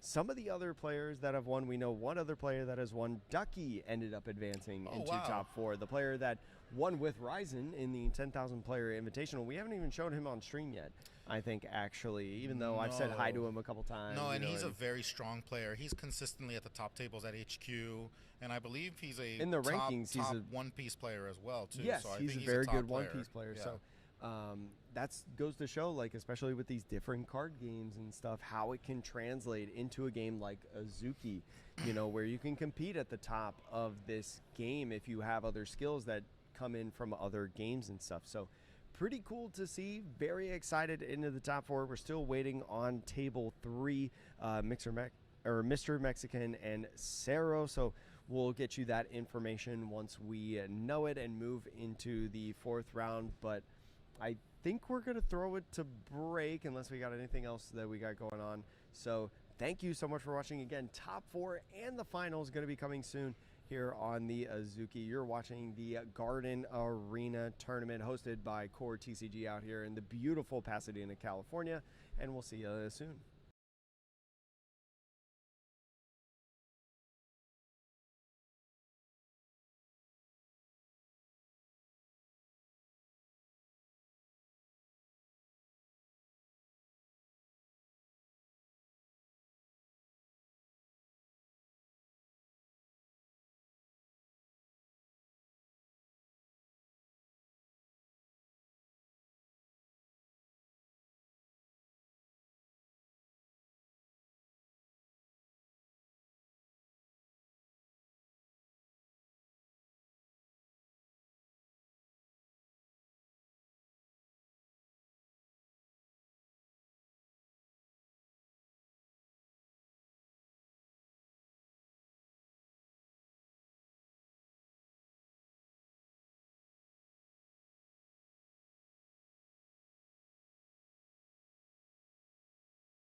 Want to lead it?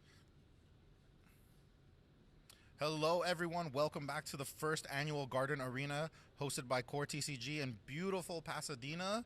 I am Mart Platypus. I'm here with Atrocious TCG.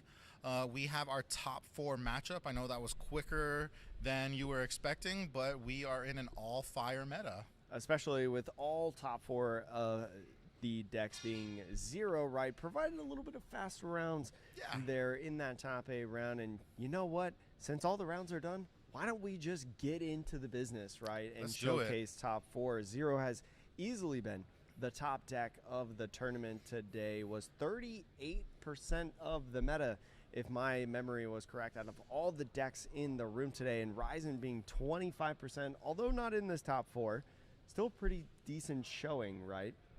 Yeah, and 0 had a great conversion rate. I mean, if it was 38% of the room, but 75% of the top 8, shows that it's a good deck. Yeah, and I mean, I don't have exact numbers on top 32, top 64, that kind of benchmarks, just top 8 for you guys. But I think is honestly a really solid testament of, what this meta looked like and what were the strong decks heading in this championship. And it's the manipulation that you're able to do. Not only are you able to just be super aggressive, right? You're able to manipulate, remove bodies off the field. It's a form of control as well in terms of when players are playing 0. So it's been really exciting to watch. I'm excited to learn maybe a little bit more, especially more of the mirror match. Although we've been talking about 0 all day today, we actually haven't shown the mirror match that much.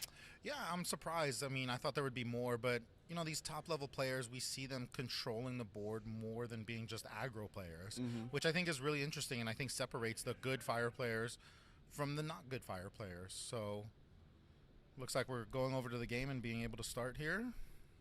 So, going into here, I believe Mr. Mexican is the higher seed player within this top cut, so he is going to choose first or second, at least in this first game, and guarantee that he'll be able to choose in a potential third game if it comes down to that. But looks like Drewski very quickly chose the mulligan option, both players doing it, so we're letting fate decide this game.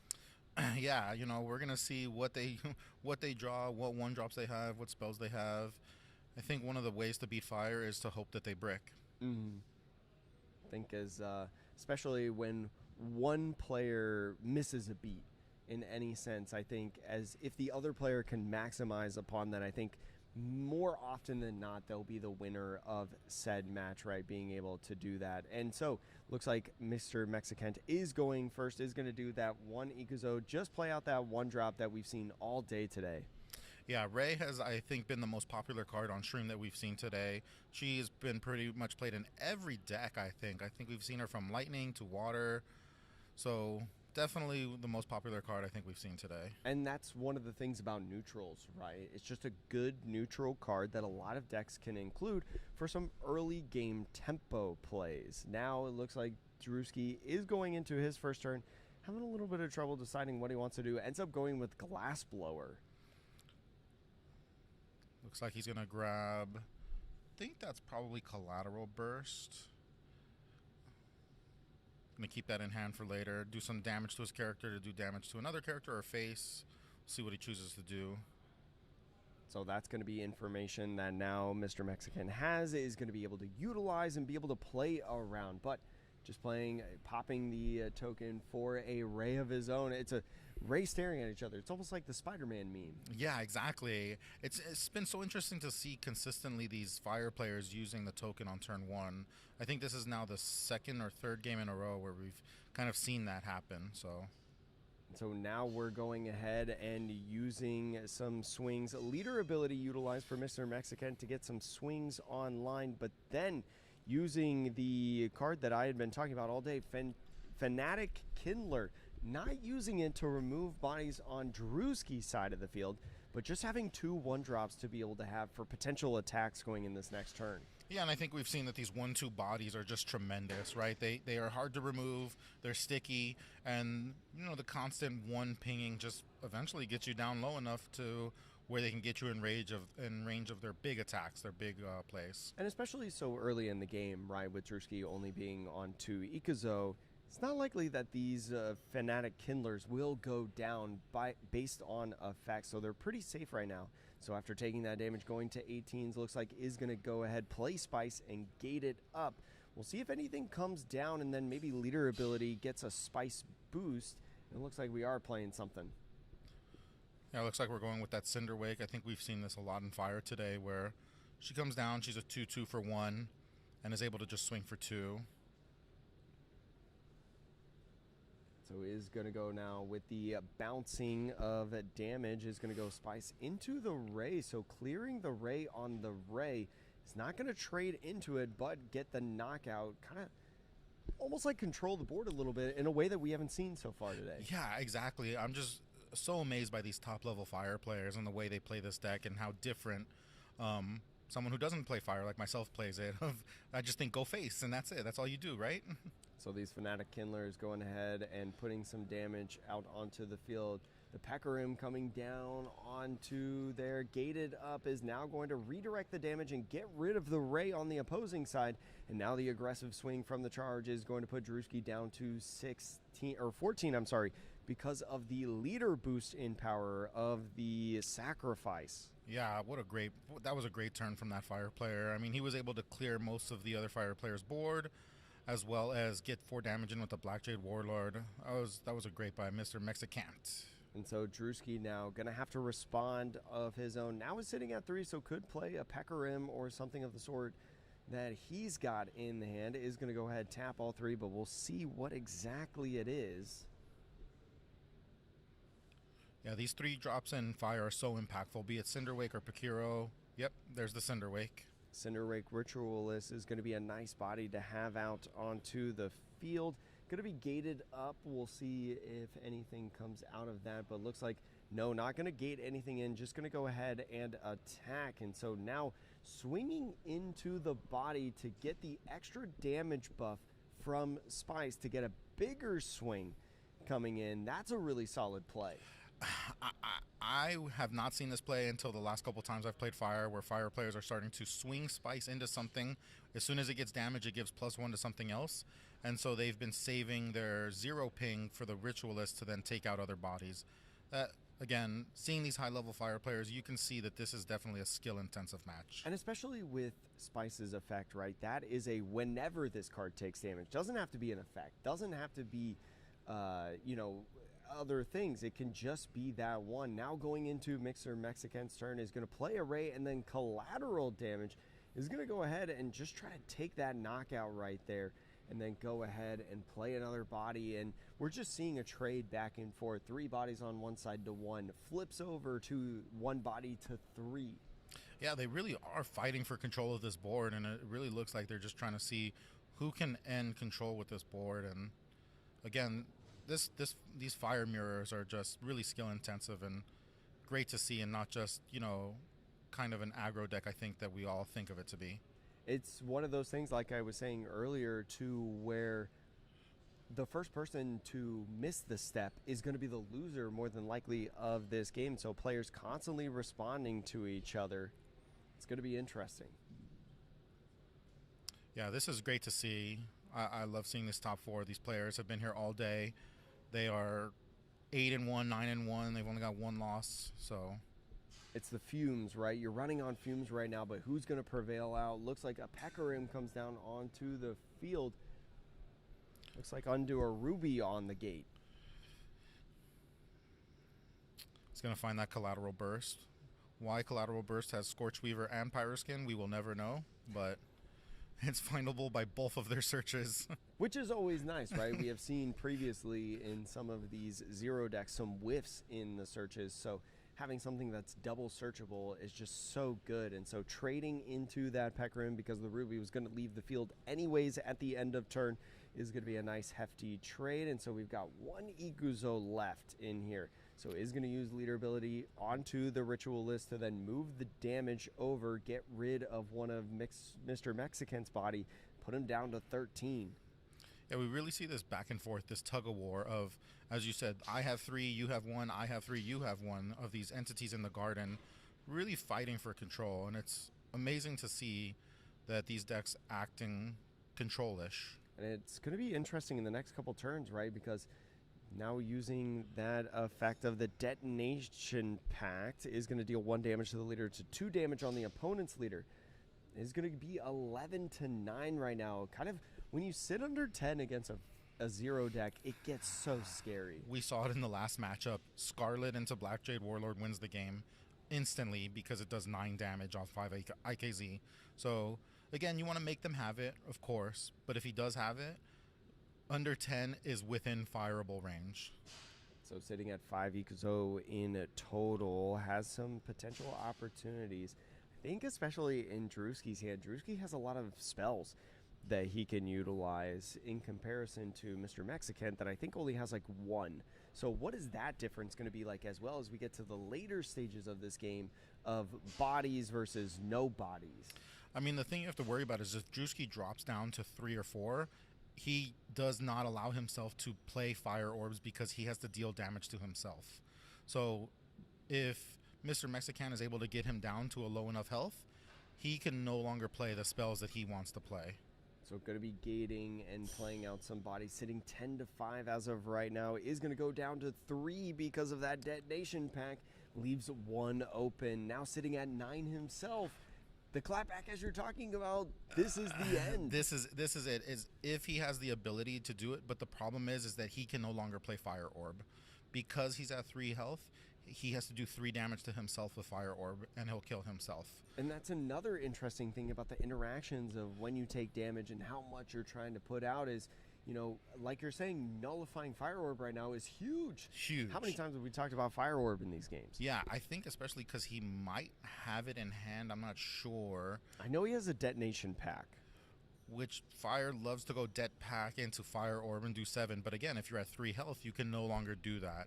So getting him down to 3 health was incredibly smart by Mr. Mexican. That's something we all strive for, is putting Fire out of Fire Orb range. But it's still not over as of yet.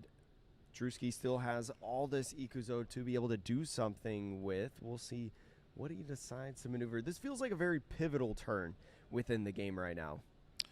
Yeah, we got to see what he can do, how much damage he can do, and maybe can he bring his opponent down to 3 health so he can't Fire Orb him back or what it may be. So still has 5 available to him, and this is still game 1 of the best of 3, but game 1 really just sets the tone in any best of 3 for any of the card games or competitive settings that you may play, specifically because of that turn order that we were talking about, right? You want to get that priority and put the pressure on your opponent of, okay, I'm up 1-0, you let me win again, and it's game over. Yeah, really put your opponent on the back foot if they're down 1-0, because then they got to win 2 in a row as opposed to just 1 more, so... Spread out his Ikuzo between 3 and 2, and also here's another thing too. How much do you worry about that one that's left up over on Mr. Mexican's side? In Fire, I wouldn't worry too much about it, and potentially he has a Sundering Strike where he just couldn't use all his IKZ. For the most part, I don't think Fire is playing much Sundering Strike or responses. I personally wouldn't be too worried about it, especially with the Pakiro. If he plays Sundering Strike, it bounces off of him the first damage.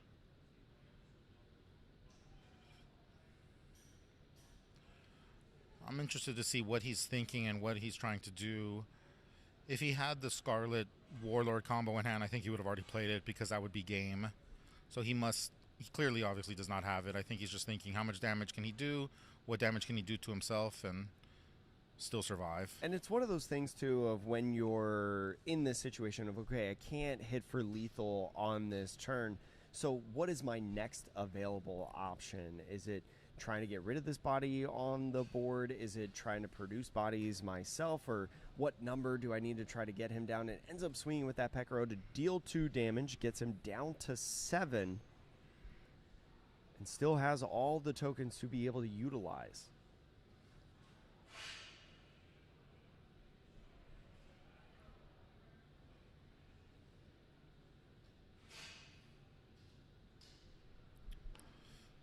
So now using the leader ability. Interesting, using leader ability on a body that's already swung. Yeah, and the problem is if he uses leader ability and it goes off to Cinderwake, it bounces back at him. Yeah.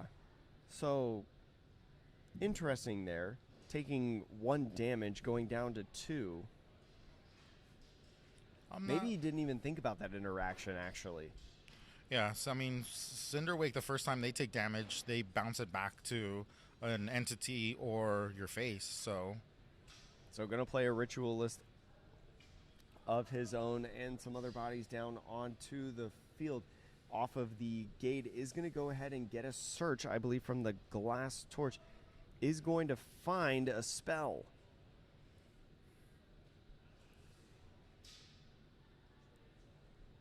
I think, is that Fire Orb?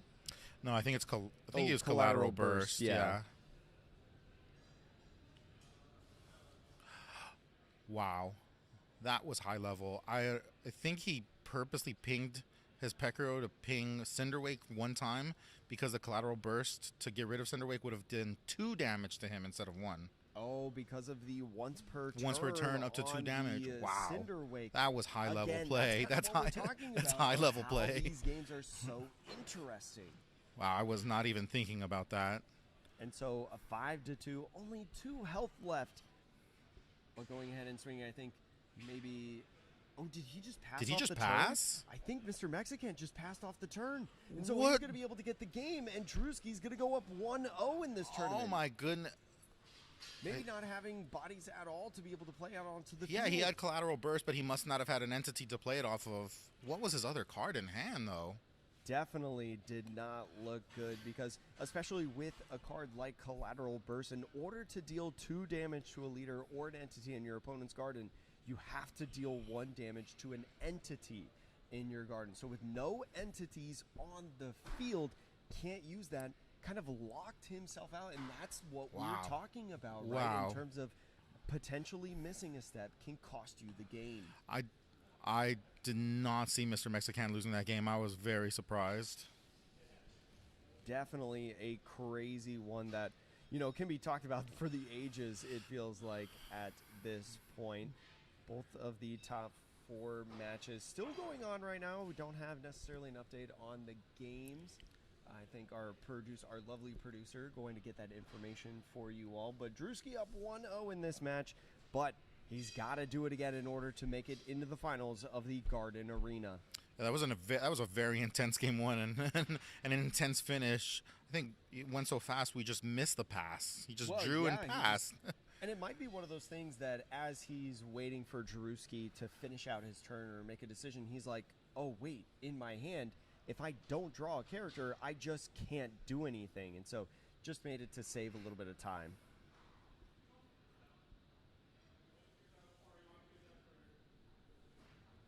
So it looks like Ducky and J-Bay not having finished a game as of yet. Still in game 1, and we are in game 2. So looks like Mr. Mexican going to be deciding once again the turn order.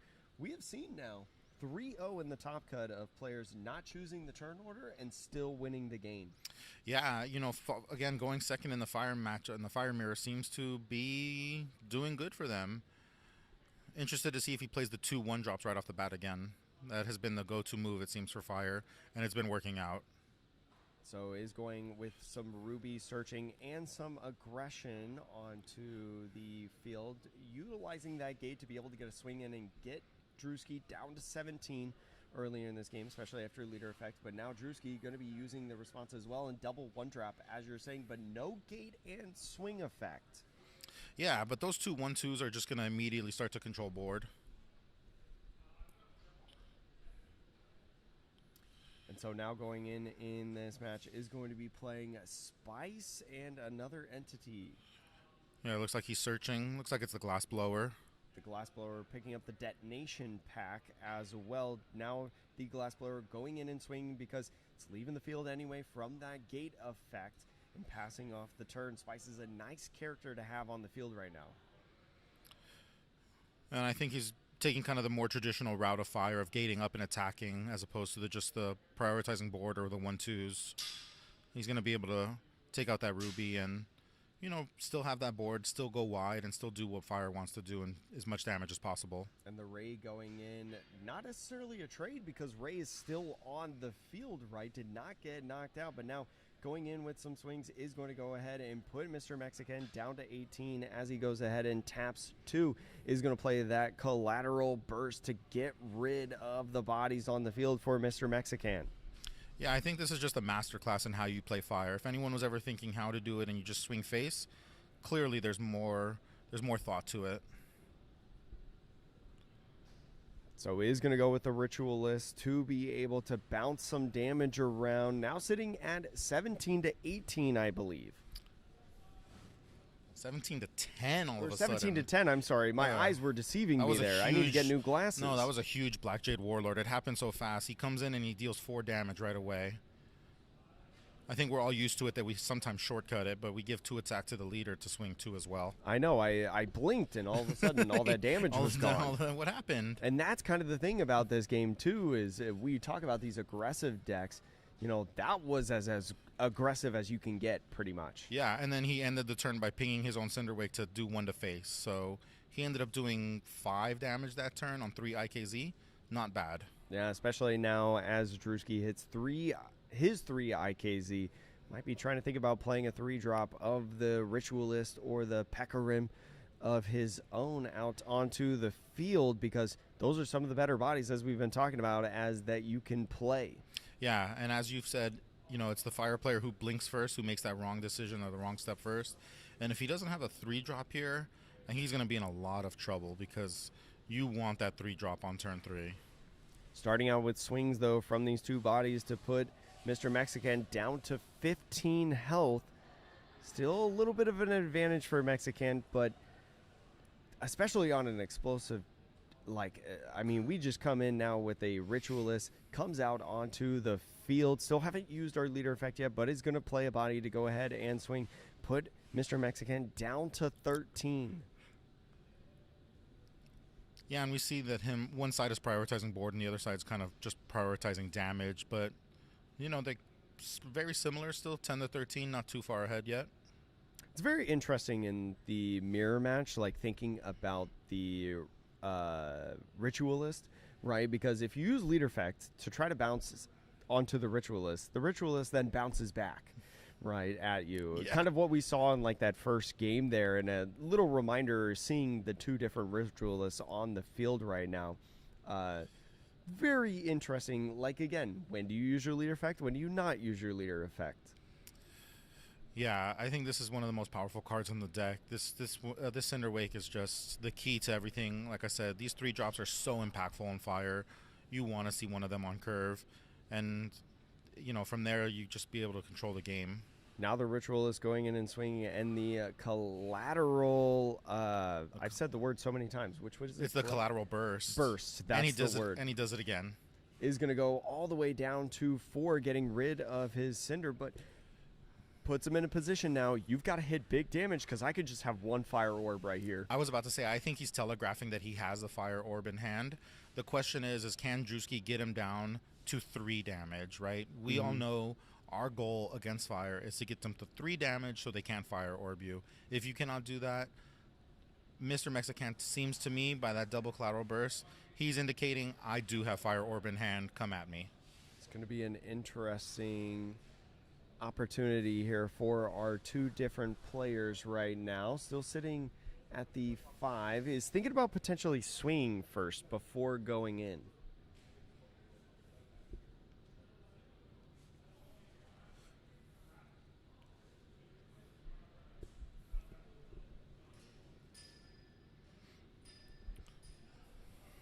Still sitting at 4, though, as of right now, with the threat of Mr. Mexican going to 5 in the next turn.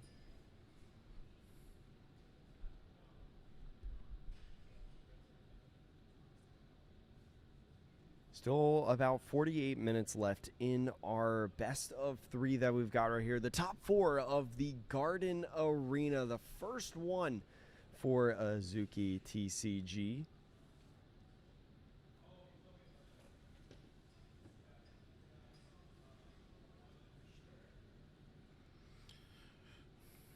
Yeah, I think Drewski knows that he probably has Fire Orb in hand, and he's just trying to think of how can I do enough damage to not allow him to play that. If not, I'm just dead. And it's one of those things too of like, okay, Your opponent may have the flame orb, right? But one, they have to have it. They may just be presenting a situation where they actually don't just have it, right? They could just be doing a feint or something of the sort. So what position do you put yourself in, right? Because now you're kind of on a clock, right? The more cards that they draw and the more cards that they top deck, the more likely they are to have a card like that to be able to win the game. So what puts you in the best position to be able to go in swinging and be able to produce so much damage that if they miss the fire orb on this next turn, you're actually winning the game? Yeah, absolutely. I think we need to make sure on this turn that he gets to himself where he puts him on a one-turn clock, that he either has it or he doesn't. He could be bluffing, but if he doesn't have it, I 100% guarantee that I kill you next turn. Yeah, so putting yourself, thinking a little bit ahead, right? After playing down that glass blower out onto the field, still has the gate effect to be able to bring it up and potentially get a swing in if he wants. And he still has damage on board that he can swing, and I don't believe he's used leader effect yet. Which, when you're at 4, in my opinion, 3 is no different because Fire Orb still kills you. So he's going to go now with a Ruby, just getting a bunch of searches on his own, maybe trying to find the pieces to be able to unlock the combos in the next turn. I think grabs a Pekuro.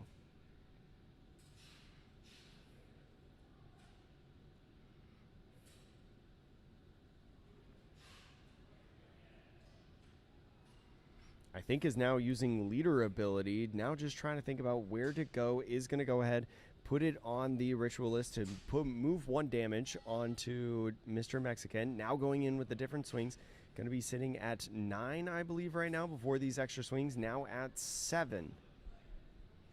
So going from 13 to 7 within that turn is pretty solid. Yeah, absolutely. And if he does double debt pack right here, looks like it is going to be a burst to go to 5, and can we go any lower? Maybe like detonation pack. I was about to say, if he had detonation pack, he could have prevented the fire orb. Yeah, he was telegraphing he had the fire orb, but if he debt packed him, he potentially could have got him out of fire orb range. And so now we're going into game 3 of this tournament. Players sitting at 1-1 right now in this tournament. Is a back and forth that we've watched in this, but Drewski now going to be able to choose the turn order for the first time within this series.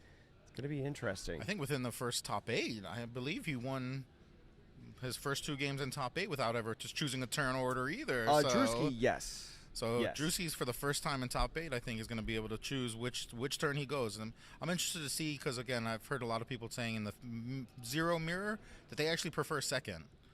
We have seen him back-to-back games play 2 1-drops and use that token early, but it looks like he's going first, though. Yeah, and we'll see if Mr. Mexican also uses the token, similar to how Drewski has been running, right? Does he have the ability to play those 2 1-drops, or maybe even a 2-drop out on the field to start? Would you rather play 2 1-drops or 1 2-drop on turn 1 to pop the token? I think in this matchup you want to play 2 1-drops, because you can play 1-2 1-2. Your 2-drops are normally spice, and just having 1-1-2 is not as good as 2 1-2s. Especially with the flexibility and the inability to really remove those bodies off of the field in the early stages of the game, for the most part, is going to be a big factor. But Ruby coming in now is going to go ahead and gate up this entity and go ahead with an aggressive swing, taking a little bit of self-damage in order to put 3 down onto Mr. Mexican. Now is going to be going on to his turn with the glass blower. Yeah, kind of the classic turn 1 Cinder Wake swing for 3. I think we've all taken that hit before. Oh, I believe he just whiffed on the Scorch Weaver search. And that's not what you want to see. We talk about hand advantage and options. That might be one step closer to running out of options in this game 3, but still plenty of a game to go, right? Can't panic at this point, especially with the series tied 1-1. This is a difference between falling in top 4 and finals. Yeah, and it looks like Mr. Mexican did not use the token, so it looks like he's not prioritizing the kind of the board or the 1-2s on board, maybe saving it for the 3-drop on turn 2, which again can't speak highly enough or much about as these 3-drops in fire and how impactful they are. Like, if you have good 3-drops in there, why not just play them a turn earlier? than your opponent, right? So is going to go ahead, take that first damage. Now is going to go with the Spice down onto the field, gating it up. We'll see if he plays anything out to get a super boosted attack after leader ability, but not before a Glassblower Search. He finds our favorite card here, the Kindler. So the Kindler coming in, maybe not as useful, but is going to potentially go in for the swings. Actually, just did leader ability to just boost up, I believe. Yeah. Taking the 2 damage. Okay, so now we see the Cinderwake. If it's a Black Jade Warlord, okay, he's searching. Just going in with a Ruby right now just to do some searching. Still good setup, right? Because again, you got that Ritualist onto the field right now. Yeah, and you found the Collateral Burst, which obviously goes well with Cinderwake, able to bounce damage off of her to face or to another entity. So now going in, just trading the different rubies, especially because your ruby was going to leave the field anyways. Might as well guarantee that you remove one of the bodies over on Drewski's side, right? That's one less swing you got to worry about in this next turn on the clapback. Yeah, exactly. And making sure you're just, again, controlling this board, keeping it within range and not letting it get too out of hand, right? Too crazy. So going with a Ritualist of his own is going to go ahead, gate it up. We'll see what he decides to play on the field with that gate power of 2. It is that Black Jade Warlord. It is the 4 damage that we're all used to. The Black Jade Warlord, such a good card to be able to hit some insane numbers. This can be such an explosive turn, but you got to think about it as well. Do you want to swing at this Glassblower at all? Do you want to try to get rid of it, or do you just want to pin down as much damage as possible on this turn? Yeah, and we saw it earlier where they swung Spice to knock out something and giving that extra attack over. So I wonder if he uses that to control board and give extra attack. There we go, exactly like that. So now is going to be going in with a leader swing after the sacrifice right there. Is going to put Mr. Mexican down to 6 in here. But Drewski's 12 might not be as safe as you think, especially with an explosive turn that can come in now with Mr. Mexican coming back to a 3 Ikazo turn. Yeah, to do that much damage so early on, that was a great play. He was able to clear his board, pump up his Warlord, and Warlord did actually 5 damage instead of the normal 4 while taking out board. Drewski right now, this high-level fire play, such a joy, such a thrill to see, even though, me personally, my fire love is something else. Is going to go ahead with a big swing of his own, going ahead with 2, now going in and swinging in with the Cinderwake. Is going to clear that body off the field and then just pass off the turn, not swing any more than that, right? The score now 6-10. 10 still in a pretty fair range as we've talked about in this game, but 6 even closer. Yeah, and it doesn't look like he has Fire Orb in hand, or else he would have already probably played it and won the game, because Cinderwake can do 1 to face off of the bounce ping. Mm-hmm. So it looks like he's trying to figure out how much damage he can take him down and how low he can go. You got to hope as well, right, that if you don't hit lethal on this turn, that you don't die on the clapback, right? Especially because Mr. Mexican's going to be going to the 4 Ikazo turn, I believe. Yeah, it's amazing to think that we're still just on turn 3 or 4. It feels much longer than that. So with the leader effect and ritualist effects, is going to put him down to 3. Is now going to go with a collateral burst to deal 2 damage right there to put him down to 1. Does he have anything else going on? Remember that effect is only once per turn. So yeah, the ritualist going in.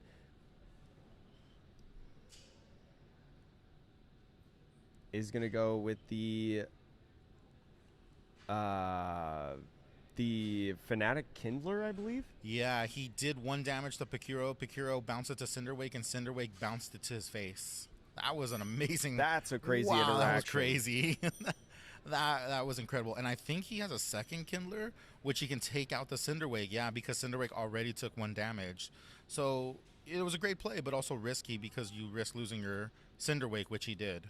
But it also goes into a position, Mr. Mexican now can't use Fire Orb. Yeah. Right, sitting at 1 life right now. It is just one sneeze away from making it into the finals. Yeah, he can't even use his own leader ability, so he's really stuck on what you see is what you get. No leader ability, no detonation packs, none of that stuff. So can he do 8 damage with just entities?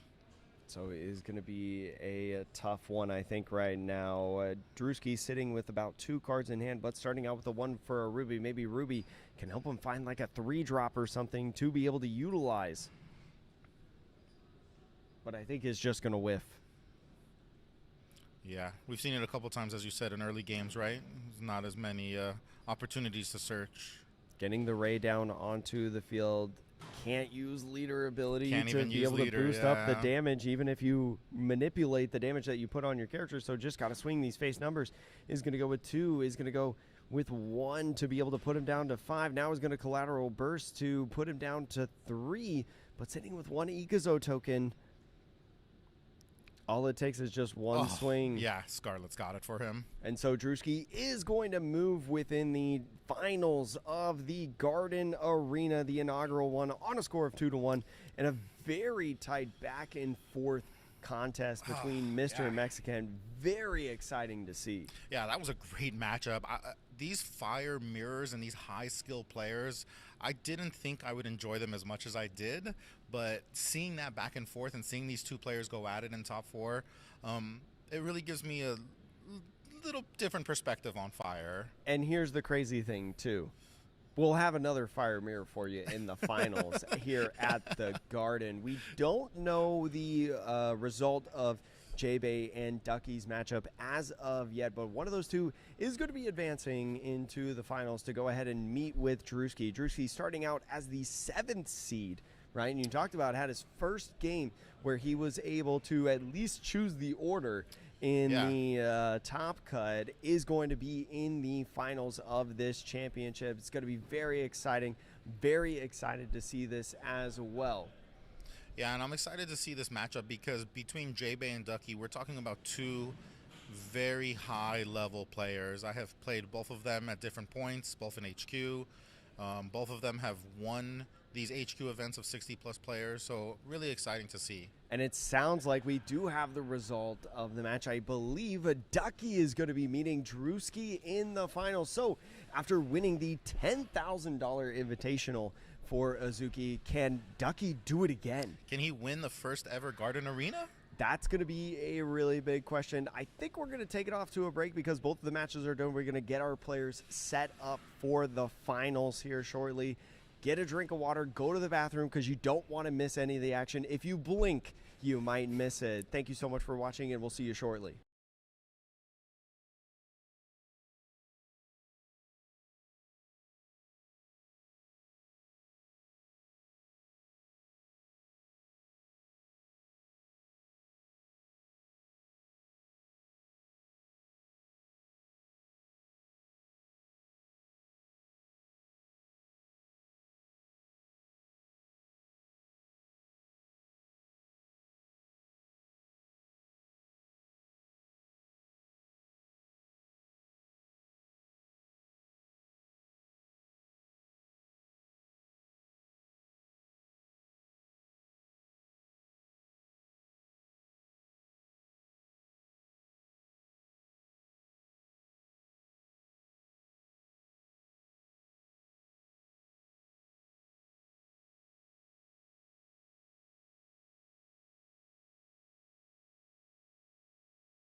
Hello and welcome to the championship finals of the inaugural Azuki TCG Garden Arena. My name is Jake. I've had the lovely pleasure to cast this championship alongside my good friend here, Mard Platypus. How have you loved this event so far? Oh, this has been such a great. I'm speechless. I mean, to see this as the first Garden Arena, the first major event that Azuki has put on since the Invitational, since the pre-release, I am speechless. I couldn't say enough things about how well they've done, how well they treated their players, and just this community overall, seeing people from around the country. I couldn't be happier and couldn't be more excited to do this with you. And just want to make clear, we are in the finals as of right now between Ducky and Drewski. It's going to be a very exciting match here for you, even though it's the Fire Mirror that we've seen a couple times now in a row. But it's been exciting games, a lot of really interesting plays that maybe aren't super obvious, right? That make a lot of sense. Is going to be an exciting one here for you. I'm super stoked to do this, especially with Ducky, right? Ducky winning that 10,000 power, or 10,000 power. That's a pretty powerful attack. Pretty powerful attack. $10,000 invitational of Azuki before we had Garden Arenas and things like that. With Raizan, decided not to bring it today, maybe a comfort pick, and instead play a 0, which took up 38% of the room and 6 out of the top 8 slots. Definitely a super powerful deck and very, very good, and is looking to repeat as a champion today. Yeah, we'll see who we crown as the first ever Garden Arena champion. We know it's going to be 0, but what 0 is it going to be? I'm interested to see kind of if Ducky has any techs or anything. I played him before at HQ, and he played something against me one time that was definitely not something I'm used to in Fire. So I'm interested to see if he's got some tech cards in there or some things that will help him in the mirror, because I think he knew he was going to face the mirror today, obviously. And it looks like Ducky, not liking that starting hand, did not think very long before deciding the mulligan. So that's going to be an interesting note, right? We've seen the mulligans all day today. And taking a look, looks like Ducky is the higher seed in here, right? Ducky being the number 4 seed in this tournament, going 7-1 in Swiss, and then Drewski as well going X1, making it in as the 7th seed. Ducky's going to be able to choose the turn order in game 1 and potentially in game 3. Yeah, and we'll see if the mulligan brings him a little bit of a better hand, and if he's happy or not. I can't quite see if he's happy or not, but he will be going first. So we'll see if he's got anything to play on this 1-drop turn, and is going to play the Fanatic, but not obviously going to pop it because there's no characters on field. Yeah, and again, we go back to, are we going to see him use his token first game, first turn? And wouldn't you know what, a Ray pops out on the field for Drewski. How many? We said it last round. There are so many Rays that are so nice in this deck. It's been such a key staple into the aggression that 0 is able to provide. And now going back into Ducky's turn, not gating anything up for Drewski or anything of the sort. Now add 2, can play stuff like Spice or other maybe 1-drops to be able to play out to widen the board. But first swinging 1 is going to go ahead and put Drewski down to 19, and then tapping the 1s for another set of Kindlers. Has 3 Kindlers on the field right now. Wow. What do we call a set of 3 Kindlers? A trio? Kindly? Kindly? Well, maybe we'll make it up here after this. But for now, we're going into Drewski's turn, sitting at 3 because Drewski going second has the Ixo token, right? That one-time use within the game. Is maybe potentially going to play a 3-drop. I think players, especially in that top 4 round, were a little bit more aggressive in playing the 3-drop when going second on their second turn. So we'll see if history can repeat itself here. But really thinking about where this swing is meant to go, where do you feel like is the best place to swing this Ray? You know, because he can't take out that Kindler without activating leader ability, and pretty sure he wants to keep it on board. You know, I could see him swinging face with it, and then, you know, we'll see if he plays a Cinderwake or Pakiro, gate it up and play more. I think he's going to decide if he wants to prioritize damage or board control. And as we've seen in these Fire Mirrors, they've been prioritizing board control. So there we go. We see it now, is he just swung into his Kindler. So looks like he's got plans of his own to try to take it out. So it looks like Pekiro going to be coming in, is going to be popping that token as I was talking about, gating it up, and more than likely playing another character on the field. I would only imagine that you swing at the Kindler if you plan on swinging with it with another body. Well, he's going to Pekiro bounce target it and kill it. So he's going to... Oh, yeah. This is a good turn for him. He's going to do 4 damage to him and take out a Kindler. So he's going to deal that 1 damage to himself to be able to bounce the damage off the Pekiro onto the Kindler, because Kindler having 2 health really forces that combo to happen of the Pekiro. Might not have been able to get rid of it if it wasn't Pekiro without swinging at it. Yeah, absolutely. These 1-2s we've seen have just dominated fire early. Between the Kindlers, the Rays, the Spices, it really is just a tremendous way that these top players are playing fire and not just gate, swing, play fire orb. And it's interesting to see everybody in the deck building as well. The deck building really revolving around that. Everybody having the same idea, but now Ducky over on the 3 Ikazo turn is probably going to need to play a 3 cost of his own, but I'm not sure if we have one. Yeah, I mean, again, you talked about it. In these mirror matchups, if you miss a beat, if you miss this turn 3 play of Cinderwake or Pekiro, I think you're going to be set behind the ball. I think you're going to be in trouble. So there's a couple different potential options that you can utilize within the deck, right? The Cinderwake Ritualist is a great 3-drop that we've seen time and time again in these decks. The Pekiro, as we see on Drewski's side, just such a good card. Even though Spice is only a 2-drop, Spice down on the field right now is going to be a body that you're going to be able to produce, play out alongside another body in the gate, and trade pretty effectively while also going in and swinging some damage in at lead, but not using leader ability on the turn. Wow, and again, I think we see this high-level play of prioritizing board and making sure you're not giving a board. He swung his Cinderwake instead of face. He swung 2 into Ray to get it off board. So really, prioritizing, making sure that these boards don't get too out of hand, because then you just have too much damage coming back at you.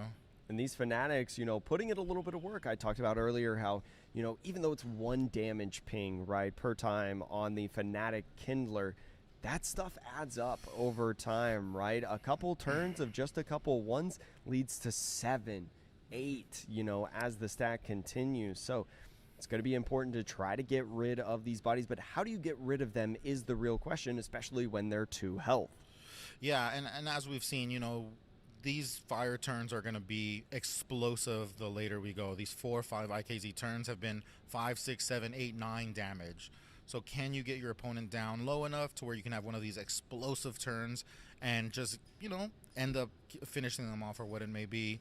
So interesting to see here what he's thinking, if he's got like a collateral burst in hand to control board, right, to take out a Kindler, or if he is going to prioritize playing another body, what he does here to, maintain that kind of control / aggro stance. So he's thinking about swinging the Pekiro, but where is Pekiro swinging is the real question. Is it at lead or is it at one of these Kindlers?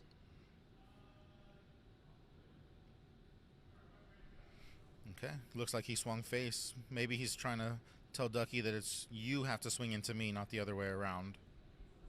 Especially with Pekiro having 2 damage and 1 health. Could be a trade into the Kindlers, but you would lose your Pekiro instead. So going ahead and playing a Spice and gating it up onto the field. We'll see if he plays anything out alongside the Spice. Looking at something potentially. Yeah, and trading a 1-drop into his 3-drop Pekiro, I'll take that trade all day, every day. So yeah, I think that'll be good. Definitely not something I think you want to see. Okay, well,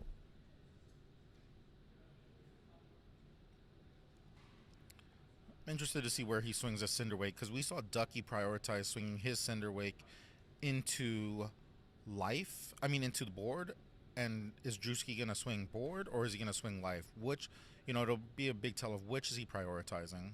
So it is going to go into the Fanatic, right? And Cinderwake's here, honestly, one of the better cards, I feel like, to be able to play off of the gate, because that 2 power, 2 health, even though it's going to the trash at the end of turn because of the gate effect, right? At the start of turn, you got to deal a damage to the Cinder Wake Seer anyway, so might as well just use it for like a very nice trade.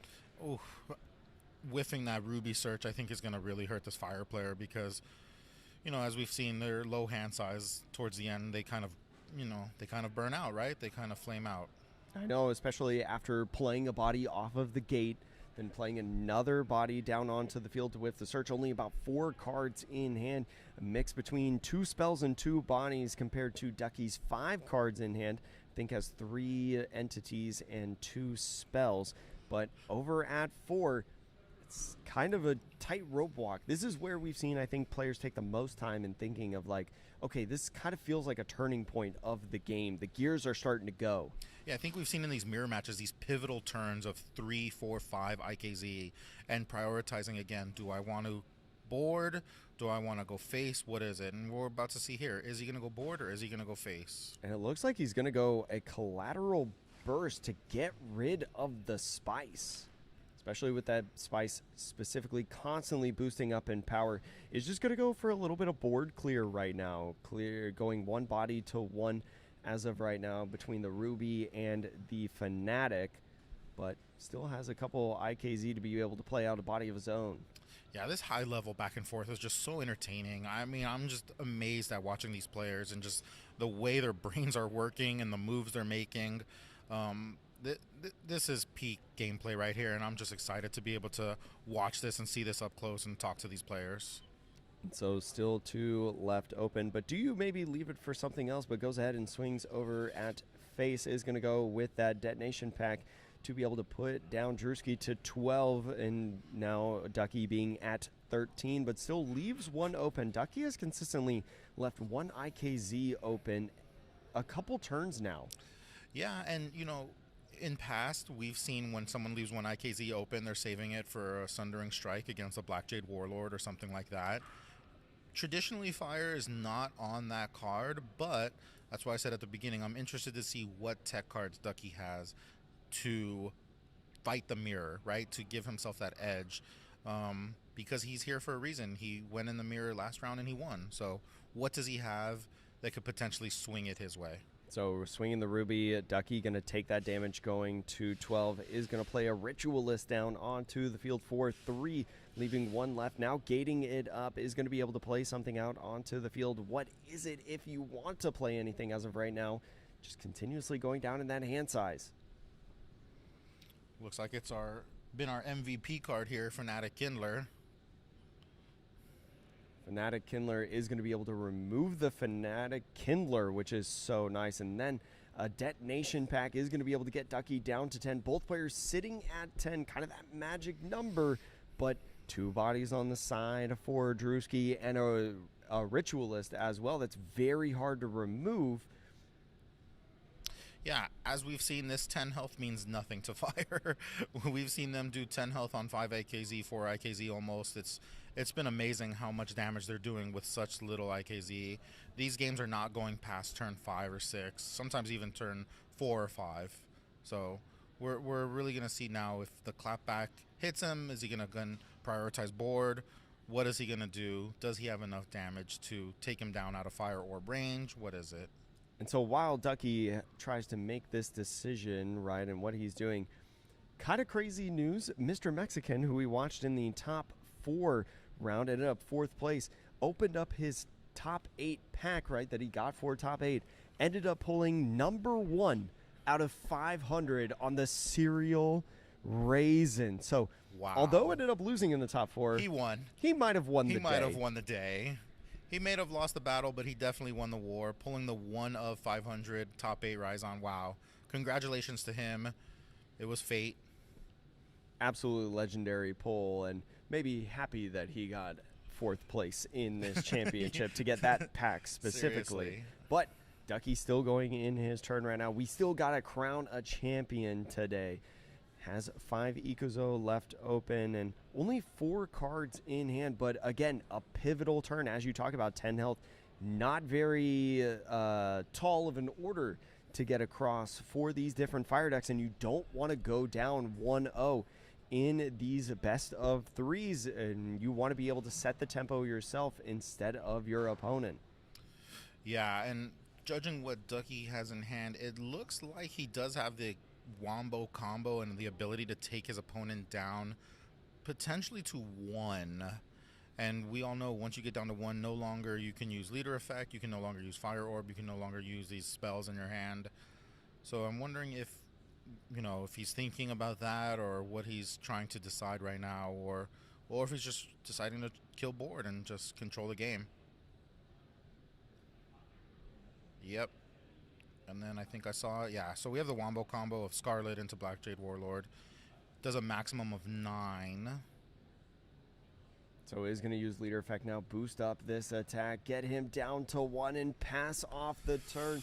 It's going to be 8 to 1, but can Drewski get to 8? That's going to be the question. He does have 2 bodies to be able to utilize on this turn to be able to help get him there, but is it going to be enough? Is 1 just that magic number in the mirror to just thwart your opponent? It's almost like a Python, right? As we were talking about with the Bobu deck, where it just roots everything down. Does this almost root down a lot of the possibilities in the mirror?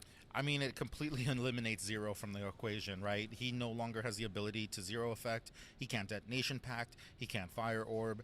It just gets it to where you have the entities or you don't. He's basically saying you need to have your own Scarlet Warlord or else I win, because that's the only combo that I could see that could potentially take him down 9 damage without spells, without the ability to do bouncing and pinging and things like that. So have those 2 exact cards in hand or lose the game, I think.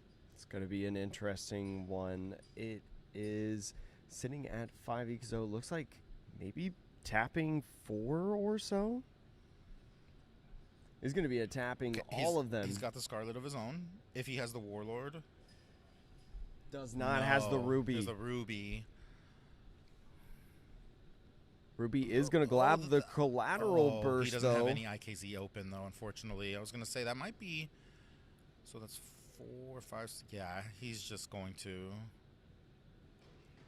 Just going to go down, and now the final swing right here. Not going to be able to hit 6. Is going to go down to 2, but is just going to put them both into the trash, and now we go into Ducky's turn. We'll see if he can do it. Is going to go ahead, tap the 5, He's got the and Scarlet extend in the hand. And Yeah, Ducky is up 1-0, trying Wow. to get a repeat and cement himself as potentially like the best Azuki player in the world, right? Continuing on this streak. Yeah, absolutely. I mean, taking the Invitational and then taking the first ever Garden Arena, he's definitely setting himself above and beyond all of us and setting himself aside as one of, if not the best player in the game right now. And especially doing it with a different deck, too. I don't know exactly. I did talk to Ducky a little bit before in this final, but I didn't talk about, hey, when did you grab this deck and decide to play? You know, I don't know if this is something that was more recent or something that was a long time coming, right? Because we've known about this regional, or the Garden Arena for a bit now, right? There's been plenty of time to practice. Yeah, I think he's been on it for a little while. He beat me at HQ a couple weeks ago on it. And it's a tough, Fire is a tough deck to win, and the way he plays it and the way he was able to, come back and take it down. Because I think for a moment there was anyone's game, right? It could have gone either way anyway. But again, having that combo of Scarlet into Black Jade is just... It's too good. It's just such a great combo. Doing 9 damage on 5 IKZ, it hurts us. And so now going into game 2, right, Drewski going to be able to decide the turn order, right? Maybe finally not going to go second in these games. He's been going second almost all of them. And yet is still here. So, I think that's a testament to his skill as well, right? Yeah, of being able to win second. Yeah, he's very well versed in the second turn order matchup in terms of the mirror, but now Ducky's going to have to be able to do it more than likely, not being able to choose the order on this one. Yeah, at this point I'd be interested to see if he just takes second just out of comfort, but clearly he's going to take first. I think that's always going to be Fire's better curve and their better move, but you play it so much, so... And so is going to be going in, Drewski looking at the starter, both players looking at the starting hand in this one. Again, Ducky up 1-0 in this best of 3, so has to win one more Not if Drewski can stop him there. So looking at the hand between both of the players, I think Ducky has a Pecorim I see in there, an all-important 3-drop that we've been talking about and hyping up. Has, I think, 2 collateral packs, maybe? It's hard to tell a little bit, but I think I saw 2 of them in there going second. Yeah, and I think going second, you're more likely to keep something where you have the 3-drop in hand because you can play it on turn 2. So I wouldn't be surprised if he prioritizes making sure he sees that 3-drop on turn 2, or if he goes with the ever-popular 1-drop, 1-drop. Because we've seen these tokens being used aggressively in these fire mirrors. And those 2 cards were not collateral burst, they're detonation packs. Okay. In there, as we got a little bit of a clearer view right there. Still good cards, but looks like Drewski opting to mulligan in this one. So again, letting fate decide what his outcome is. Now we're going to see, I think Ducky's keeping it. Yeah, looks like Ducky's keeping his hand. I think he's happy with what he sees, and again, I'd be interested to see what he does with that token and how he uses it. Again, is he going to do the 1-2, 1-2, or is he going to do the turn Pekiro or Cinderwake on turn 2? So going to be a thriller right here. Hope you've been enjoying this in Game 2 in this finals best of 3 of the Garden Arena for Azuki TCG, hosted by CoreTCG out here in Pasadena, California. I'm Jake. I've got Marred Platypus over here by my side, or one half of Marred Platypus, I should say. My son is Baby Platypus. Baby Platypus. That's a good point. One half of the Platypi family. And so going into Drewski's first turn is going to play that Ray. Again, take a sip of water every time that Ray is played on turn 1, and you will be well hydrated based on the amount that you should drink every single day. But in Fire, there is no water, and so Ducky is going to be going ahead, not popping his token right away. Again, as we've talked about, maybe saving it for that 3 Ikuzo turn. Is going to play a body of his own. That Fanatic, one of my favorite cards of the day. Yeah, probably I wouldn't be surprised if he does that 3-drop on turn 2, because then he can go 3-drop back to back, and I think that's a very powerful move if you don't have the 1-drop, the 2 1-drop. So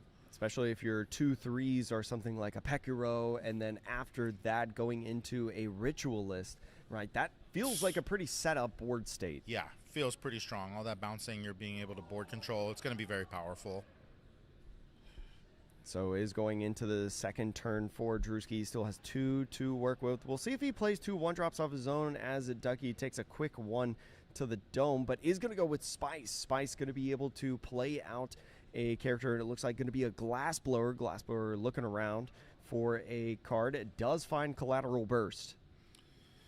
It's a good card to find off of a Glassblower. You know, we've seen a lot of whiffs lately and a couple of whiffs, so, you know, finding a card always feels good, not going down in hand size. Yeah, especially when it's a card played off the gate, right, and that character or entity going into the trash at the end of turn. Now going into Ducky's next turn has a potential swing that you could maybe make on the Ray if you want to, especially if you have some damage manipulation, but is that worth it? Is that a good idea? Do you want to try to hit tempo a little bit to try to get them down in life, get Drewski in a situation again where you put him down to 1 and pin him and not let him do anything with his cards and leader ability? Yeah, and I think we've seen from Ducky that he's prioritizing controlling the board, so I would not be surprised here to see the Ritualist go into Ray and then to play Pekiro, gate it up, and ping Ray dead.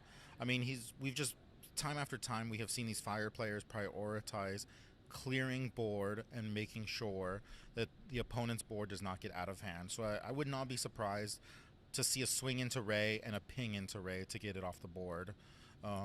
Because that's just what these Fire players are doing. I think that's what sets them above the rest, is their ability to do this and control. And so is going to go Pekiro into Spice, so getting 2 bigger bodies out onto the field. So now using leader ability, I believe putting the damage on Spice to then boost up the Fanatic. So an interesting play that maybe we weren't thinking about, right? Not putting the damage and bouncing it from the Pekiro, and instead using that body that's going to leave at the end of turn to clear that Ray off of the field and focus the Fanatic on hitting life.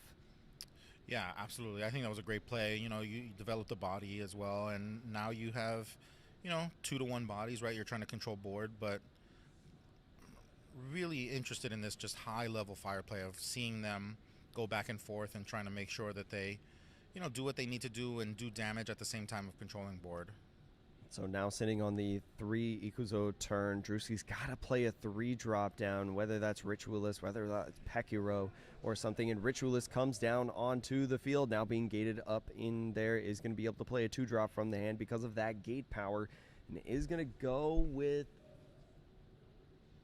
It looks like I think that's the Kindler. Yeah, I think that's the Fanatic. So is going to go ahead and utilize that effect to put some damage somewhere.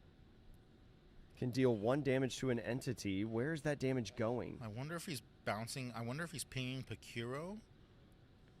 You do have the opportunity to put the damage on any entity in any garden.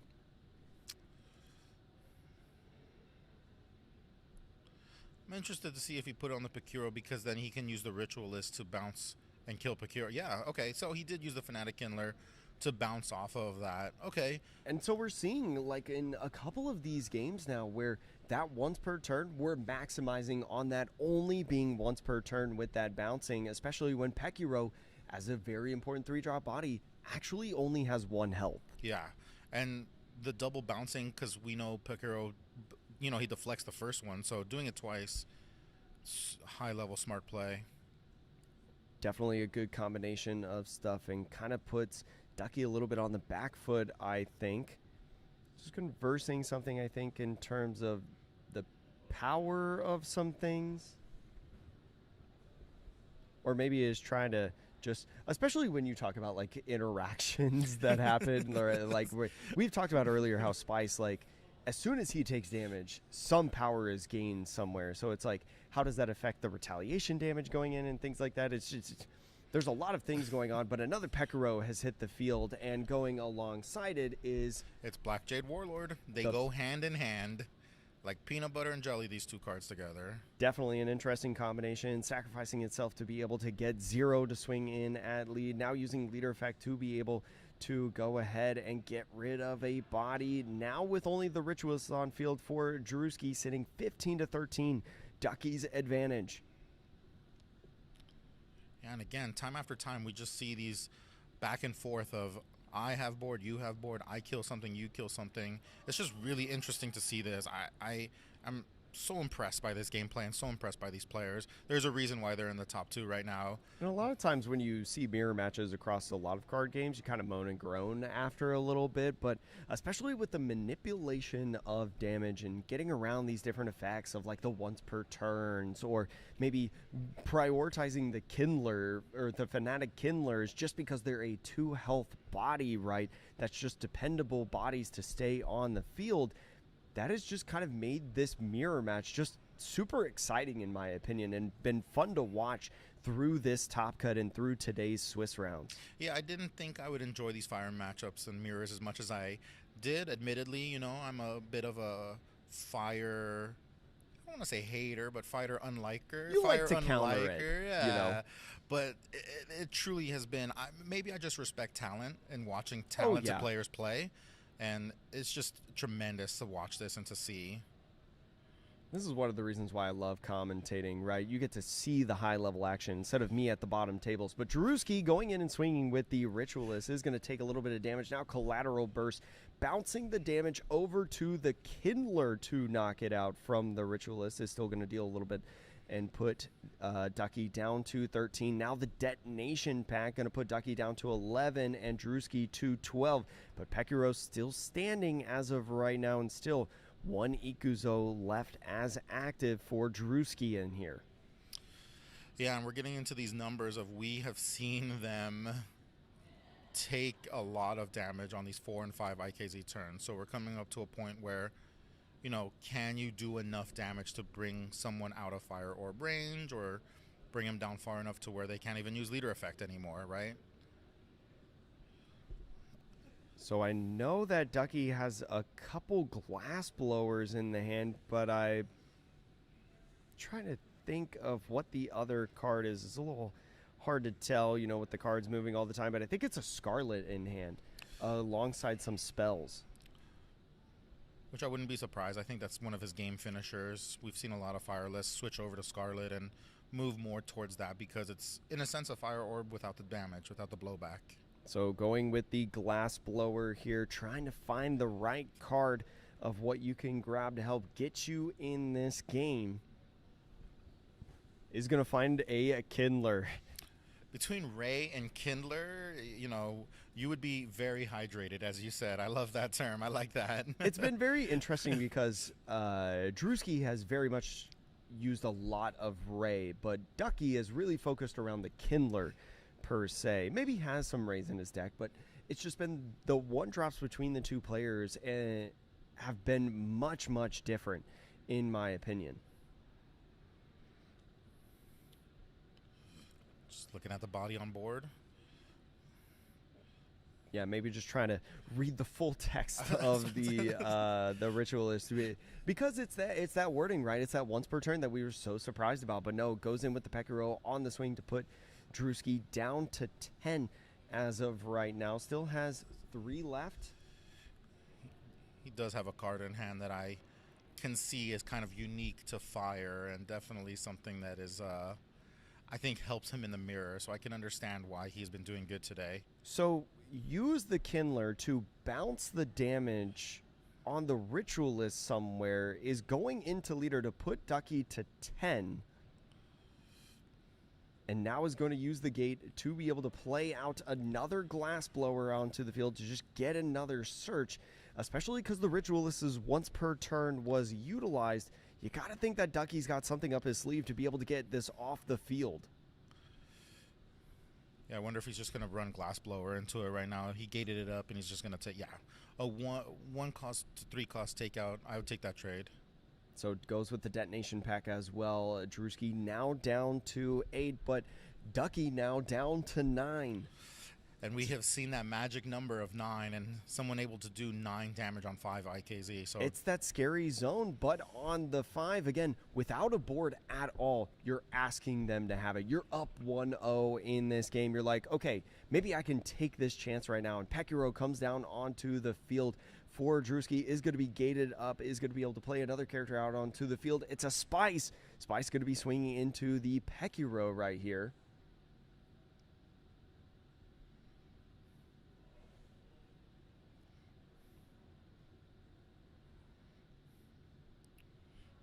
I wonder what he's thinking at this moment. I know he's got a potential response card in hand, but Pekiro only able to bounce the damage from an ability or spell, not raw damage that we saw in combat right there. So good job good job recognizing that you can go ahead and take that knockout. Still sitting with 2 Ikuzo active, but we got to apply some pressure right now. yeah, he's got to bring him down at least a little bit more, because he needs to put him into a range where he can get him next turn. Again, you need to put Fire on a clock, because if you don't, they will just eat you alive. They've got you on a clock, so you need to put them on a clock. And so I was thinking about using Leader Effect potentially. Leader Effect would put him down to 7, but would get Pekiro to bounce a little bit of damage. You could get rid of the glass blower on the field.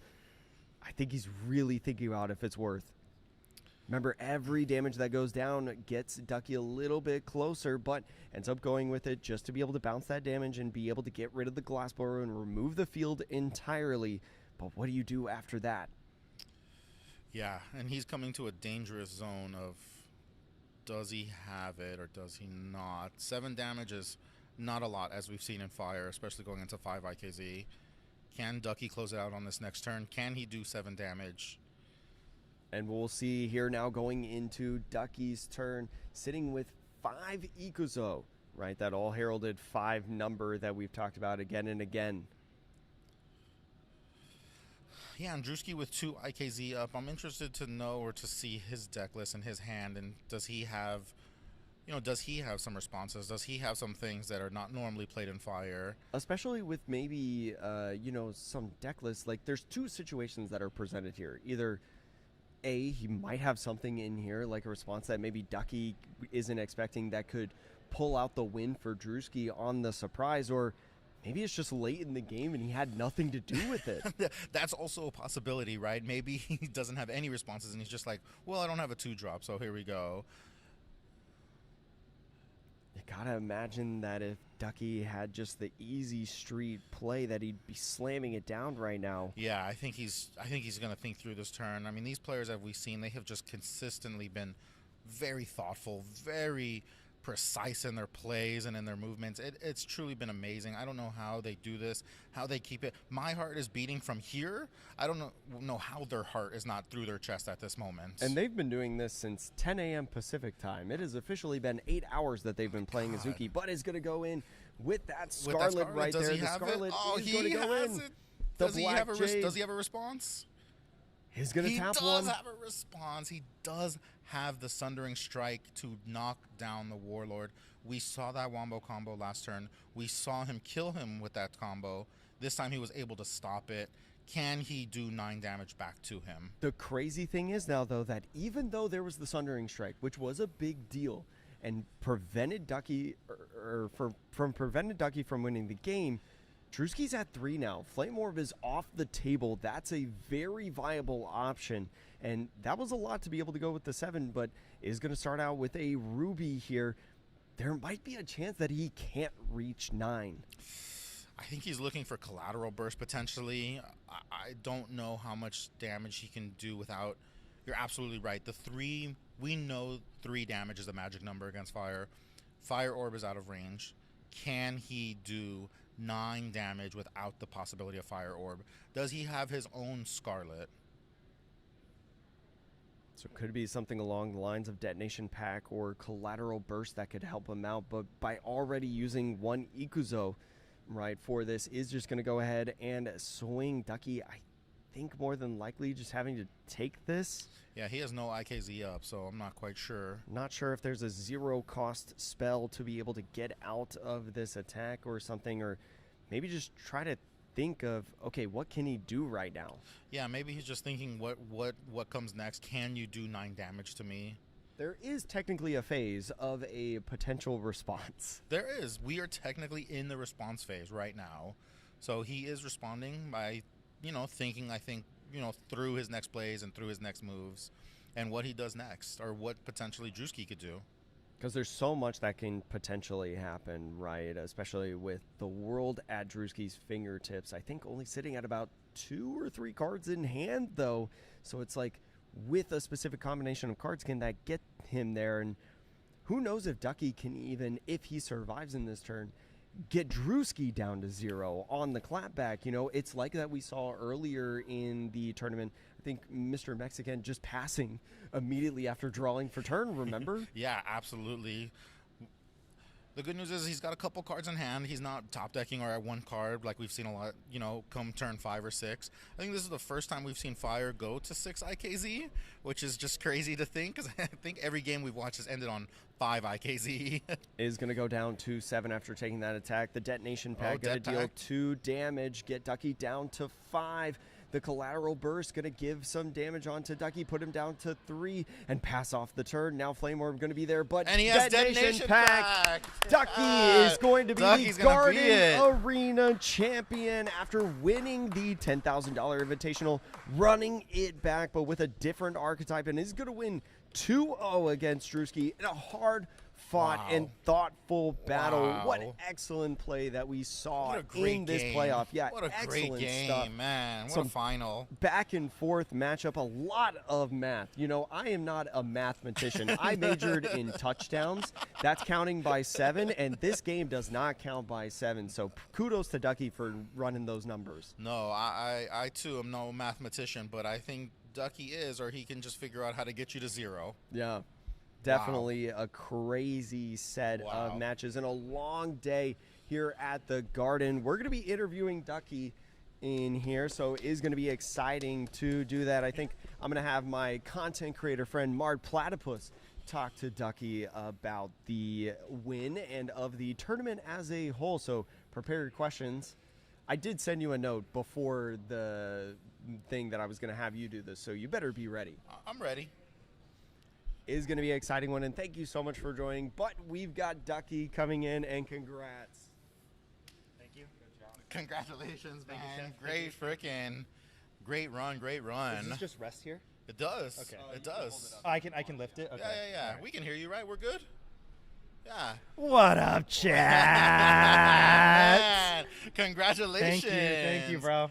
I'm going to go with the first generic question of how do you feel right now, man? What's it like to win the first ever Garden Arena? Dude, it feels good. I had to defend my title, you know what I mean? I had to bring home the belt, you feel me? You didn't want to let anyone else get in on this? Nah. Life is about being greedy, bro. That's what I'm talking. Greed is Life good is sometimes, about greedy. right? There we I go. open a hand with Ruby, Seer, I'm keeping. Oh my God. So walk us through your day today. What were your matchups like? Did you run into a lot of fire? I saw Sundering Strike in your deck, which Yes. I know is kind of a fire tech because I think you're one of the few fire players who play it. So what was your matchups today? What was your matchup spread? Man, let me try to recount in order. I know the first 2 rounds were Shao. Oh, okay. Awesome. Yeah, awesome. I think they're like both aggro Shao. So like Shao's with Tension and Brawler and stuff. Yeah, for sure. Absolutely. I actually had to get super lucky in both of those games because they were low on hand size, but I was also really low on life. Like the second a Brawler, they top deck Brawler or they top deck Tension or there's any sort of burst damage in hand, I instantly lose. So I had to get lucky on both those games, and then I had to just ride that luck throughout. I wouldn't call it luck. I saw some skilled gameplay right there, so I don't know about luck. Better lucky than good, baby. I don't know. I can't remember what I played round 3. I think it was it's down here? Oh, you saw my run? Well, it has username, so yes. you know. Yes. Round 3 was Fire Mirror. Okay. Round 4, Fire Mirror. Round 5 was Goro Devotion Gate. Ooh, interesting. Okay, good for that person. Yeah. Way to take some spice here. Round 6 was Fire Mirror. And I just have to ask because it was your only one of the day. Yeah. What happened here? Was your only loss of the day? I kind of just got rolled, bro. Honestly, like, I lost dice roll, so he went first. Okay. And he saw 2 warlords. I saw no warlord. That seems to be the difference. I was about to say that seems to be the difference. Yeah. So that was a difference. But I mean, like, that's kind of what we signed up for. Yeah, makes sense. I play a list with Sundering and more 1 costs in order to give me a bit more agency when I lose dice roll. Yeah. I'm used to it. I'm not new to this business. Hey, that Sundering Strike, I saw that Sundering Strike in hand. I didn't want to say anything because I know you guys were kind of close, but I saw it in hand, and that's I'm not used to fire playing Sundering Strike. It's because Drewski and I, we are practice partners. We play a lot, so he and I are on the same 50. Wait, did you just beat your practice partner, your same 50 in the finals? Yeah, we literally just played yesterday. Yeah, wow. exact same 50. I hope you didn't carpool together because that's going to be awkward. No, we did it. Okay. We did it. Because I'm leaving you here if that's the case. Yeah. I can't remember what else. Where did I leave off? Oh, I lost in round 6 to Fire Mirror, and then I played Raizan. Okay. And then I played. What was last round? Fire. Another fire mirror. Fire. Okay. Yeah, another fire. And then your top 8 run, was that Top was that 8? all fire? Fire. Yeah, all fire. Wow. So 3 fire matchups the end of the day. Yeah. But my build is specifically teched for like the aggro mirror because I was actually 5th seed, so I was bot seed going into top cut, which means I have the lower hand, right? Yeah. I don't get to choose turn order, but my first top cut game, I won 2-0 going twice both games just because of my build, I think. Okay. Yeah. And talking about your deck and your deck choices, did you specifically kind of know Fire was going to be the most popular deck? Fire was for sure going to be the most popular. Okay. I was actually expecting to see a little bit more of the field early on. So like my first 2 rounds were Shao. I was like, okay, that's to be expected. You know what I mean? And then I was like expecting to see like Bobu or like neutral beans. But then after the second round, it was just aggro straight on through for the most. Oh, well, I saw the Sloth, but Graveloth. The Goro. Yeah. So, wow. Yeah, I saw 1 Earth, 2 Water, 1 Lightning. The rest were Fire. Okay. And how long have you been working on this kind of deck, or how long have you been trying to figure it out, or is this the same deck you've been playing at HQ? It's a little bit different. The list is different, but I started practicing for the regional at the start of this week. So, like, I think just starting Monday, Tuesday, Wednesday, Thursday, took a break Friday, like took a break Thursday, played Friday, something like that. So like Okay. out of this week, played a lot. I played like 4 days. What advice would you give to someone out there who's trying to win an event? You know, what would you, find practice partners, test decks? What would you do? For sure, yeah. I think kind of like a common misconception when it comes to practicing is people think that going to locals and just playing against the field is like the best practice, like when you're just competing. But a lot Feel of the personally time, attacked. a lot of the time, no offense, but a lot of the time, I find the highest quality of practice when you sit down 2v2 with your friends and you guys just two-headed games, or you play open-handed. Oh, wow. You're just Interesting. jamming Okay. straight volume. At a local, like let's say HQ with 80 people, how many rounds is that? Like 7? Yeah, we're playing like 6 rounds. 6 rounds, 7 rounds. Yeah. When you just sit down 2v2, you are playing like a volume of like 30 plus games. Like you're playing so many games, and you can walk through all of the lines, and that's how you kind of like iterate. Drewski wasn't on the Sundering Strikes until yesterday. I convinced him to swap. I was like, how does it feel? Like, do you expect going into a 7, 8, 9 round regional, play top cut, and win dice roll every single time, and you just tap out every single time and hope they don't have Warlord? That seems like an unrealistic way to live, bro. I mean, at the end, I was not expecting him to have it. You played the Scarlet Warlord, and I thought, oh, it's game over. And then he Sundering struck. Well, I was, wait, what? He In was fire? he was playing real slow, so and he left 2 up, so he was representing Sundering Strike. So I was like, okay, well, if I play Scarlet Warlord here, he has to choose between 4 damage either way. So if you Sundering the Warlord, denies 4 damage, Scarlet infiltrates for 4, and I pass, and I have Debt Pact for lethal on hand. Yeah, right? so you knew the game was over at that point. Yeah. Wow, okay. We're going to turn to chat here. You want me to ask the chat question? Look, here, I'll ask What it. up, chat? It's, do you ever feel guilty looking that good?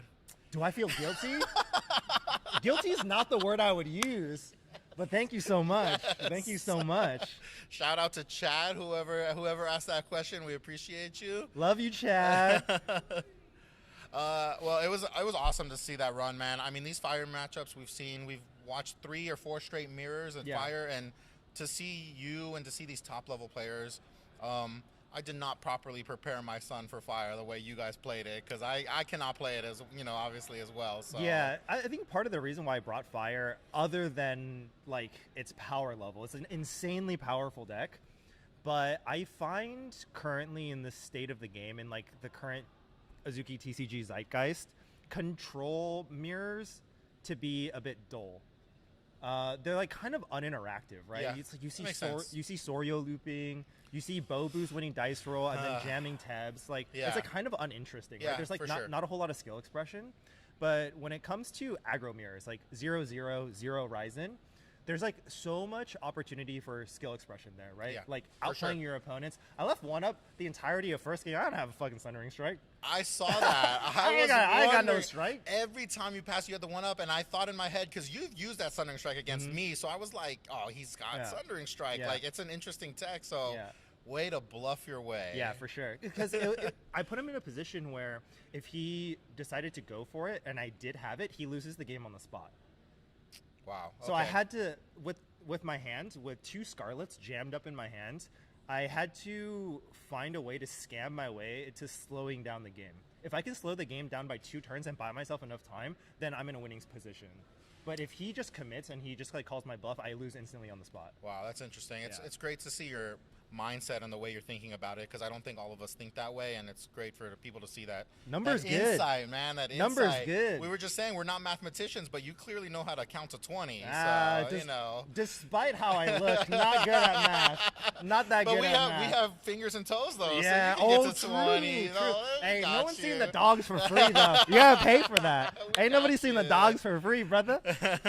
So, is there anything else you want to add, or any shout outs or anything? You want to say hi to anyone? Yeah, totally, dude. Shout outs to Azuki. Shout out to the Azuki team. Shout outs to JCM, JC Moneybags. Yeah, absolutely. The team here, like, dude, core, everybody just ran such a great event. Everything ran smoothly on time. Like, dude, what time is it right now? 6:30? 6:30? Have I ever gotten out of a regional at 6:30? Like, no, dude. I never make it this far, so I wouldn't No, know. absolutely not. Yeah, that's incredible. So, like, big shout outs to the team. Shout outs to the Azuki community. Everybody that I've met today who I didn't know, right? Like, first time meeting them, their feedback is always like, dude, I played against an opponent and they were just so pleasant. Shook my hand after the game. Good game. Like, what could I have done better? Like, dude, the community is just like so awesome. Everyone is uplifting. You just want to play. You want to win. Everybody loves some shiny cardboard. You know what I mean? Amen. You know? Absolutely. And at the end of the day, this game is all about community. So I'm glad that 300 plus people came out today, competed. Running back at the next one, baby. Let's go. Well, we expect to see you in the fall because I believe that's Garden Arena 2 in the fall. Garden Arena 2, okay. So we expect to see you then. Yeah. I think our last question is actually going to be, can we post your deck list? You can post my deck list. It's public now? Yeah. Okay, because I know people have been keeping it tight to the chest. So. Run that, brother. Okay. Definitely. So, chat, there it is. You'll get our first place winning list. You got I'm it. sure you'll hopefully get top 8 as well. We'll see. We still got to ask some people, but... Chat, keep it a secret. Keep it down low, though. You know what I'm saying? I'm going to put it behind paywall. You got to donate. Yeah. Yeah, my OnlyFans is pretty cheap, bro. That's where you'll see his toes? Yes, So sir. You'll see more than toes, brother. Well, absolutely, man. Dude, congratulations. Thank you so much. It was beautiful to watch, beautiful to see. Appreciate Like you it. said, the skill expression in these mirrors was something else. And Zero, something zero. that, Dude, contrary to popular belief, people think like, oh, like 0-0 again, like fire. Like, dude, those matchups are actually good. I will admit I was one of those They're people. actually good. The mirrors are actually good. They were. Yeah. They were. This is peak gameplay. It really was. Yeah. You're fighting for a board the whole time. It's like you're walking a tightrope. Yeah. Sometimes you get your back blown out, but that's okay. I think we have another chat question of anything to say to the fire haters out there. Stay mad, bro. Stay mad, brother. I will continue to stay mad. But I will play Shao forever and ever. In my defense, I may, I don't know if I'll run back fire in Q2 or Garden Arena 2. We'll see. We'll see. The streets are calling me the avatar from Temu.com. I might play Earth. Brown Bros rise up. Yes. I might play Earth. My man, that's what I'm talking about. Or Goro. Hey, don't put hate on Goro's name. Something brown. I might go something brown. You never know. Beans Goro. That's the deck right there. I'm telling you. Dude, I'm telling you. Well, again, man, congratulations. Thank you. Thank you for doing this. Thank you, chat. Thank you, everyone, for sticking around with us through 8-9 hours. I don't even know how long we've been here. It's been a long day. Long day. Shout out to the Azuki community, to all the staff behind the scenes who are doing stuff and helping us, and all the workers who are here cleaning up. It takes a lot to do. Casters. Shout outs to the broadcast. You guys don't get enough flowers. Like, shout outs to you guys. You guys are here yapping all day long. No, I had a professional with me today who actually knew what he was doing, so it made it easy. Made it easy to do when you have a professional who actually knows what they're doing. I'm just here for the ride. Alrighty. Well, thank you all. I don't know if we're gonna. I think that's it, right? I think we're done. Thank you all for tuning in, and the first ever Garden Arena and the first ever Garden Arena champ. He looks like a model. Subscribe. Okay. Take care.